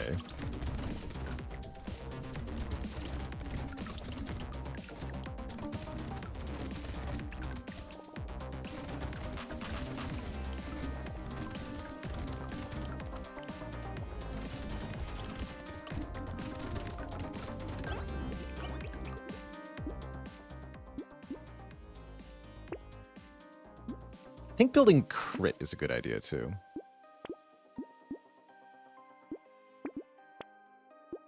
All right, we're pure guns. I believe.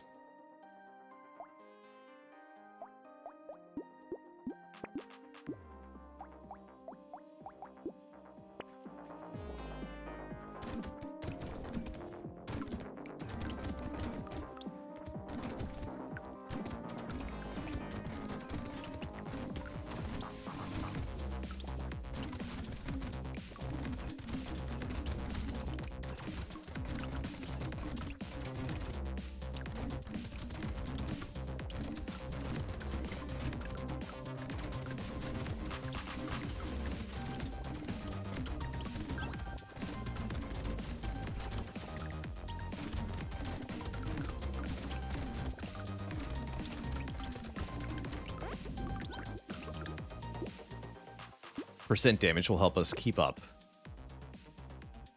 I'm going to take the elemental damage because we have the sausage.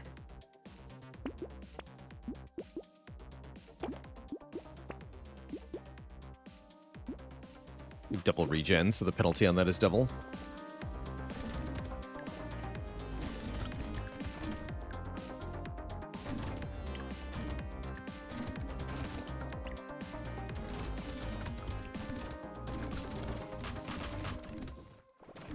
Med guns for everyone.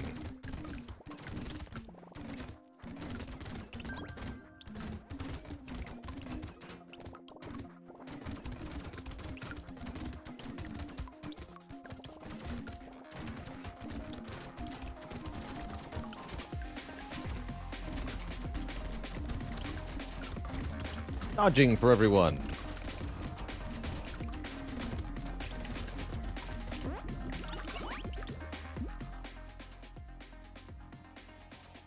-3 harvesting to get even more healing stats. I'll make the trade. I'm willing to do that.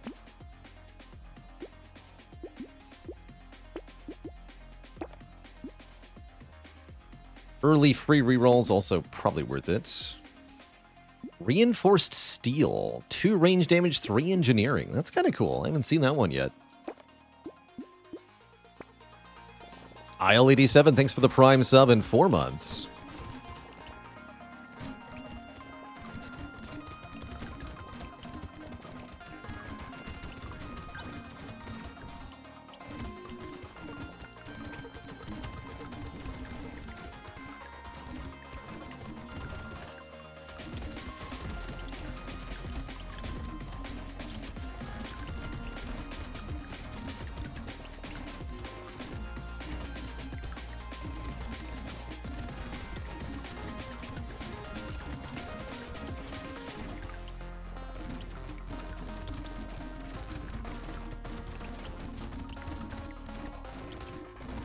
Damage is still very good for now.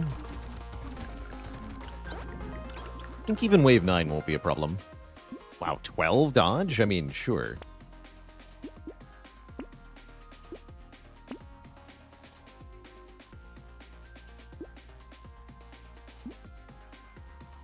If you insist.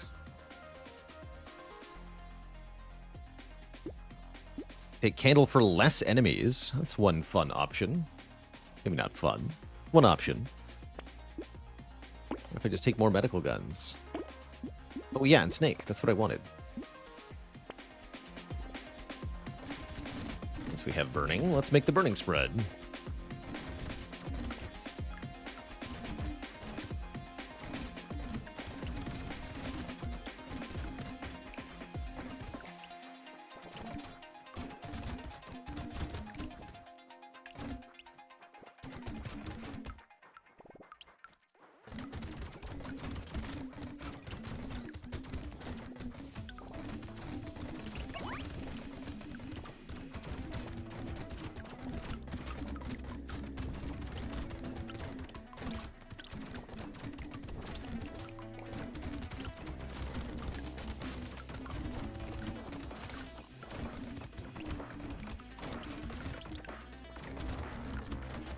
A chance.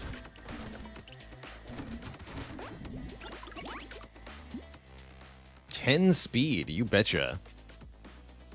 And a way to turn luck into damage. That's also not bad. Get a half armor, right?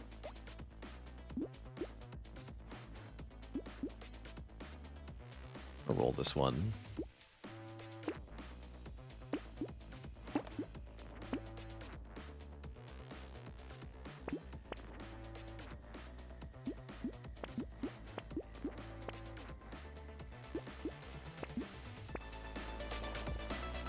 Do I think maps should have obstacles in them? I think that would have been a good way to add a maybe more replayability, is sort of like different map shapes. Imagine a map that's a donut shape arena. Where you can't go in the middle, but you have to kind of go in a circle constantly. Or you could have one with corridors or turns. I think it would be a cool idea to just be able to have some variance in this arena that you're playing in. If I was the maker of Brotato, I think that'd be the first thing I'd want to modify.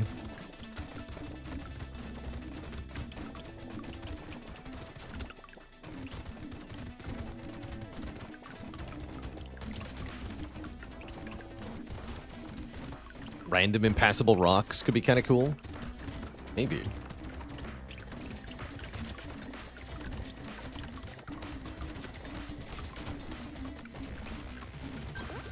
Alright, we have great damage for that wave.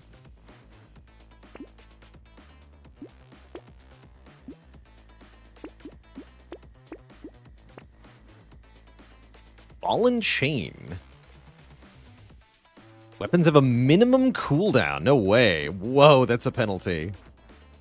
Minimum cooldown. Yikes. Not a chance. No, thank you.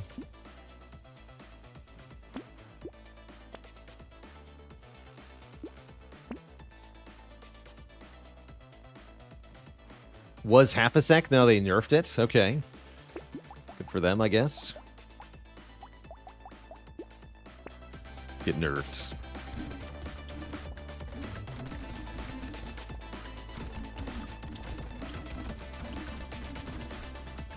Did seem like it had pretty good upsides.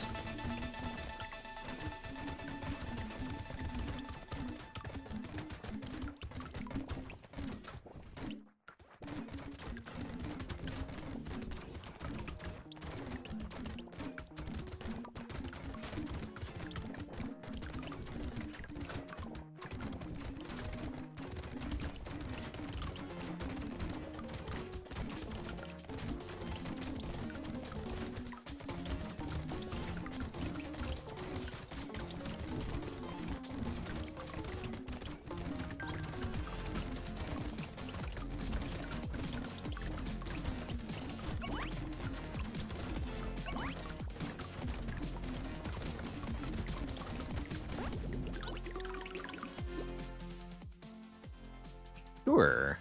We are burning things. Oh, wow, that's an early anvil. Holy heck, wave 10 anvil. Let's freaking go.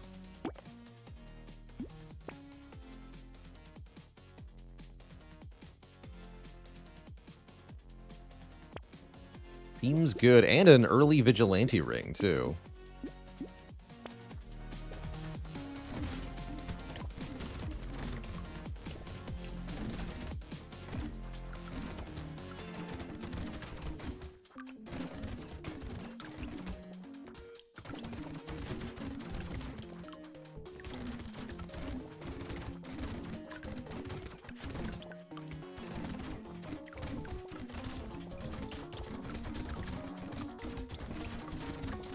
We don't have as a lot of max health. I should probably change that.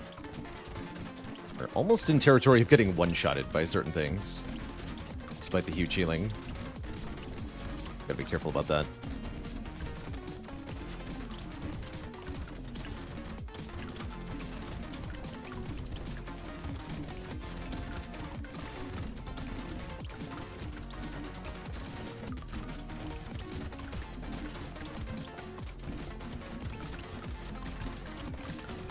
Yeah.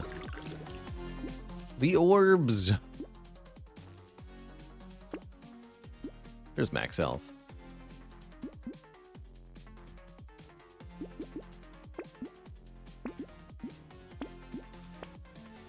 Blood donation. Yes.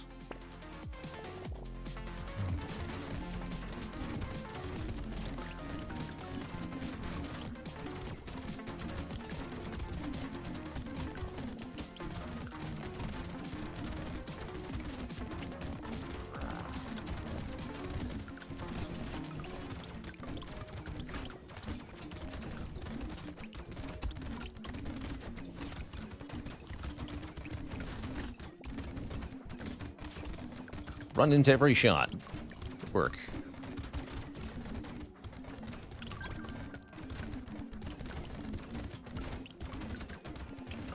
Cool.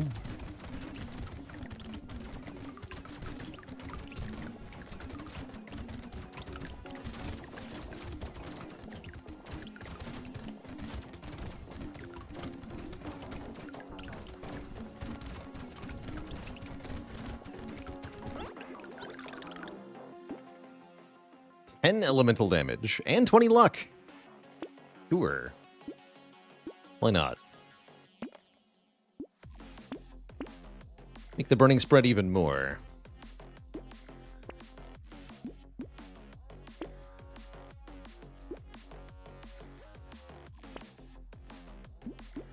Even more regeneration.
Oh, fine. I'll take this one.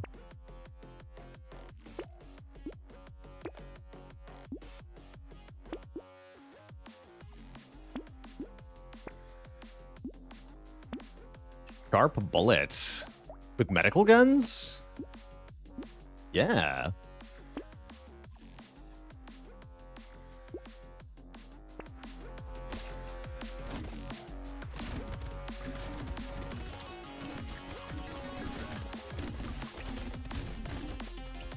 Wait, does fairy affect weapons or items?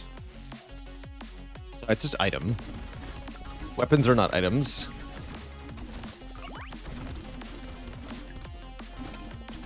It doesn't matter if I have 6 red weapons. It's all good.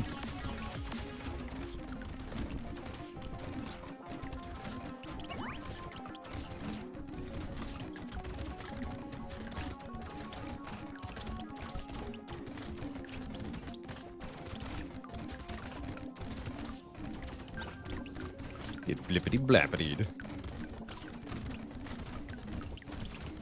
Just disintegrate. I'd love to see it.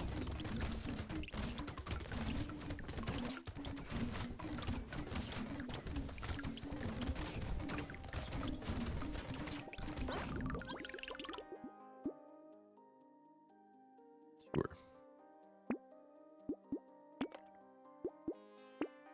Plasma sledge. Merely wait 2.29 seconds to swing.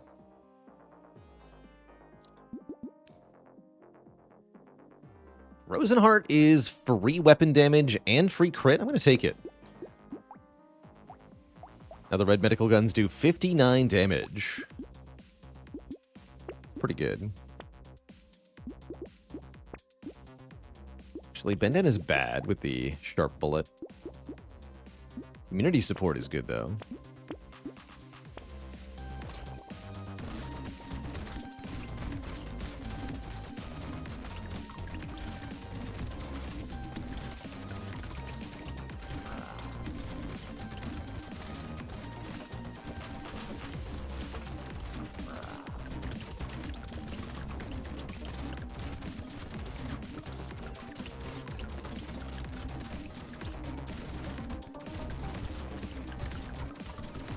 Back here.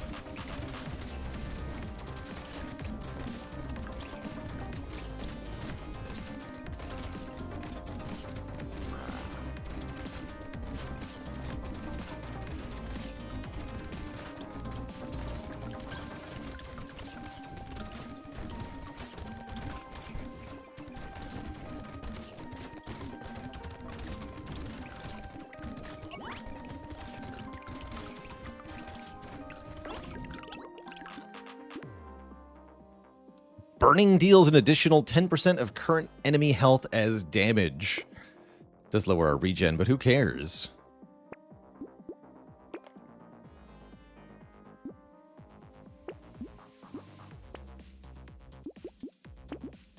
Who cares?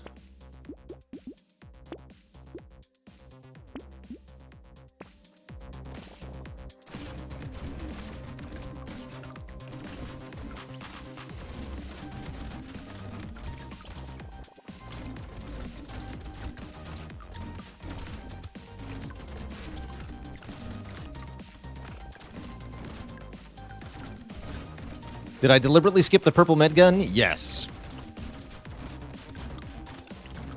Yeah, we have an anvil that will automatically turn these all into red weapons anyway. I guess it was paying 200 money for 2 armor, essentially.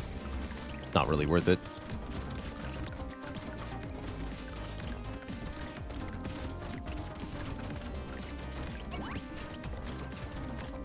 Yeah, which is 1 armor with Doctor. So even less worth it.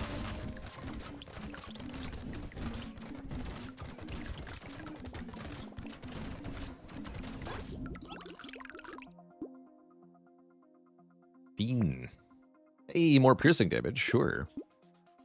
How's our range doing? Not very well. Statue's back. I'll take statue. Spider, not that good with only 1 weapon type, huh? And we lose regen. Like that.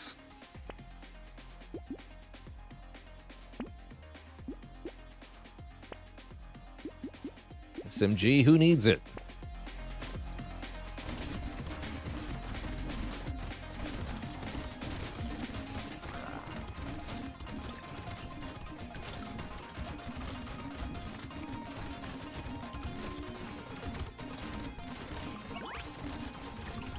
Spooky.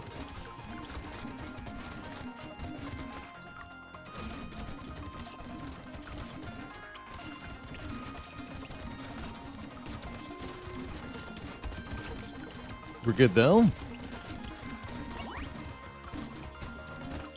Get wrecked, Croco. Deleted.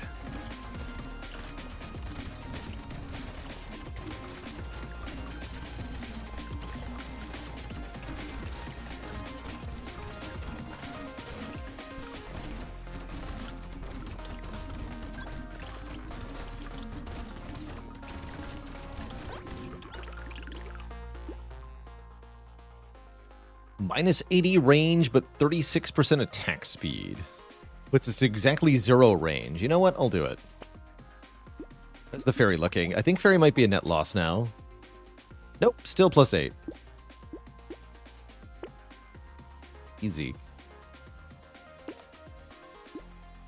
So yeah, medical gun's still not worth it.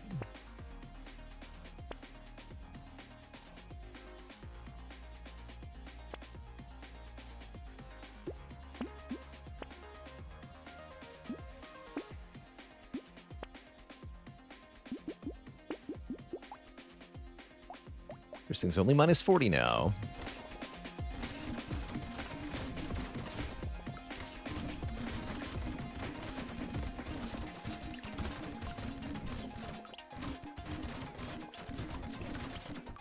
We should get more dodge now.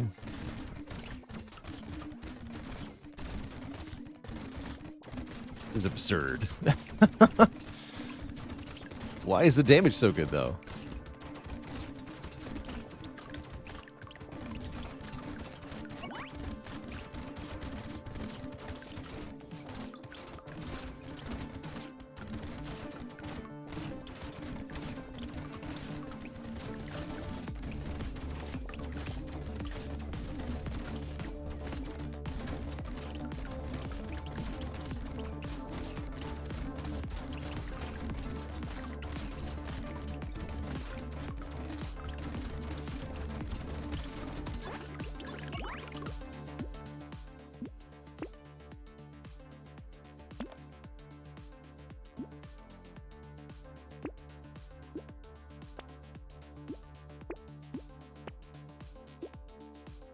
That's dodge.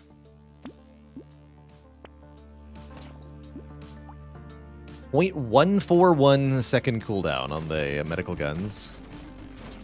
Firing more than 5 times per second. Well, like 7 times.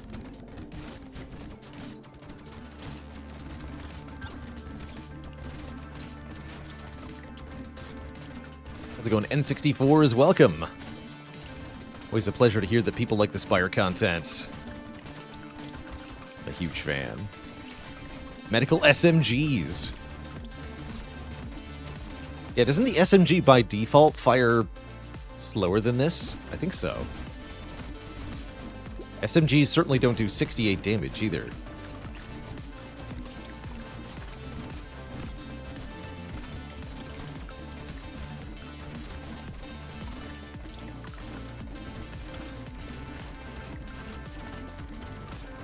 Pollen Chain would be good here. How about that?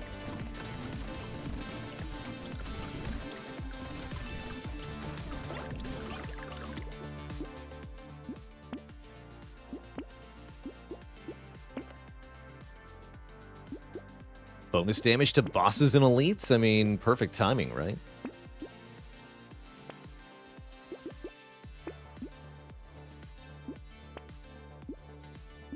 Second blood donation, maybe not good timing. Peacock, terrible. Peacock is horrible. Why is Peacock allowed to be here? And N64 is thanks for the Prime sub. Welcome to the Cozy Sub Club. Thank you, thank you. And then they were blippy blapped.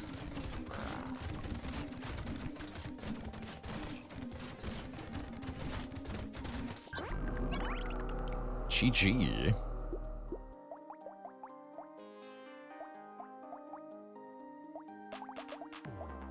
Pretty good. Yeah, that's the earliest anvil I've ever had. That's for sure. That was great. 4 red medical gun, or 6 red medical gun 4s. Absurd. Absurd.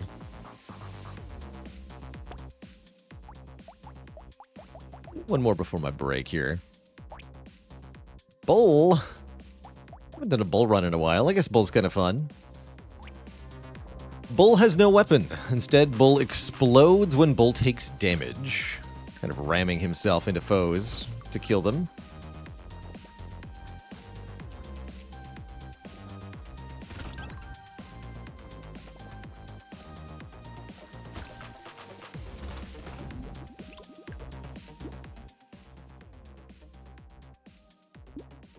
Bull doesn't benefit from range very much, but life seems fine. HP regen mods are upped. So Alien Worm is fine. I do believe the explosion is allowed to crit. Although I think it's only 1.5x crit mod. Explosion scales with melee, ranged, and elemental damage 300% each, so we should take melee damage, as that's the easiest stat to get.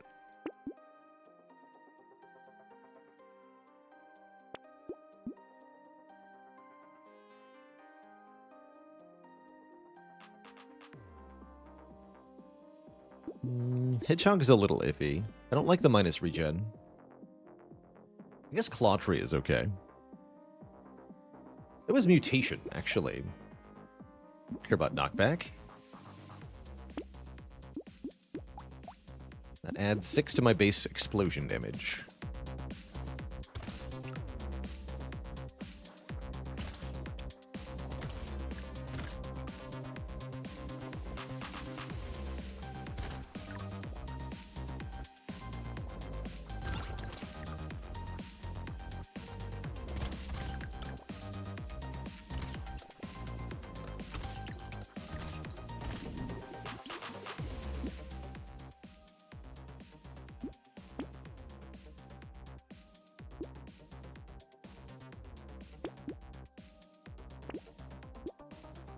Wait, I should have taken the explosion damage. I'm dumb.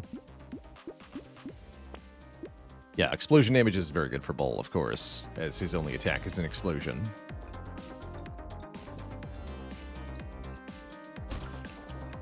Foolish.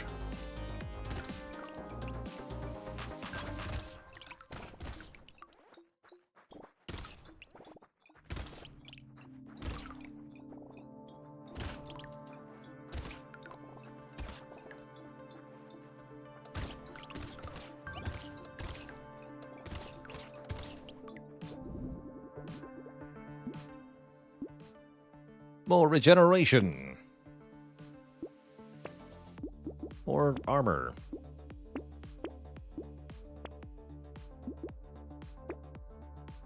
Cute monkey seems decent too, actually. Let's just take more regen.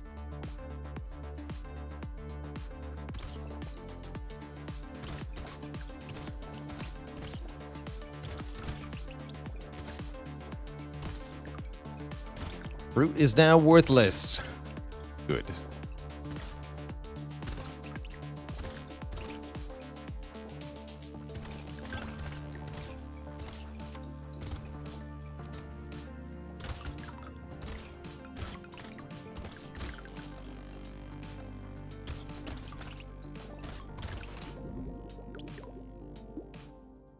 This does literally nothing as far as I'm aware. Same with attack speed. Nothing. Nothing at all.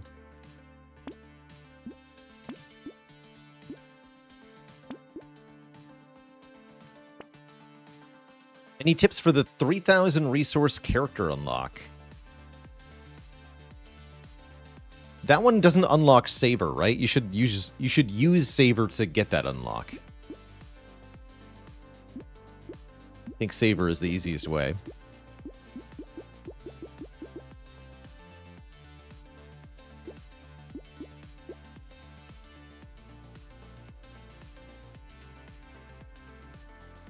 I think I skipped these. Yeah, that's the guy that starts with a piggy bank and gets more damage based on your unspent money. The idea is with Savor, you just want to buy weapons and then as few items as possible. Just buy weapons and save money.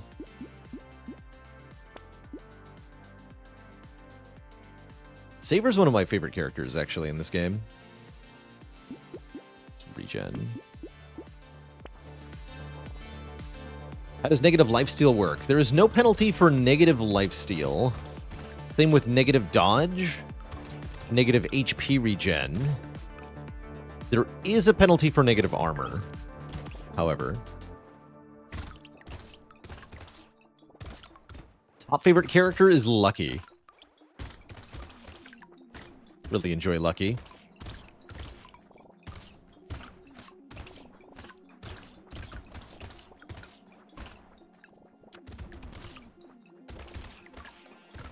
Morshed.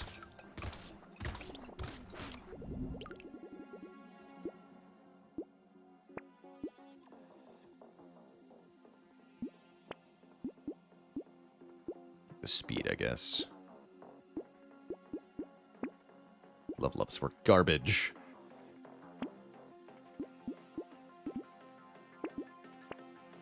There we go. Explosion damage. Don't not take that.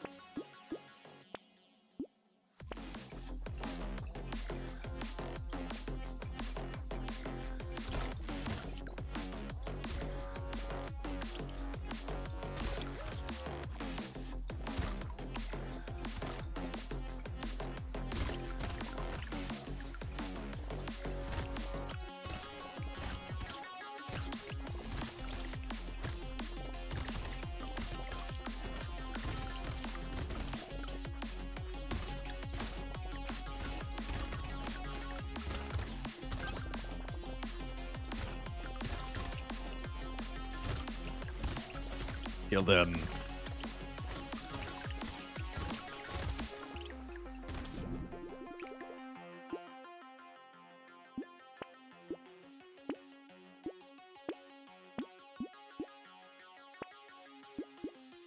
We have 5 alien worms. Seems like too many. Frosty Dog, thanks for the tier 1 sub in 11 months. Just one away from a full heckin' year.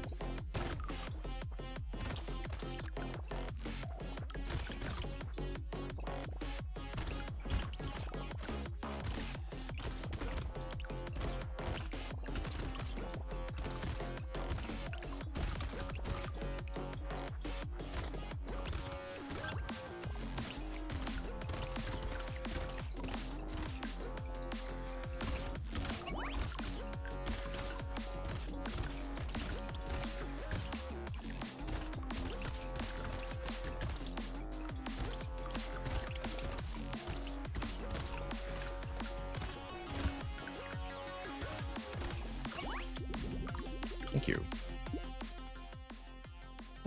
Sure.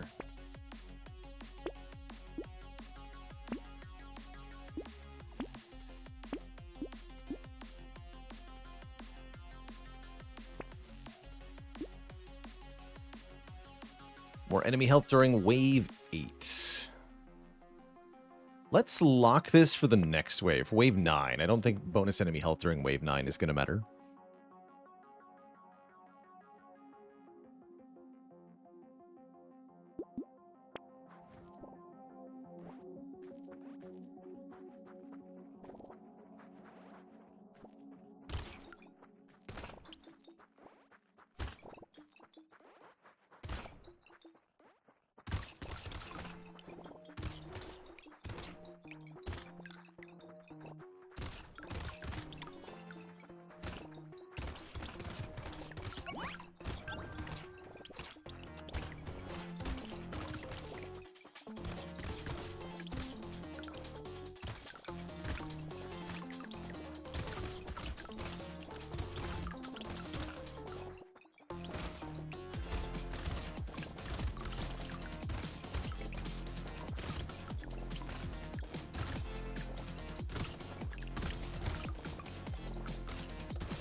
Good wave.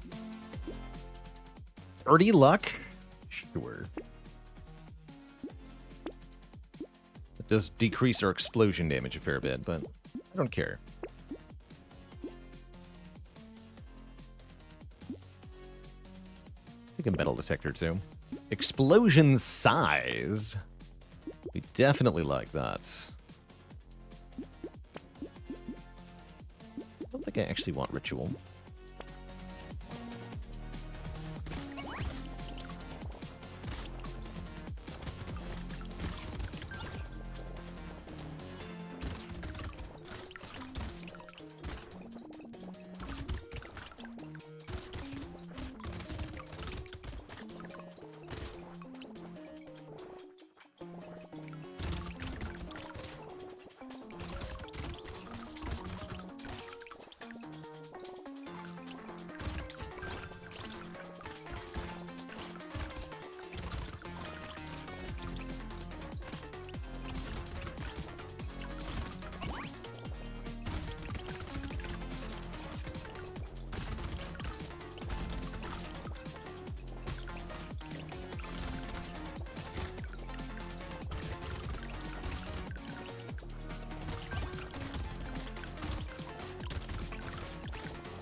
Okay, not bad.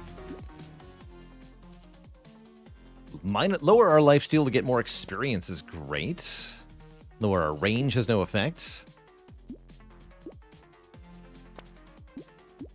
I'll start taking some dodge. Bull actually does like dodge towards a later game.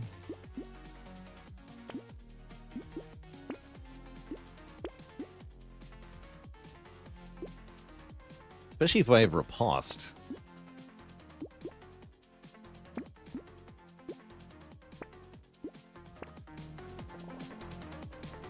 Why let the loot alien go? It had double health, so I didn't think I could actually kill it.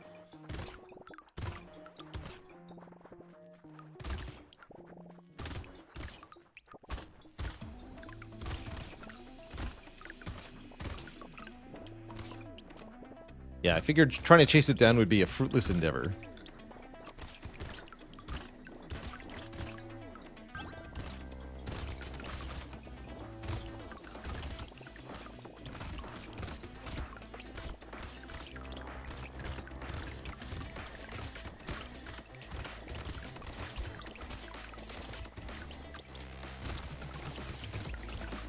Smashy, smashy.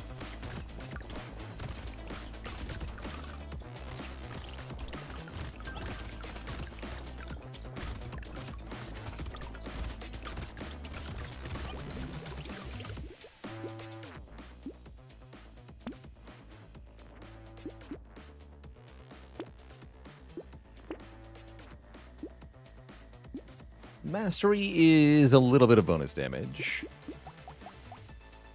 6 outweighs the 3. We gain 9 base damage on the explosion. That's not horrible. Sure. Guess the campfire is decent for the same reason. More explosion size. Now we're talking. Triangle of power. Very bad for this character. Don't take that. Take more explosion size.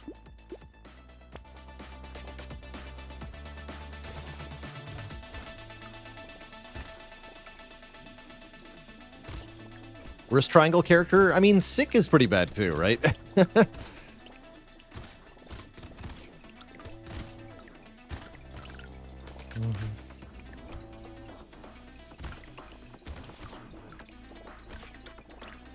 And Masochist. Actually, no, it's fine on Masochist, because Masochist, you're still net positive each time you take damage. As long as you don't take more than 2.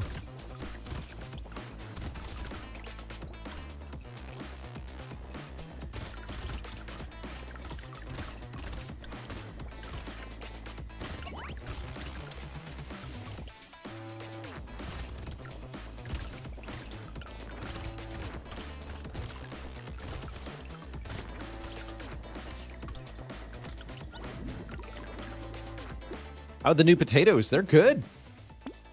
Yeah, they're quite good.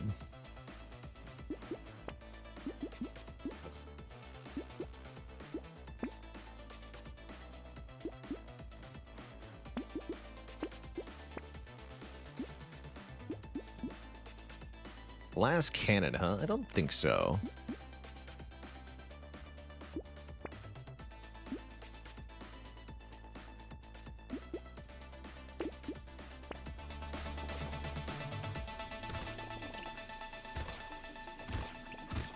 Killing an elite with bull is very hard. We're not going to be trying that here.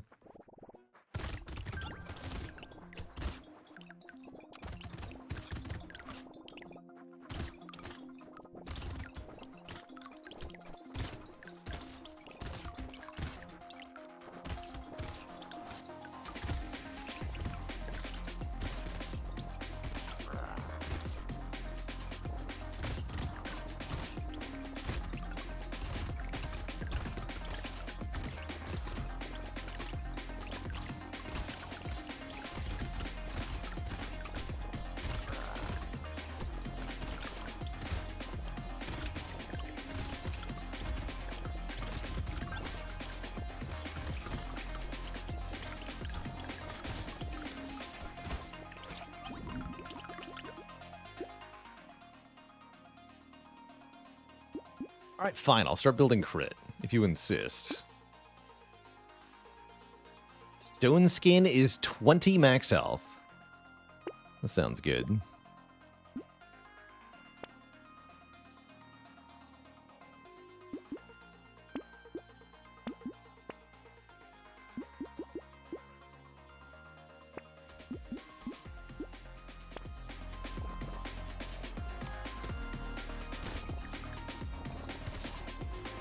Explosion damage now 181 as well. Pretty good bull run.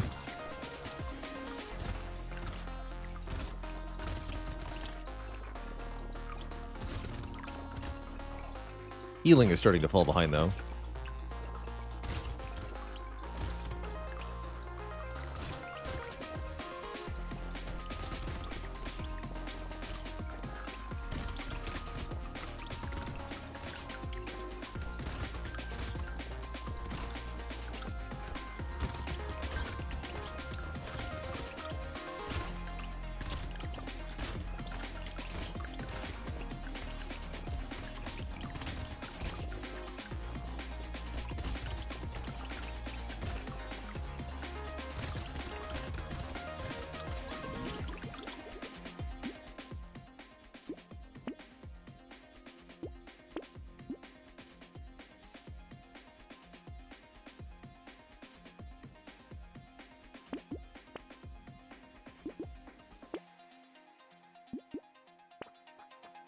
Piggy bank, go!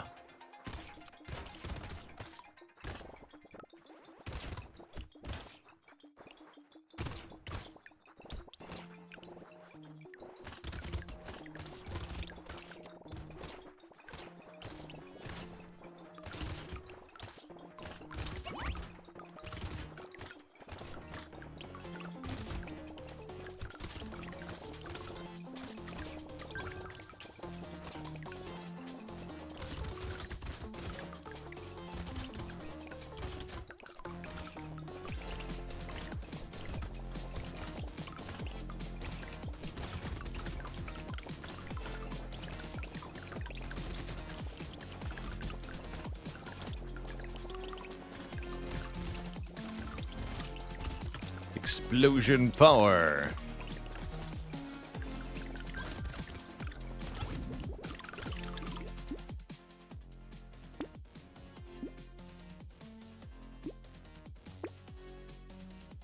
More damage. Okay, here we go. Alien Baby is 15 max health and increases enemy health rather than enemy move speed. I can get a lot more behind that. Still don't want it now, but at least I might take it sometimes.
Kaboom.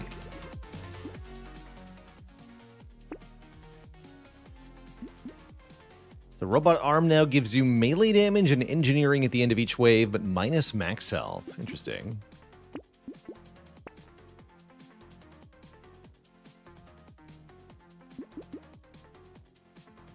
Range bullets are okay. I think I care enough.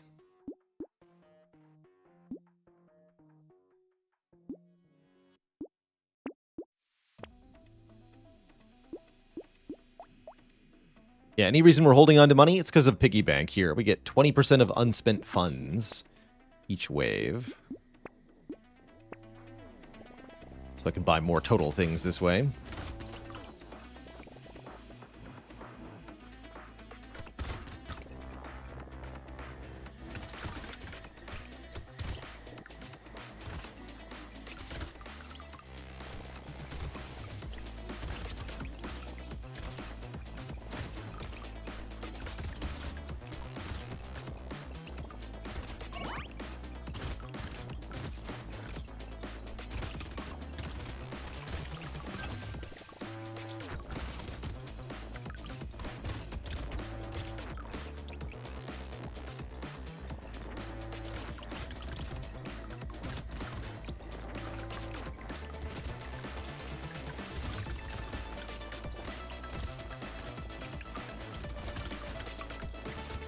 Peglin get the Baylor seal of approval. I like it a lot more than I liked the initial early access release for Peglin. I think it's quite a bit better now.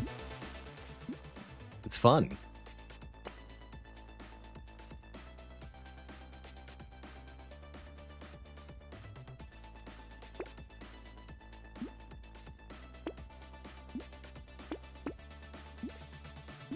Adding is cute. How am I at 0 speed? Oh well.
Beans.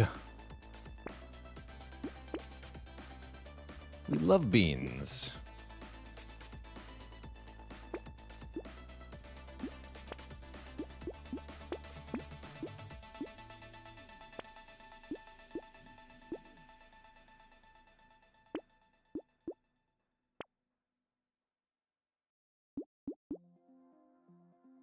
Rip and Tear seems good.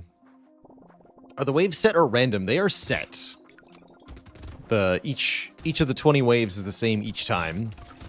One of the things that is going to be included in the upcoming DLC, my understanding is, will be a alternate set of 20 waves to play through. You'll have 2 different choices for what opposition you face.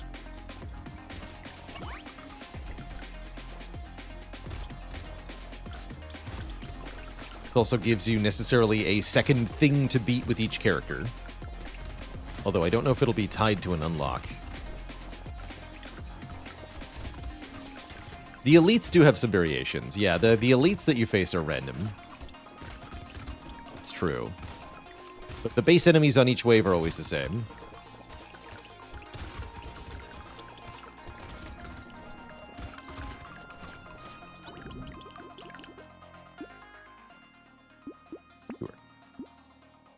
More... let's go armor. Although I like the crit, too.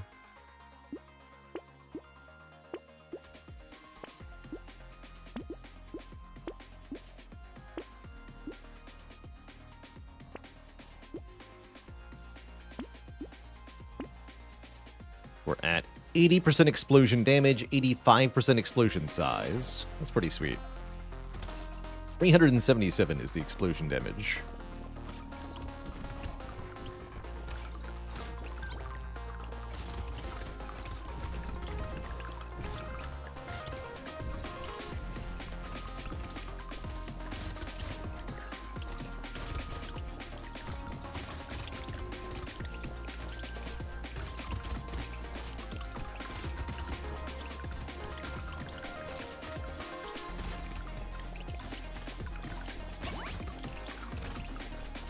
Absolute blackage.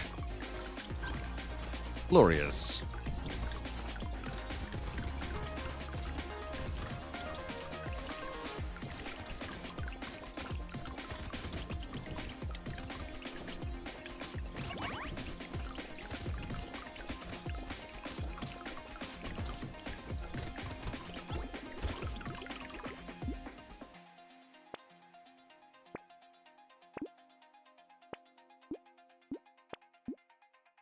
More regen. We have 111 HP regen. I like that Jelly is zero, zero health. It's the only character where you don't have weapons. How quaint. Take some honey.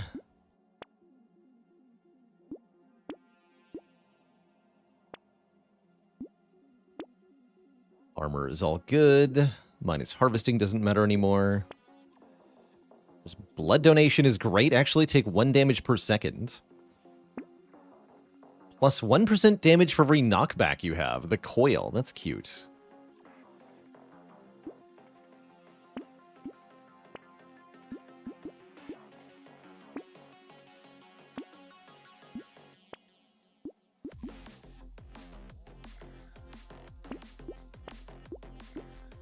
Second Rip and Tear is good. Go wave 20. 500 explosion damage, pretty good. Especially since it happens once per second.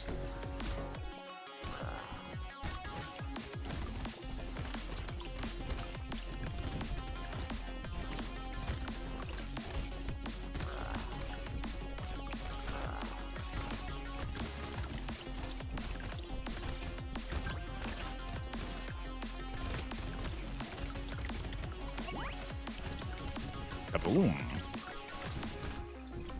Pretty hard to kill the bosses with Bull, but that was no problem at all. GG. Thanks to blood donation, that was OP.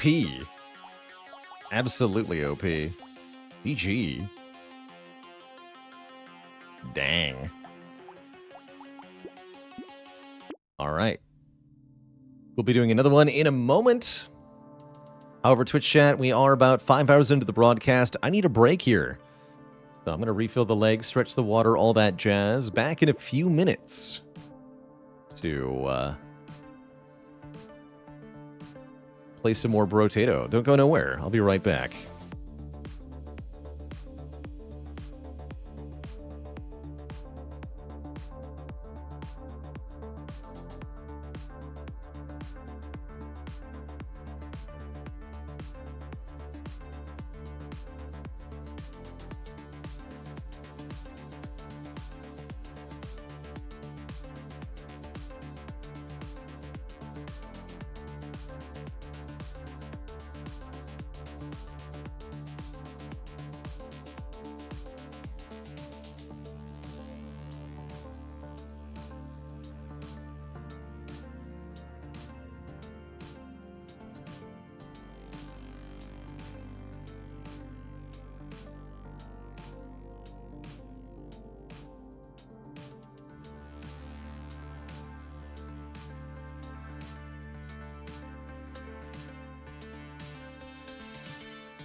All right, folks.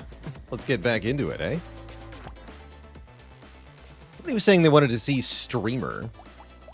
I'm willing to make an attempt at Streamer here. Video game man. That's me. The Streamer's weird. You get large bonuses to attack, speed, and damage while moving. You get more armor for every structure you have.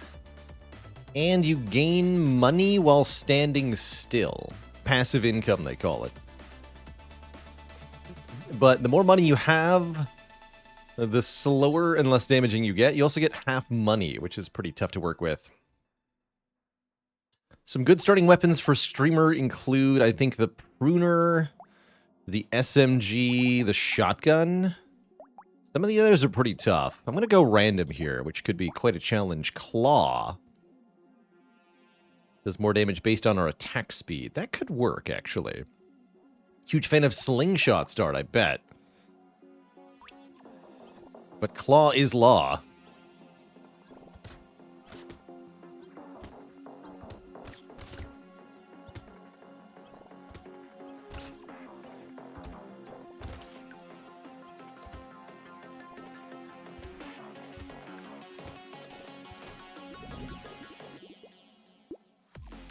Okay, there's Pruner. I'm gonna buy the Pruner. Might even recycle this Claw if we get a second Pruner.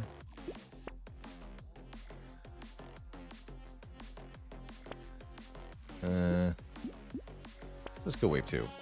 So that Pruner will give us 2 armor. Since it's a structure. And as a support class weapon, if we get multiple of them, they'll give us harvesting.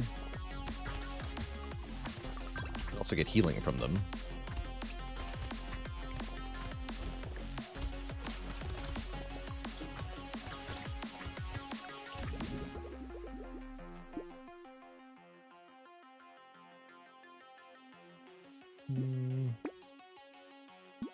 Harvesting's pretty important. Okay, here's second Pruner. Let's recycle the Claw.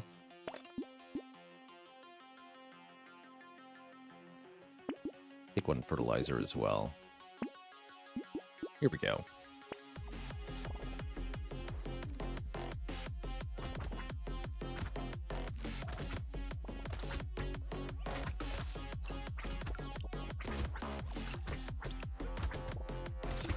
So the idea with a melee weapon-based streamer is not necessarily to use the passive income. That's more the domain of gun streamer. Instead, we use the ridiculous survivability and while moving bonuses that the streamer has to our benefit instead. Let's get a bit of speed here.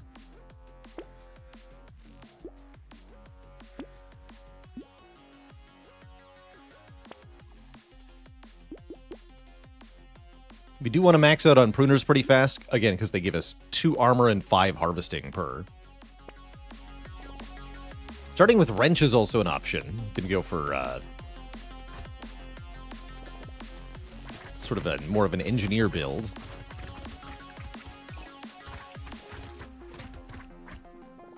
You can see, well, once we have enemies that do ranged attacks, we can't really just stand still with only melee weapons.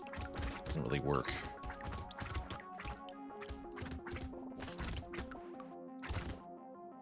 But we can get little bursts of money here and there.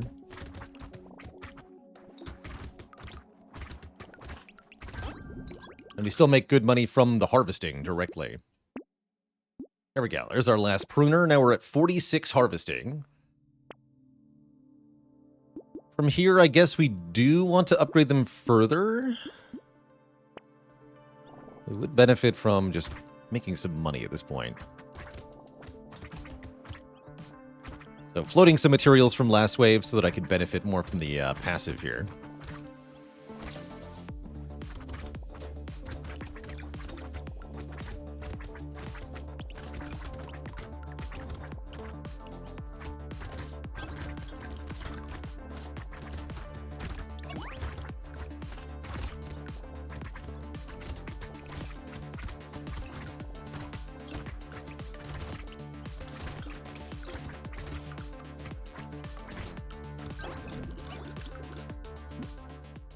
And then I think you want to start with somewhere in the range of 100 to 150 materials on Streamer each wave.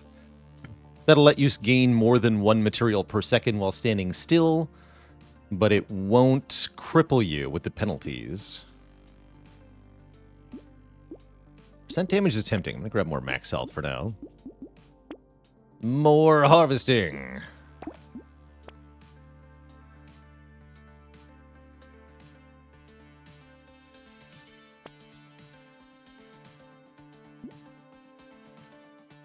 Butterfly seems fine. From here, we mostly want to build, I think, survival.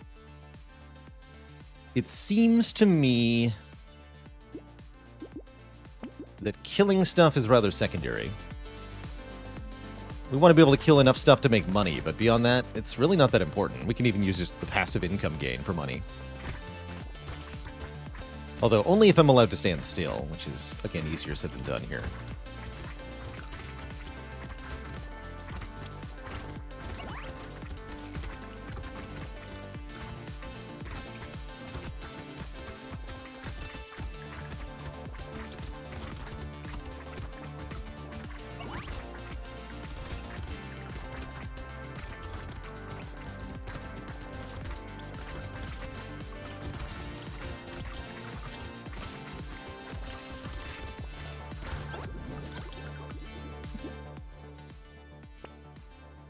Turret is a structure, so this is 2 more armor.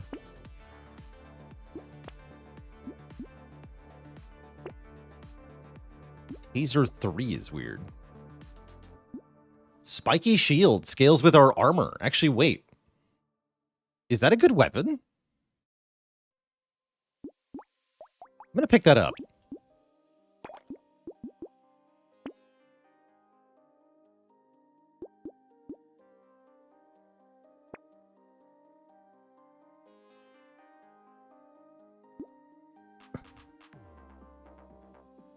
Wave 7, you don't want to stand still with Streamer anyway. Let's take a weird ghost into this wave.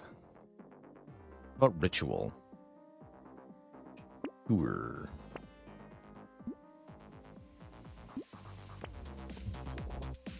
I should have taken the white flag, actually.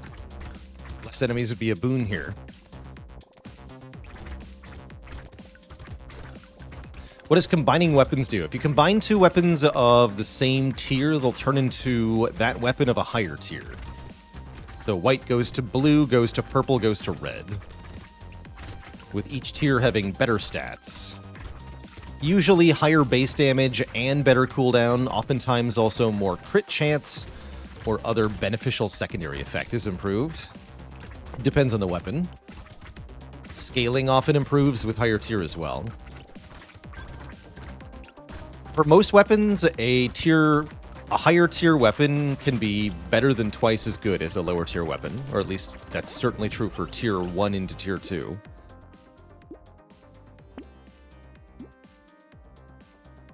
So tier 2 spiky shield scales with 125% of our armor.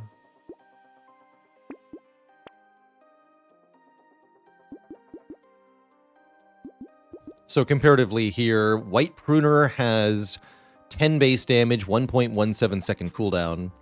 Pruner 2 has 15 damage, 1.07 second cooldown. Same range, same knockback, same crit chance. Actually, no, the crit multiplier is actually higher on the Pruner. And so is the crit chance. Goes from 1.25 with 3% chance to 1.56% chance. Interesting. That's not what I thought it would do.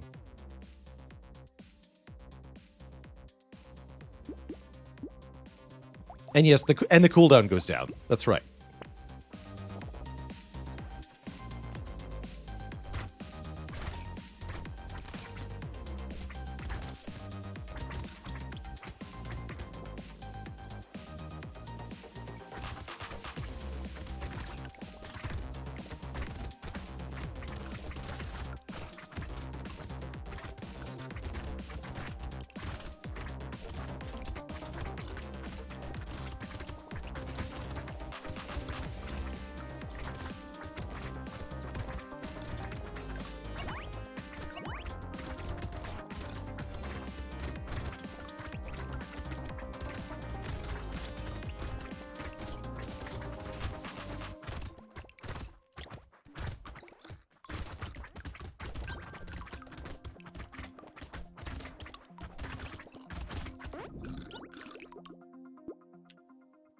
Okay, not horrible, actually.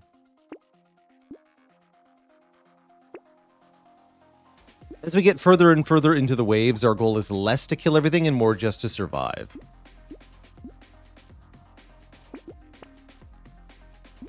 Landmines are a structure. So that also gives us another 2 armor. Take another spiky shield.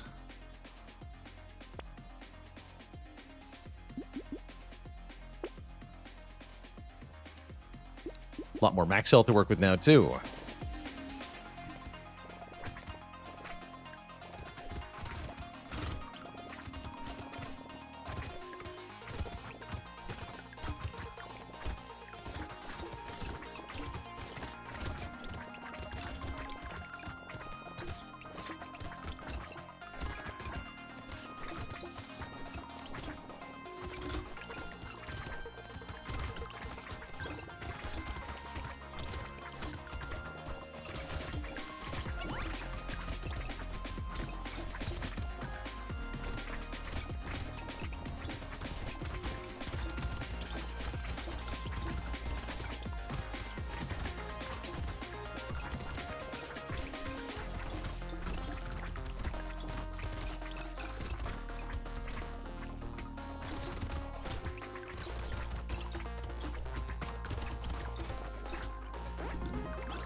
That's a lot of money. Really good wave. Let's get a permanent up to our move speed. Probably one of the last times we can sit still for so long. Killing a tree spawns a turret. I don't know if those count as structures in a way that gives us armor. Still could be cool, though. They do. Okay, let's take that then. Chat says yes. That's armor, that's armor. Healing is also pretty good, although healing from consumables is very important, so don't take Alien Worm. Ooh, handcuffs. If only I had a bit more max health. Handcuffs would be pretty juicy here. Although, my damage is more scaling with armor anyway, right? Heck it.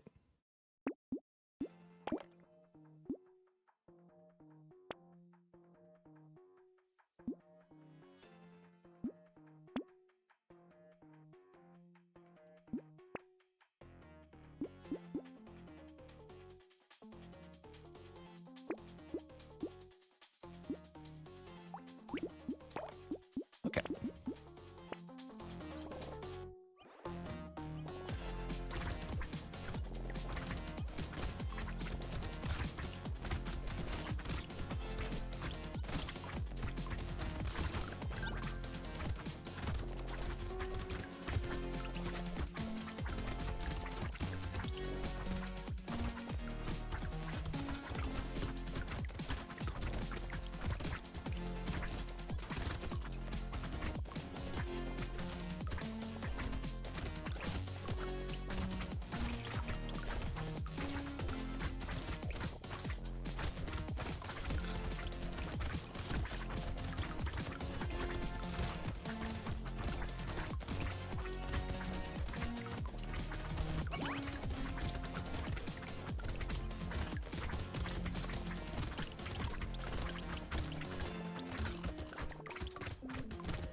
This is going pretty well. I think a big range bonus would help us to attack enemies a bit quicker. To be able to clear a bigger circle around ourselves. How about we facilitate that with a statue? More attack speed while standing still. And more knockback.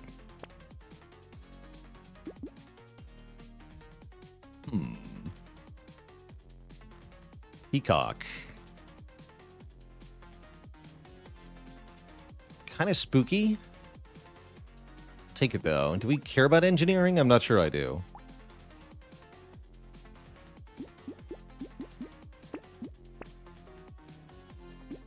Triangle of Power sounds spooky. Garden's good, though. That's another structure. More trees is also more structures.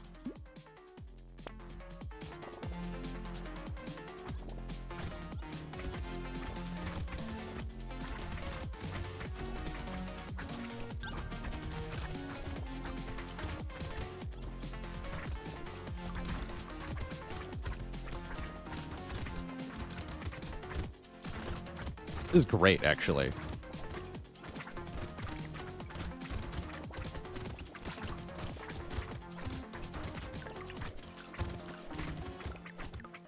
Let's see. The damage. Wait, I have more damage while standing still. 24 armor? Confusing.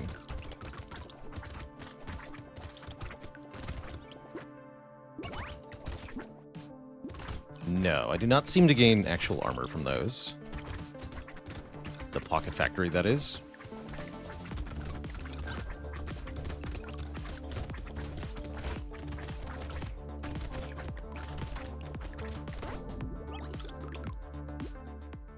Yeah, we just have 24 armor all the time.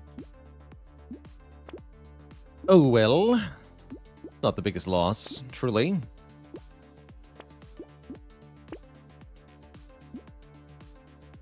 So, on Elite Waves, we don't want to try to sit still or anything like that. Instead, the goal on Elite Waves is to utilize our bonuses while moving as much as possible. So we spend down all the money.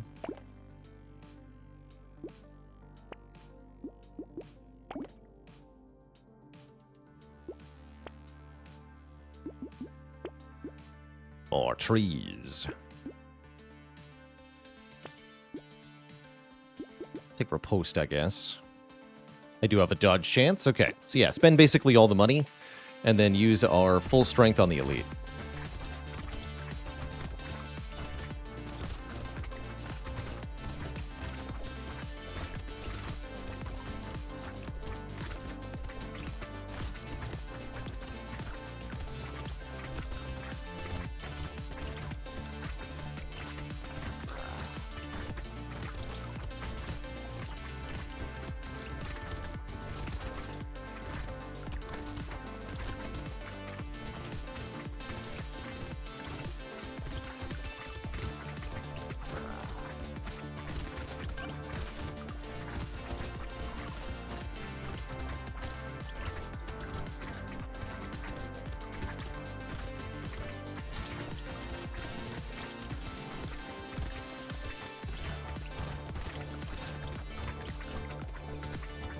Okay, couldn't quite put it down, but that was pretty good.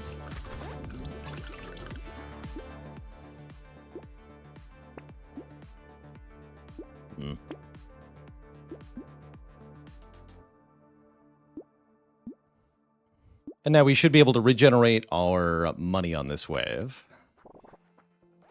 To some extent.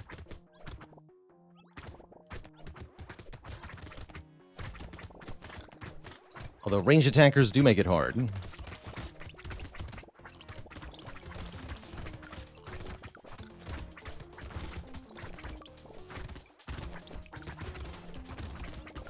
The tentacle-type creatures won't actually hurt us if we're standing still. They only do diagonal attacks that are meant to catch you if you're moving. So we have no fear of them. Ow. Unless we're trying to relocate, and then we do. Then we do have fear of them.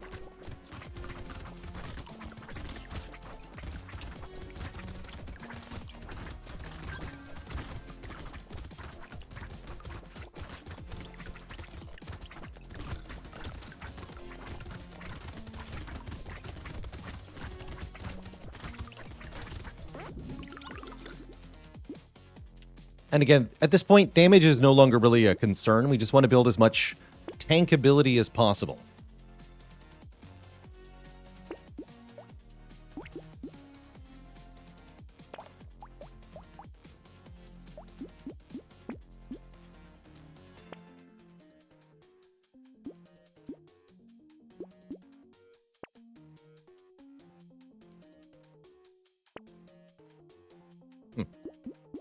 Blood donation, huh?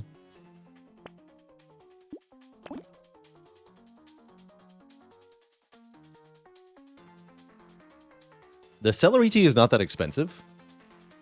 I think it's probably too late, though. A second statue. That would mean we attack more quickly while standing still.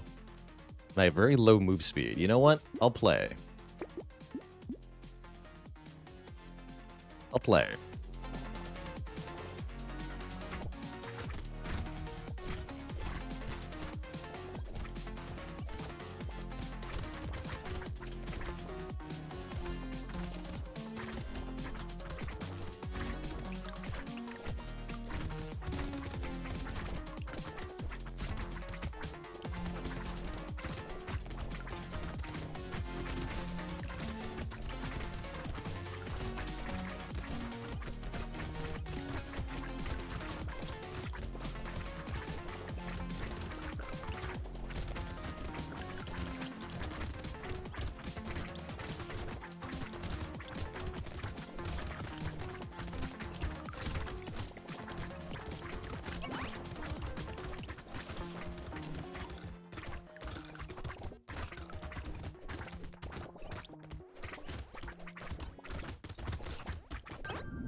That's a really good wave to stand still in, actually, because the enemies shoot randomly, so you're just as likely to get hit by moving as you are by standing still. Quaint.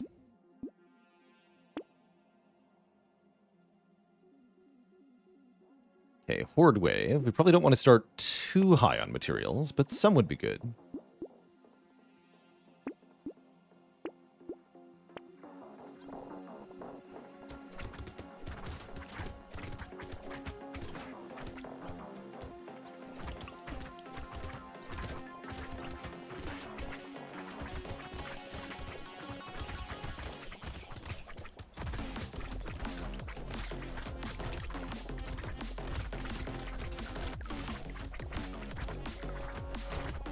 This is kind of terrifying.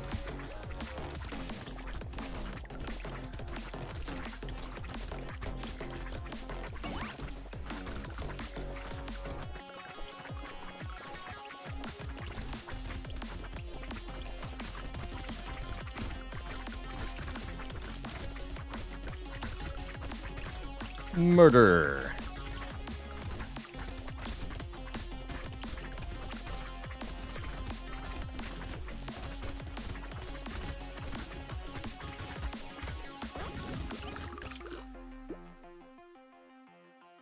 I would like more max health than that.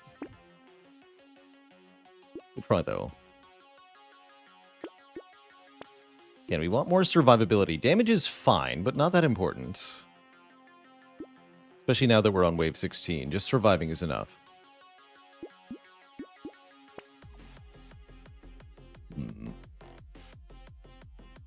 Is Monkey good? Normally it would be, but this character really doesn't pick up materials very often. So Monkey's actually not very good. We're trying not to move that much. We don't get very many material drops. Yeah, it's not that good.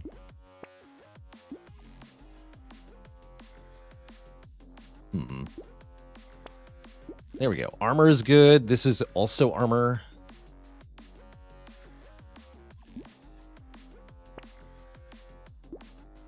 Improve the attack speed of structures is very good. All right, wave 16.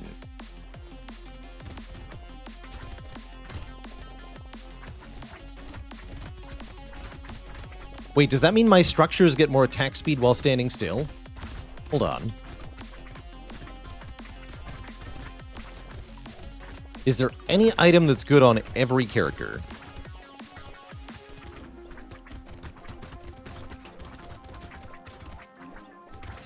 I don't think so. Potato? Potato is a good nomination, actually. Yeah, potato. Bag, maybe? Coupon. No, yeah, coupon. Coupon's good on every character. It's even good on King. I'm gonna die. What is happening here? Nope. I'm being charged to death. Terrifying. This is not survivability, so I think we recycle it at this point. Just want things that keep me alive. Dodge is very good. Regen is very good. Bird statue. No. Kind of.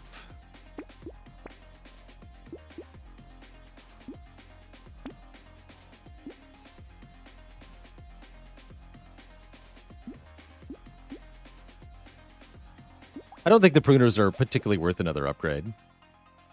You'd want fertilizer to be good on every character, but Hunter doesn't get any harvesting, so it's worthless on Hunter. Armor. Armor. Sweet. We have 39 armor.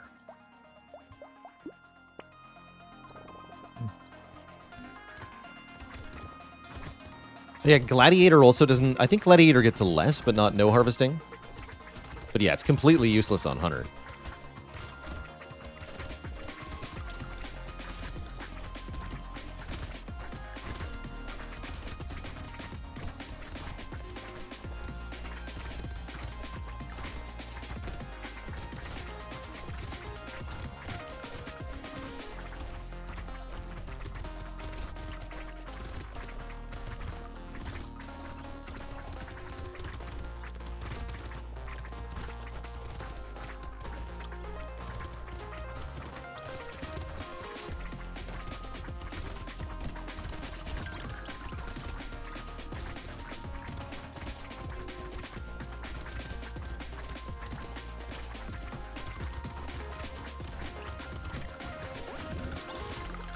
Delightful.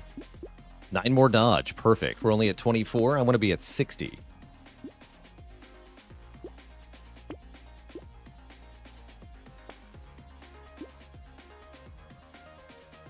$13 max health.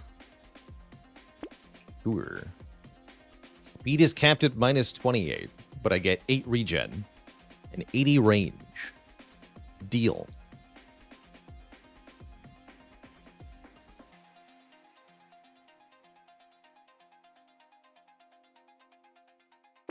Yeah, I'm pretty sure that's fine. No, it actually kept it minus 21. Tyler is a structure. So it gives us 2 armor.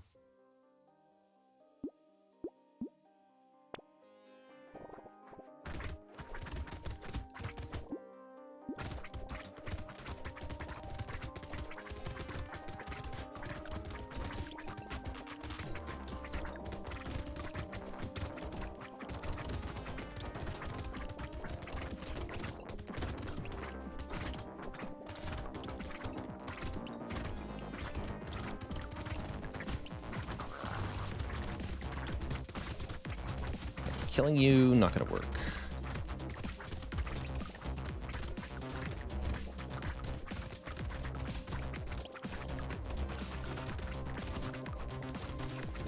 Just be invincible.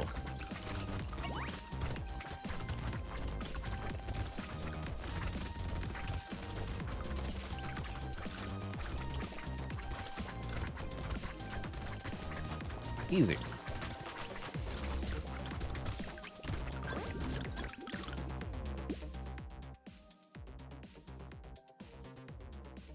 If the devs offered to add an item that symbolized me, what would it do?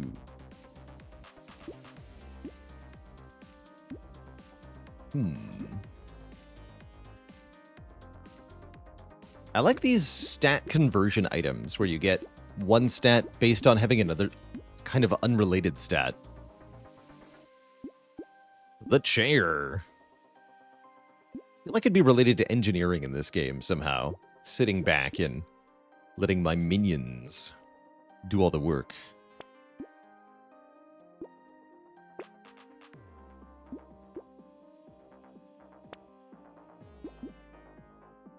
$10 dodge. Lose armor though.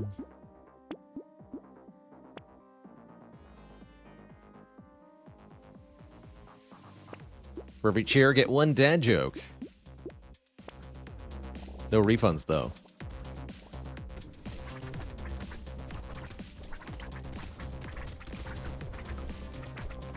Get him, Tyler. You got it.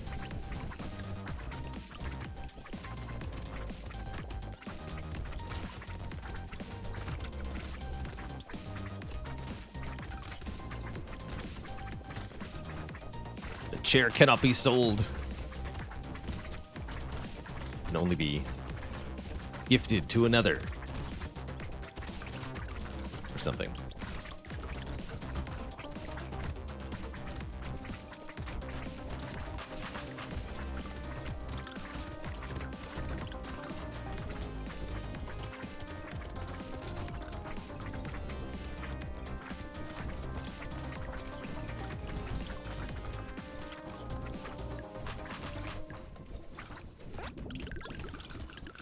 Having more engineering, the more health regen you have. Seems kind of interesting. Speaking of lots of regen, Fairy here. 21 HP regen with this current character. Yoink. For wave 20, we want to have as little money as possible going into it. There's no longer any need for money. Oh, if only I could buy the Estes couch. This is actually the time. Wait, can I? If I recycle my garbage, can I get that thing? Because that is a lot of speed down, but also a ridiculous amount of regeneration. Sounds hilarious. If I get rid of 2 of the pruners, we can do it. Doesn't work with streamer? So what? Who cares about the streamer penalty? Look at my actual speed stat right now.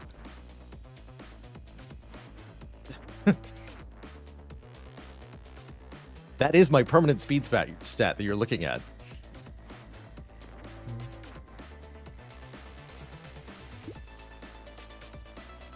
Well, actually, no. Apparently, -9 is the real permanent.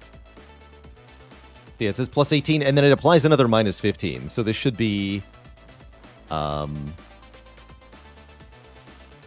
plus 48 regen. Seems worth it.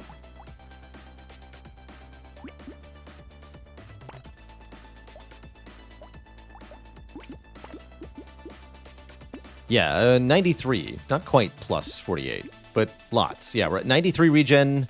Speed is not as bad as it seems either. Oh, yeah, because we spent all the money. Go wave 20. And this is how fast I move. All we have to do is survive for 90 seconds. Let's see, and we regen this fast. Also, I take no freaking damage because I have 39 armor.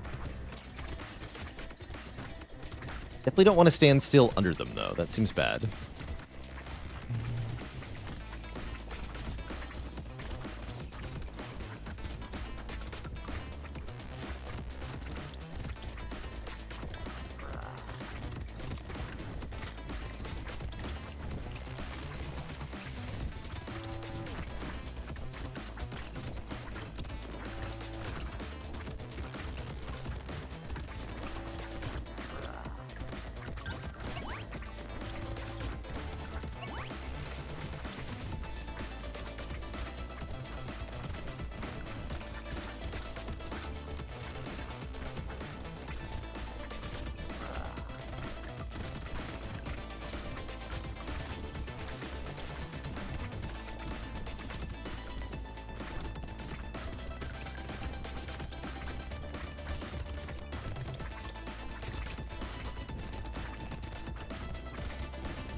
And there you go. That is one of the many ways to streamer.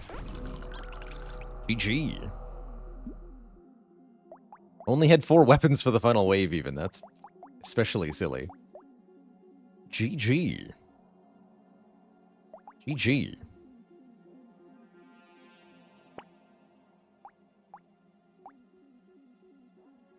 Shall we show off the other difficult one? Fisherman.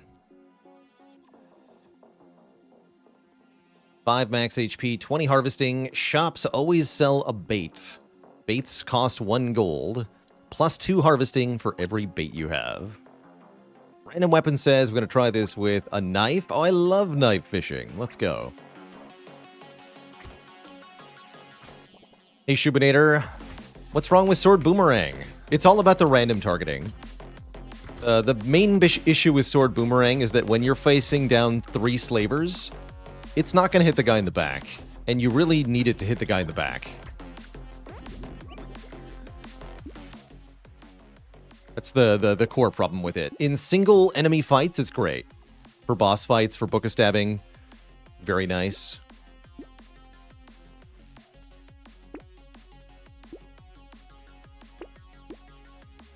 I think having 1 or more scissors is a good idea here.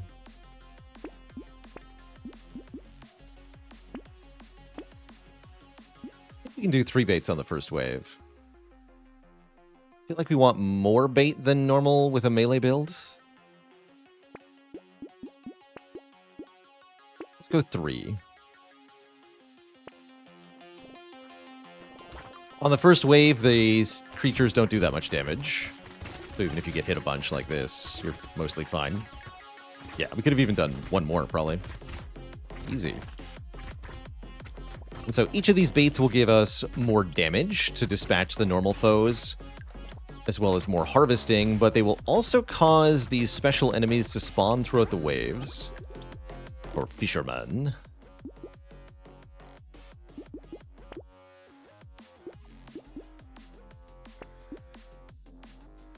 A little speed.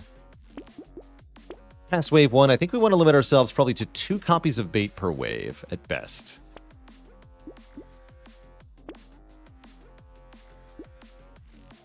Interesting, that's a precise weapon.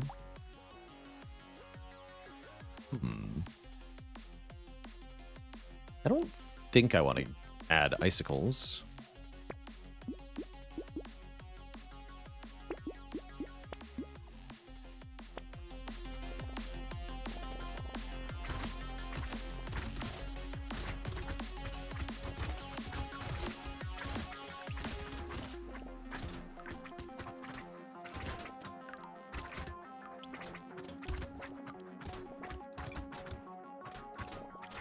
The main threat on each wave is the special enemies that spawn. The large % damage bonuses we get are going to allow us to effortlessly dispatch pretty much everything else.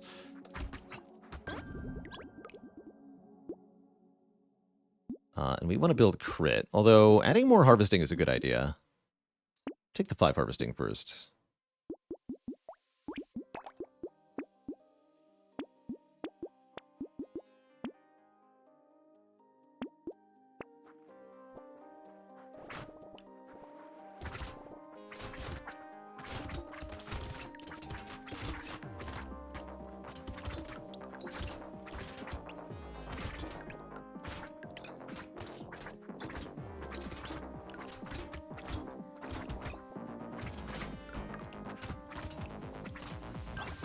One way to play Fisherman is to take as many baits as possible on every wave. I don't necessarily recommend that. The more baits you end up with, the more special enemies you'll ultimately have to fight. But it is really silly when you take a lot of them. Alright, we should probably take 2 armor, although I'm very tempted by 8 more harvesting.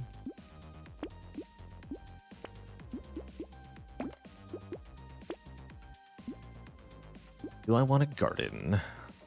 Mac Global, thanks for the Prime sub and the 14 months.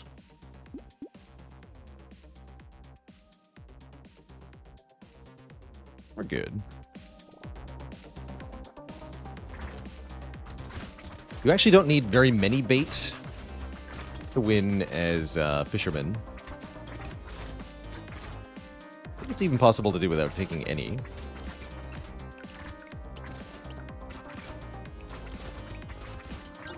So I wouldn't recommend that either.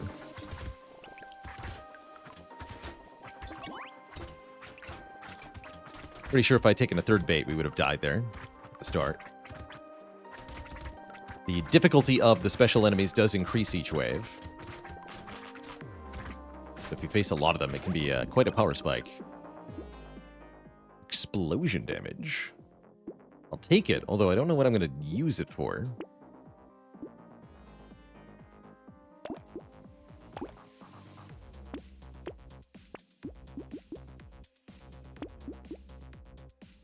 Probably I don't want Gentle Alien when we're getting half materials. Claw was worth thinking about, actually.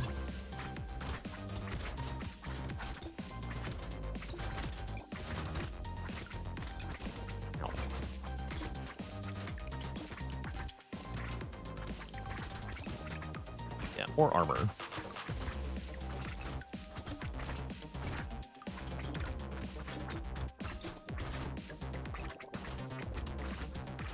More armor is required.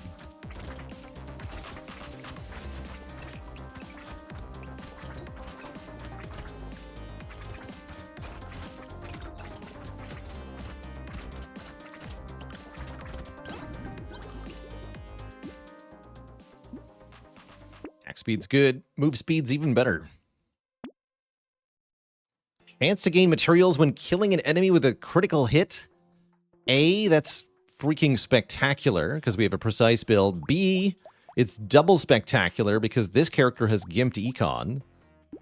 And this breaks the econ. So that's really good. Going into wave 7, I don't think I want to take 2 copies of bait. 1 is sufficient here.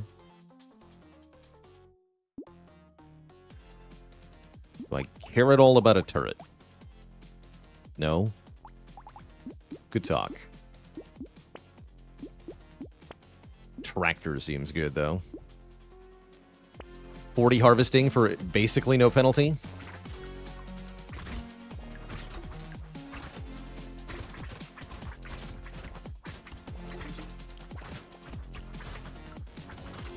Oh. Yeah, we definitely need more survival soon. Uh-oh.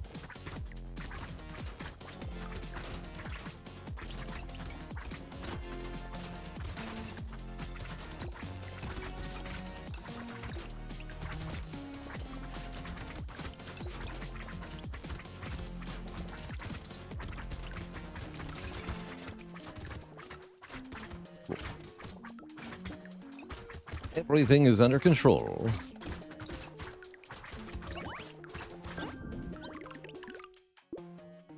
Armor. Please give me more health or armor. Ugh.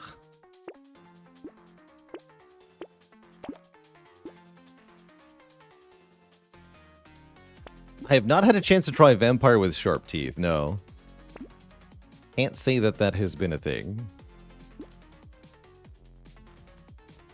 Right, I'll try 2 more, but I'm a little worried here.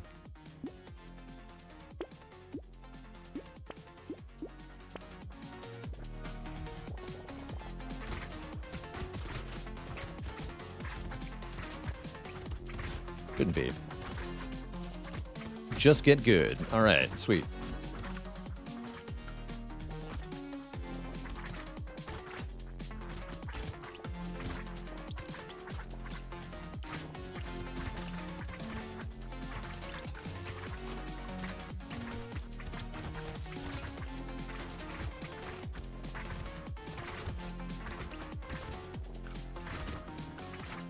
Feels like we need more range, too. These short-range weapons to be comfortable.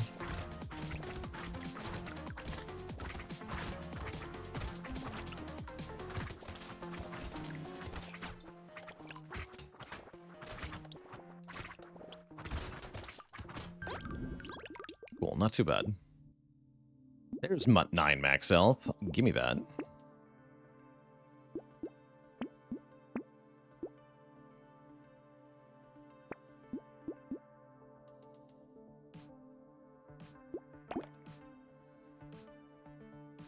Slow the enemies down. I'm not going to take that bait. Just 1 into wave 9 is fine.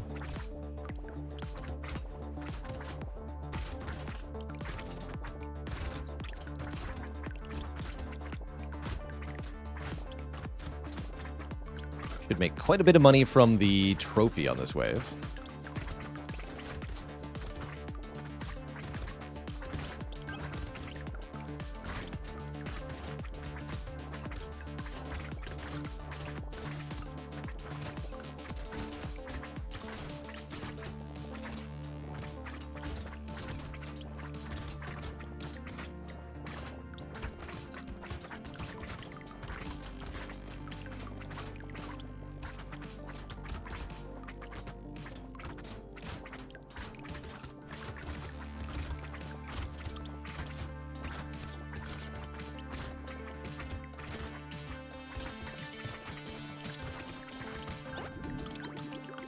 Very good wave.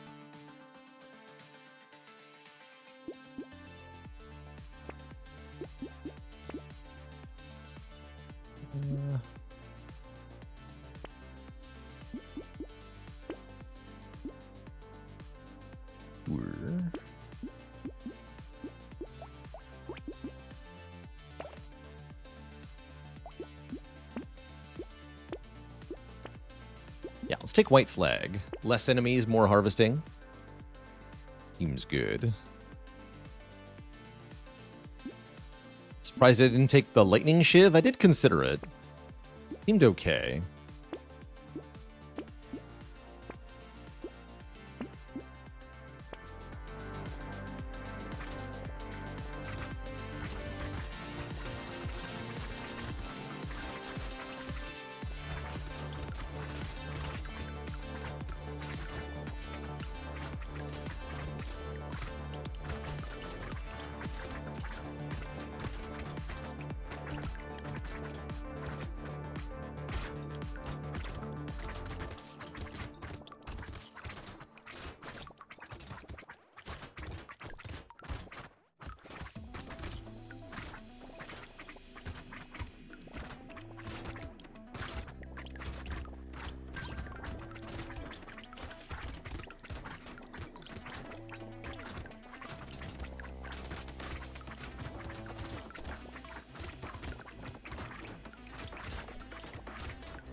On fishing.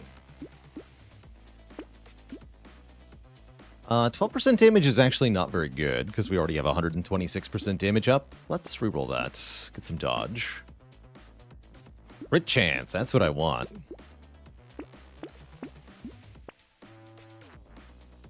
Jackals are also very good. I'm willing to cap speed at 21, especially if I then take Ugly Tooth afterwards. Then we can gain that speed back, sort of. We have crazy good range now. Our range stat is 105, which should make these daggers go quite a bit further.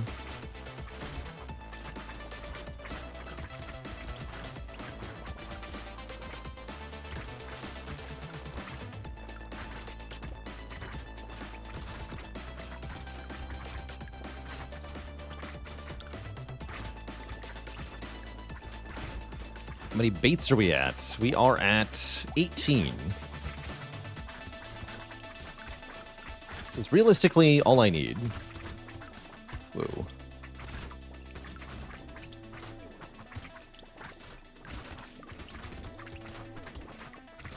Could continue to take more, but I don't need to.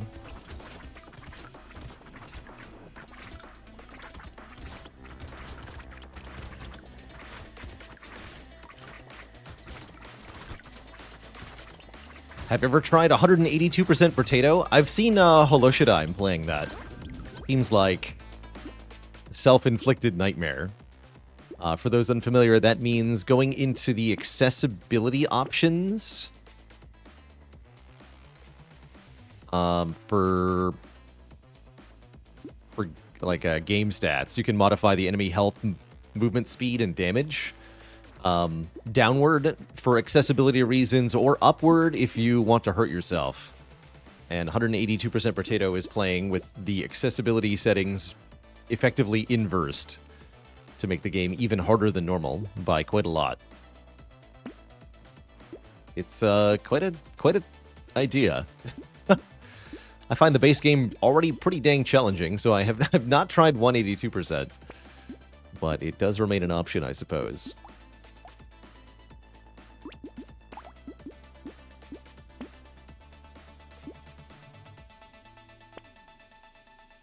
Shuriken. It's a fun, precise weapon. I'll take a shuriken.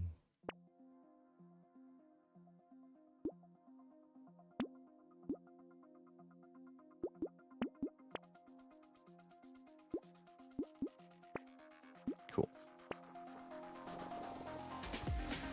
How do you even get that good? Oh, also, it's more... It's more for the style of player whose goal is reset as many times as required until you can win one time, and then you've done it. which is definitely what A20 Heart Spire is for many people. So I get it, but nobody's like win streaking 182% or anything. It's more like hundreds of attempts to get one win. With just the right combo of items and stuff. And not even all the characters are viable.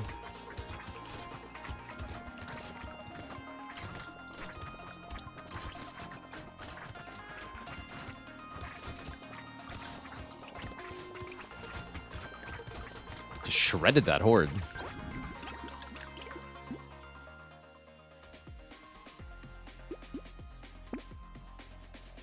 Crits.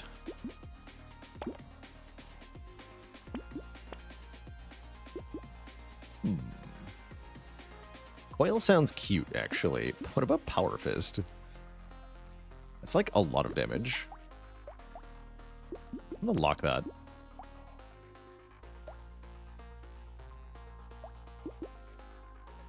Top players are able to win 2 to 3 times in a row. Well, there you go. Good for them.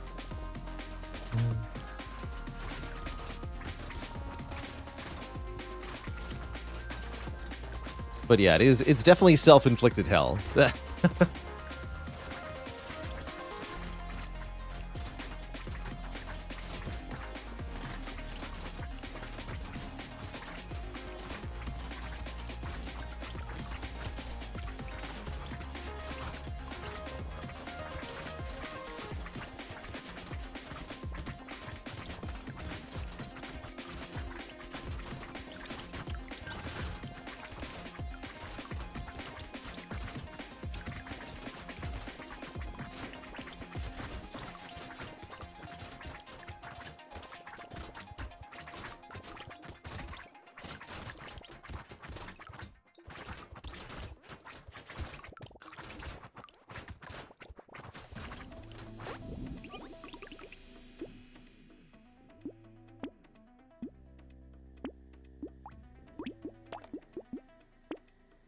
This is a weird array of weapons.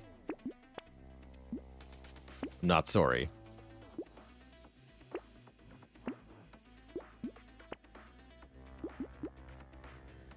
Elite Wave, huh? Might be sorry in a moment. Oh dear.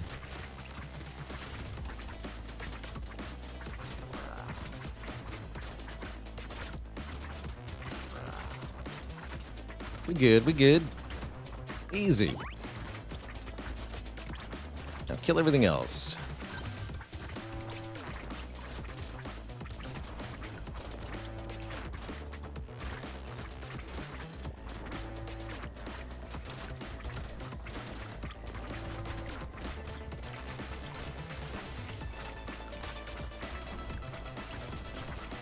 Wait, how is there so many of them?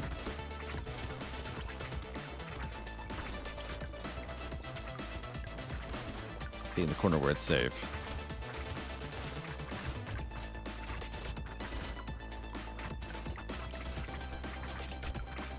Please. Okay, we're good. The extra stomach. We could definitely use some more max health, so I'm happy with that. And I'm also happy with some dodge. Good lord. I think we now have enough bait. Someone's managed to get 391 baits on one fisherman run. Yeah, I could... I do have to try that sometime. Sounds silly. More minus armor? What's our crit chance currently? Not high enough. All right.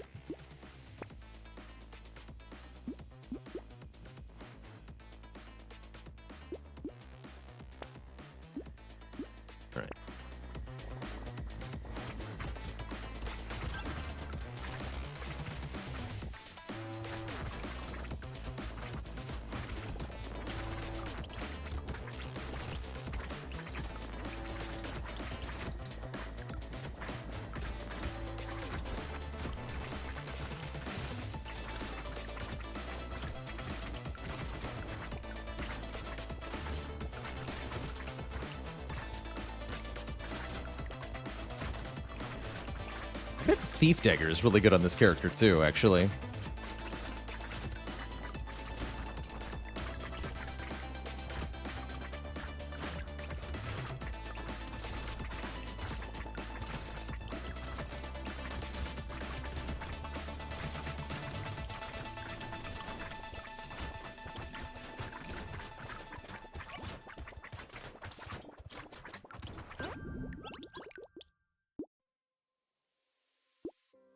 Take some lifesteal.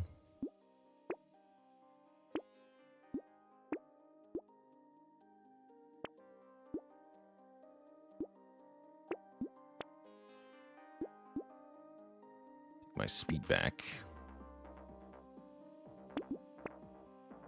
And a lure. Sounds good.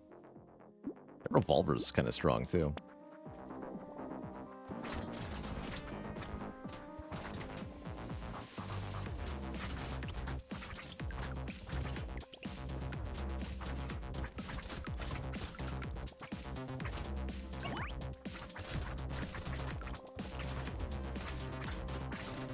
What kind of dog does magic? A Labracadabrador. Let's go an Enkidu. Thanks for 27 months of support.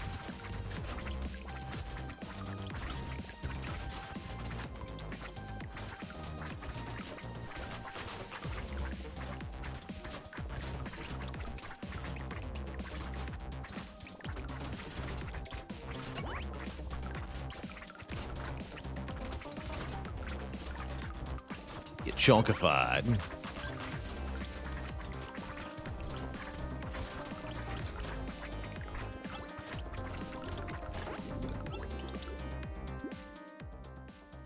A bit late for this. Let's recycle it. Never too late for luck, though. Sure.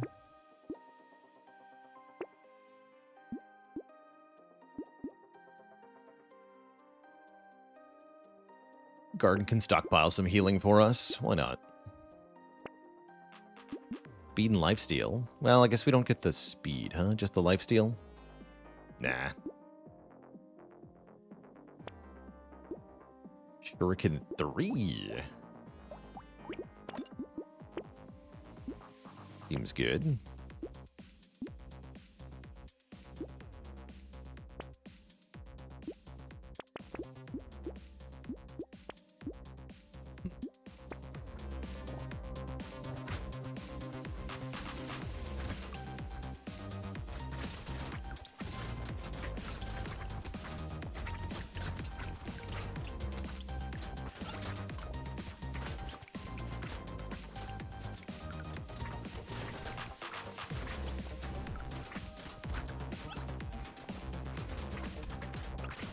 Actually, I've got a note. For runs that are getting like more than 300 bait items on Fisherman, what weapon is preferred?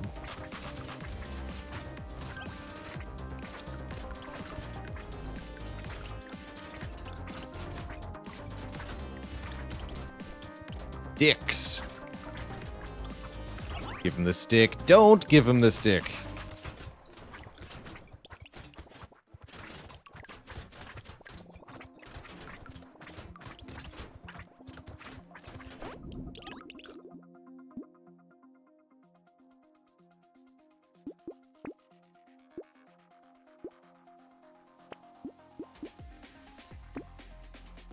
Okay, we're at half dodge. Let's take a bit more armor. Don't want any bait when there's an elite coming. Sweet, that makes a Shuriken 4, which is very strong.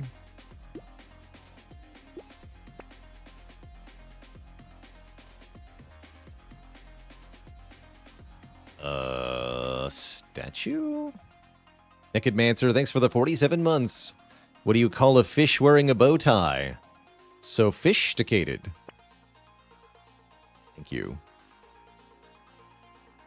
for your input.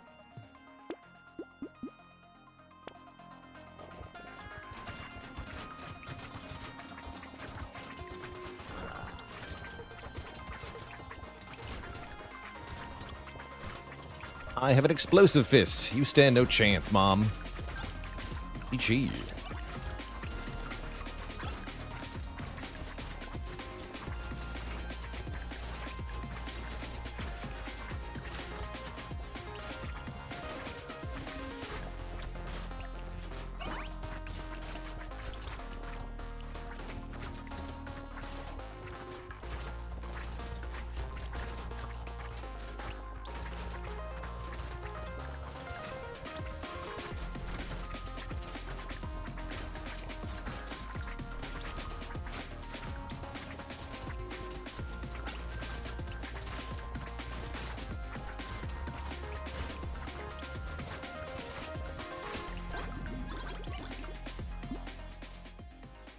Last minute anvil?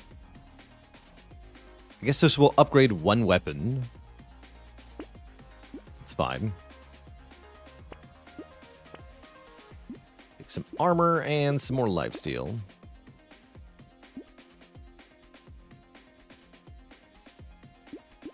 We upgraded the scissors. Seems fairly whatever.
Effective.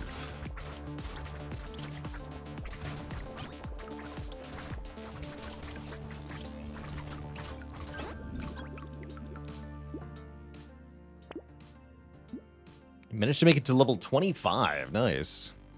Let's take 20% more attack speed for maximum murder of the bosses. Take the icicle if I upgrade the shuriken. Sure. Throw that in the mix. Why not? 30% damage for a bit of attack speed. Probably not worth it, actually. Well, we'll do it. Go wave 20. Hit him.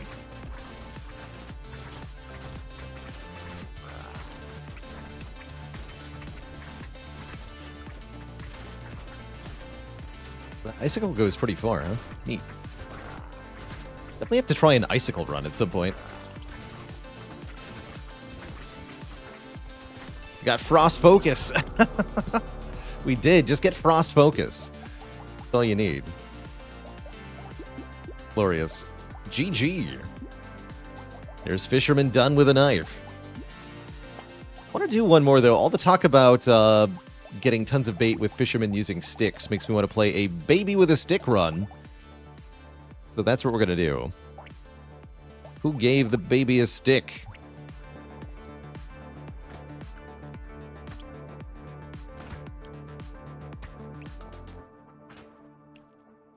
So Baby is a character that starts with only one weapon slot, but gets more as you go, and Stick is a weapon that does more damage the more copies of it you have. So the goal is... get many Stick. Deals +4 damage for each additional stick you have. Although at the beginning, we are not allowed to have very many sticks.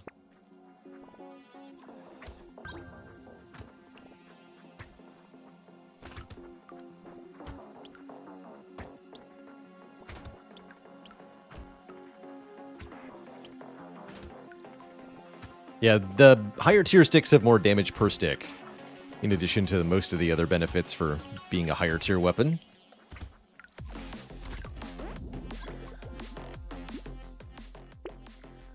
Note that we gain a weapon slot upon level up instead of the usual level up bonuses, which can be a bit sad.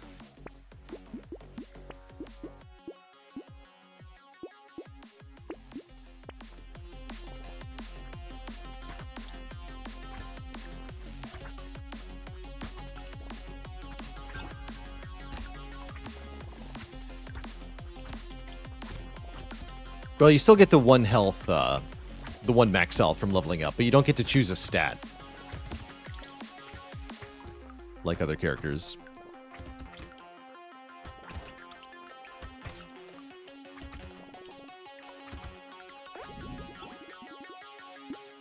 sticky baby. Why is that baby so sticky?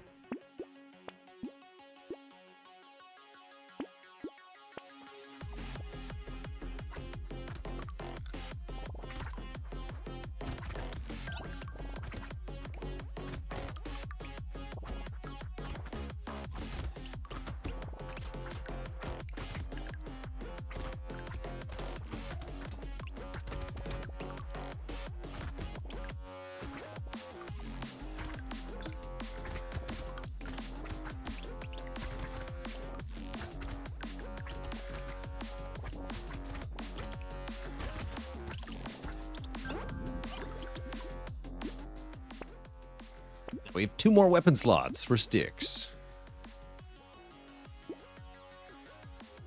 Reroll.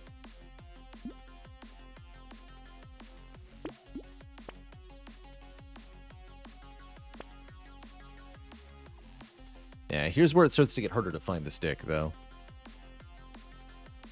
Take a duck. That's not a stick. Dorkable, thanks for the little raid. Welcome, welcome. We're throwing a baby tantrum at the moment with all these sticks. In Brotato. I am playing on sticks with sticks. We are using a gamepad. Gotta maintain a stick-to-it attitude. Success will come to us. Throwing things at the wall and seeing what sticks.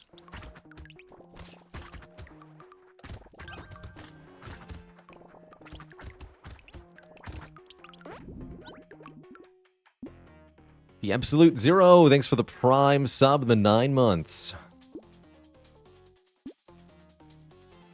This baby is getting a lower class upbringing, being raised in the sticks.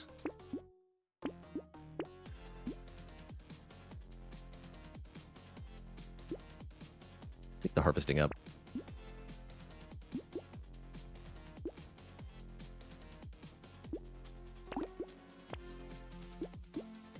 Alright, we have 6 sticks. But we need more.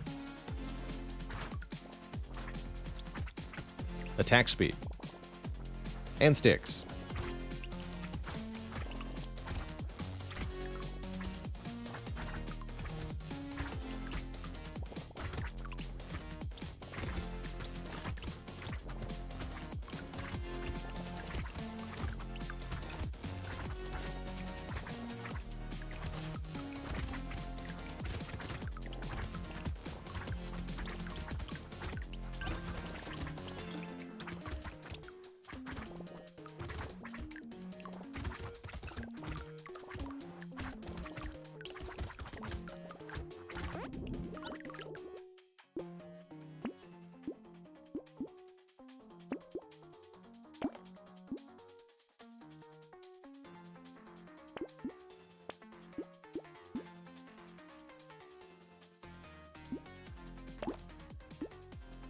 They're all blue.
And Jelly's only 1 max health.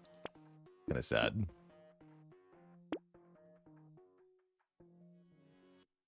Worm? Yes.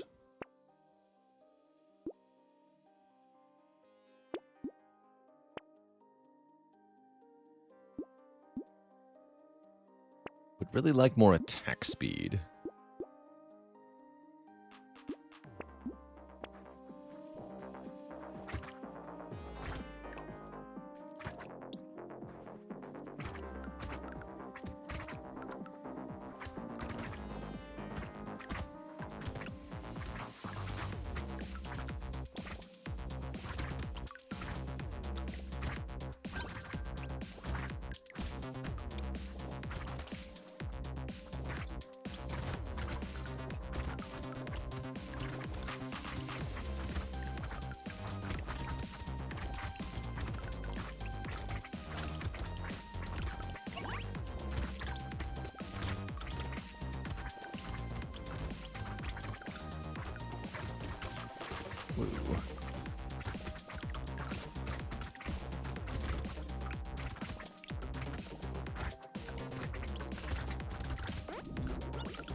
Oh, alien eyes.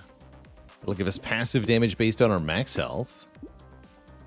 Bean Teacher will allow us to get many, many more weapon slots, which I am all about. And here's another stick.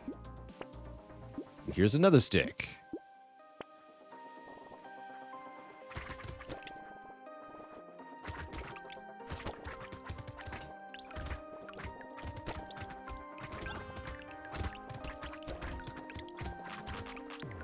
Enemies have more health this wave because of an item I picked up.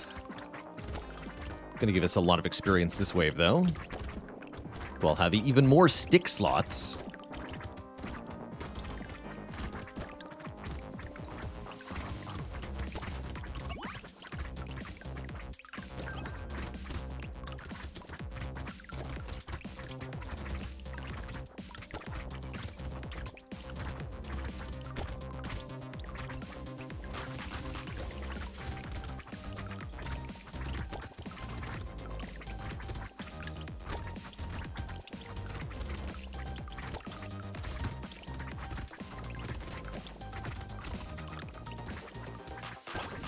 Cool. Sure.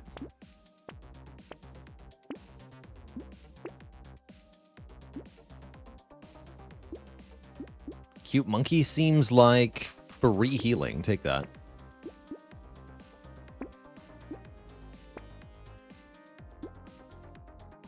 Percent damage is good.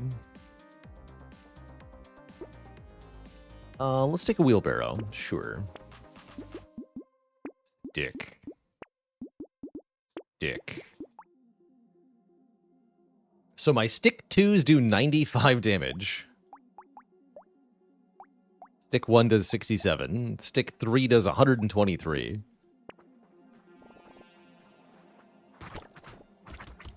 We have more sticks than the wave count.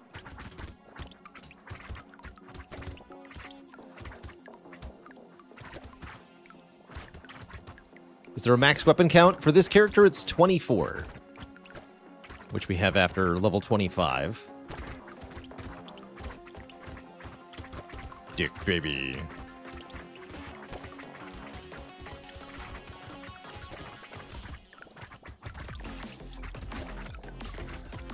More sticks than you can shake a stick at.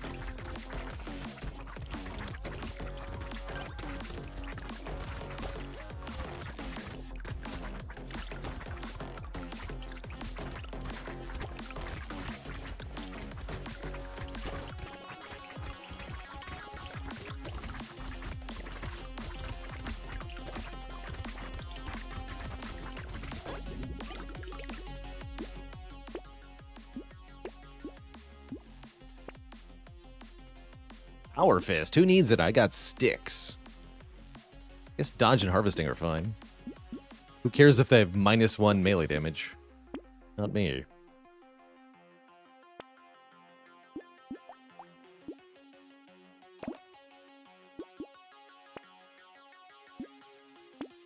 Rerolls to help us find more sticks. And more celery tea. Probably shouldn't have taken that, actually. Doesn't matter.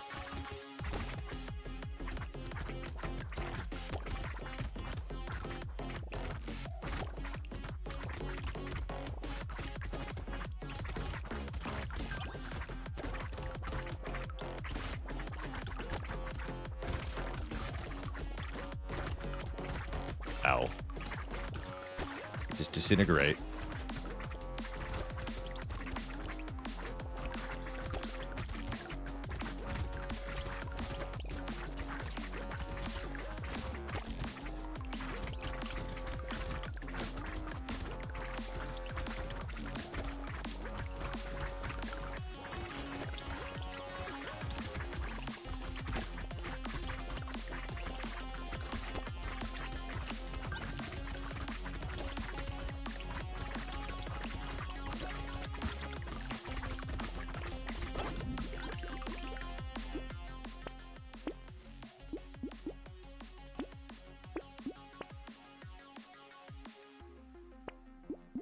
Stick.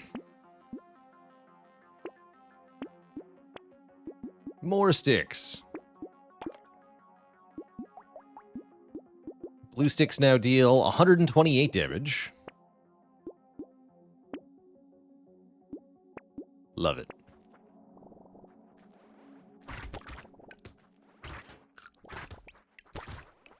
How's it going, Social Mechanic? This is unmodded, but we are playing on the beta branch, which has some new stuff in it at the moment. There's a update coming out soon. The stickening.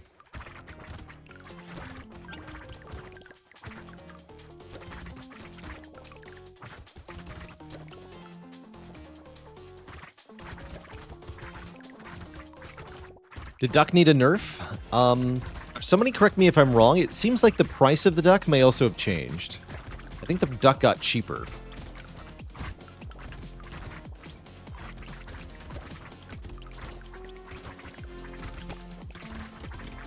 Might not actually be a nerf.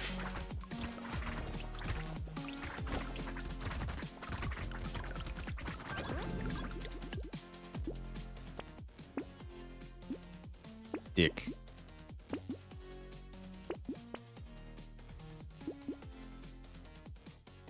Luck stick.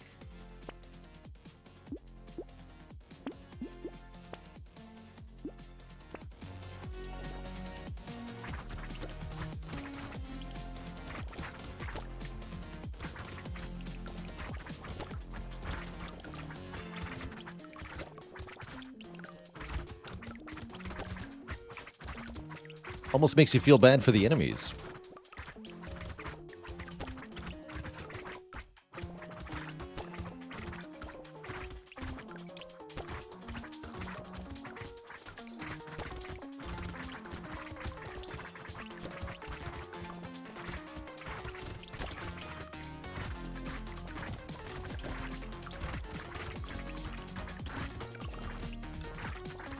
Also, it's nice auto-collecting almost all the materials. If we get one more odd gecko or whatever it's called, then we auto-collect every material.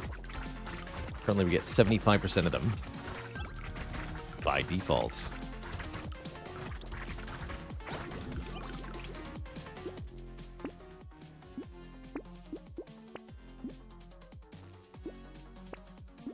Dick. More sticks.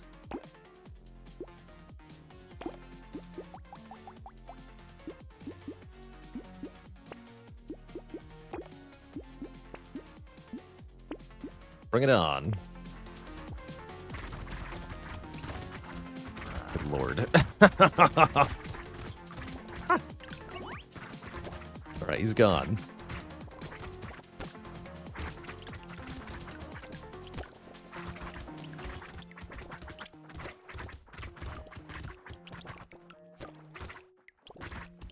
My move speed, only 4. Okay, that's part of the problem here. We should get more move speed.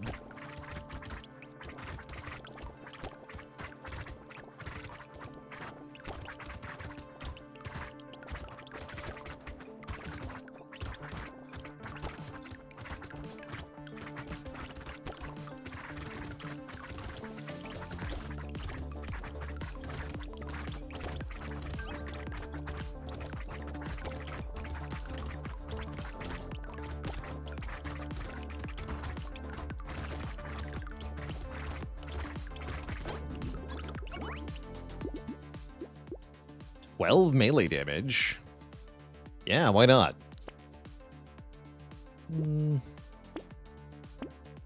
don't trust the weird ghost. It's not a stick, you see.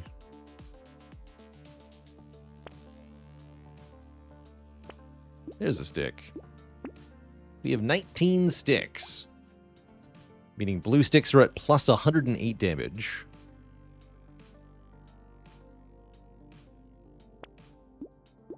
And that's another blue stick. And a purple stick.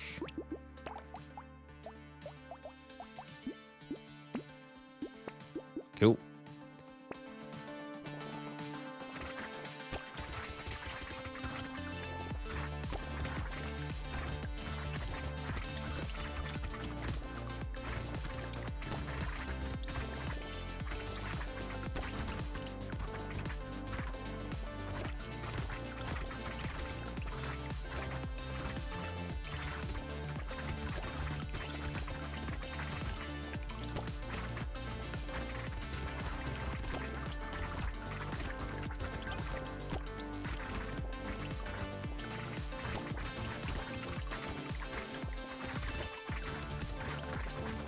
Confused by the controls for map marks.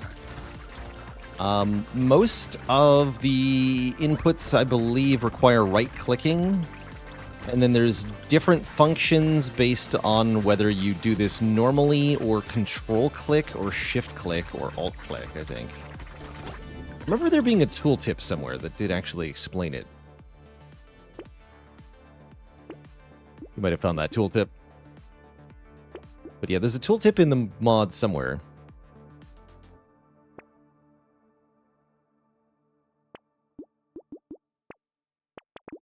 Okay, so I don't have a white stick anymore? I don't.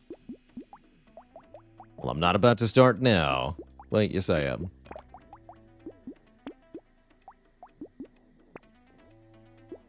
.50 range. Ooh. Perfect. I want sniper sticks.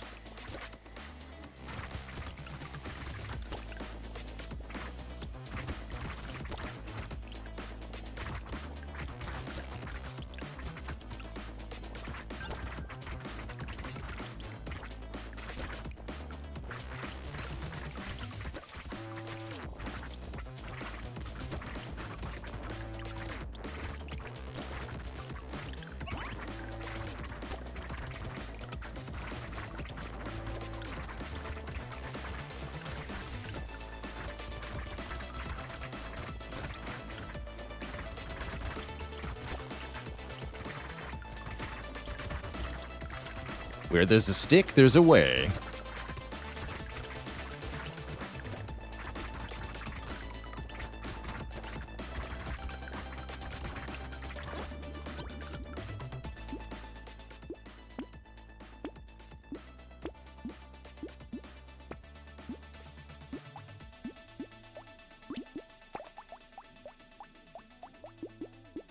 It is getting cumbersome to scroll through them, though. That's true.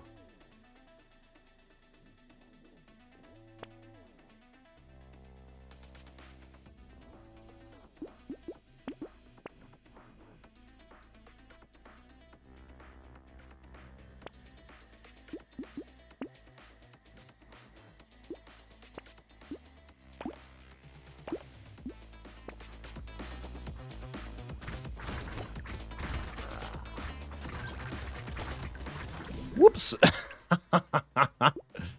I face planted right into him. Oh, he had -1 armor there. Okay, fair enough. Fair enough. GG. Well, that was as ridiculous as we thought it was going to be. But not quite. I zigged when I should have zagged there. GG. So it goes sometimes. Swish shot. All right, folks. That, unfortunately, is where I've got to get going. But a big thank you to everybody for tuning in, watching, and hanging out. We'll be back at it tomorrow with some more Spire, of course. And then I'm thinking maybe more Peglin, which I've been enjoying, to follow up. Coming up on Friday, we do have a sponsored segment for the 1.0 release of Shogun Showdown, which comes out tomorrow. So I'm pretty excited to check that out, too. And then on Saturday, we'll be doing some modded Spire. Should be a fun rest of the week. Thanks for hanging out, Twitch Tarek, Steve Allen B, Gimpback, Glajman, Waterino, Silvardo, Therican Dan, and everybody else. Until next time, my friends, stay cozy and have a good one. Toodaloo.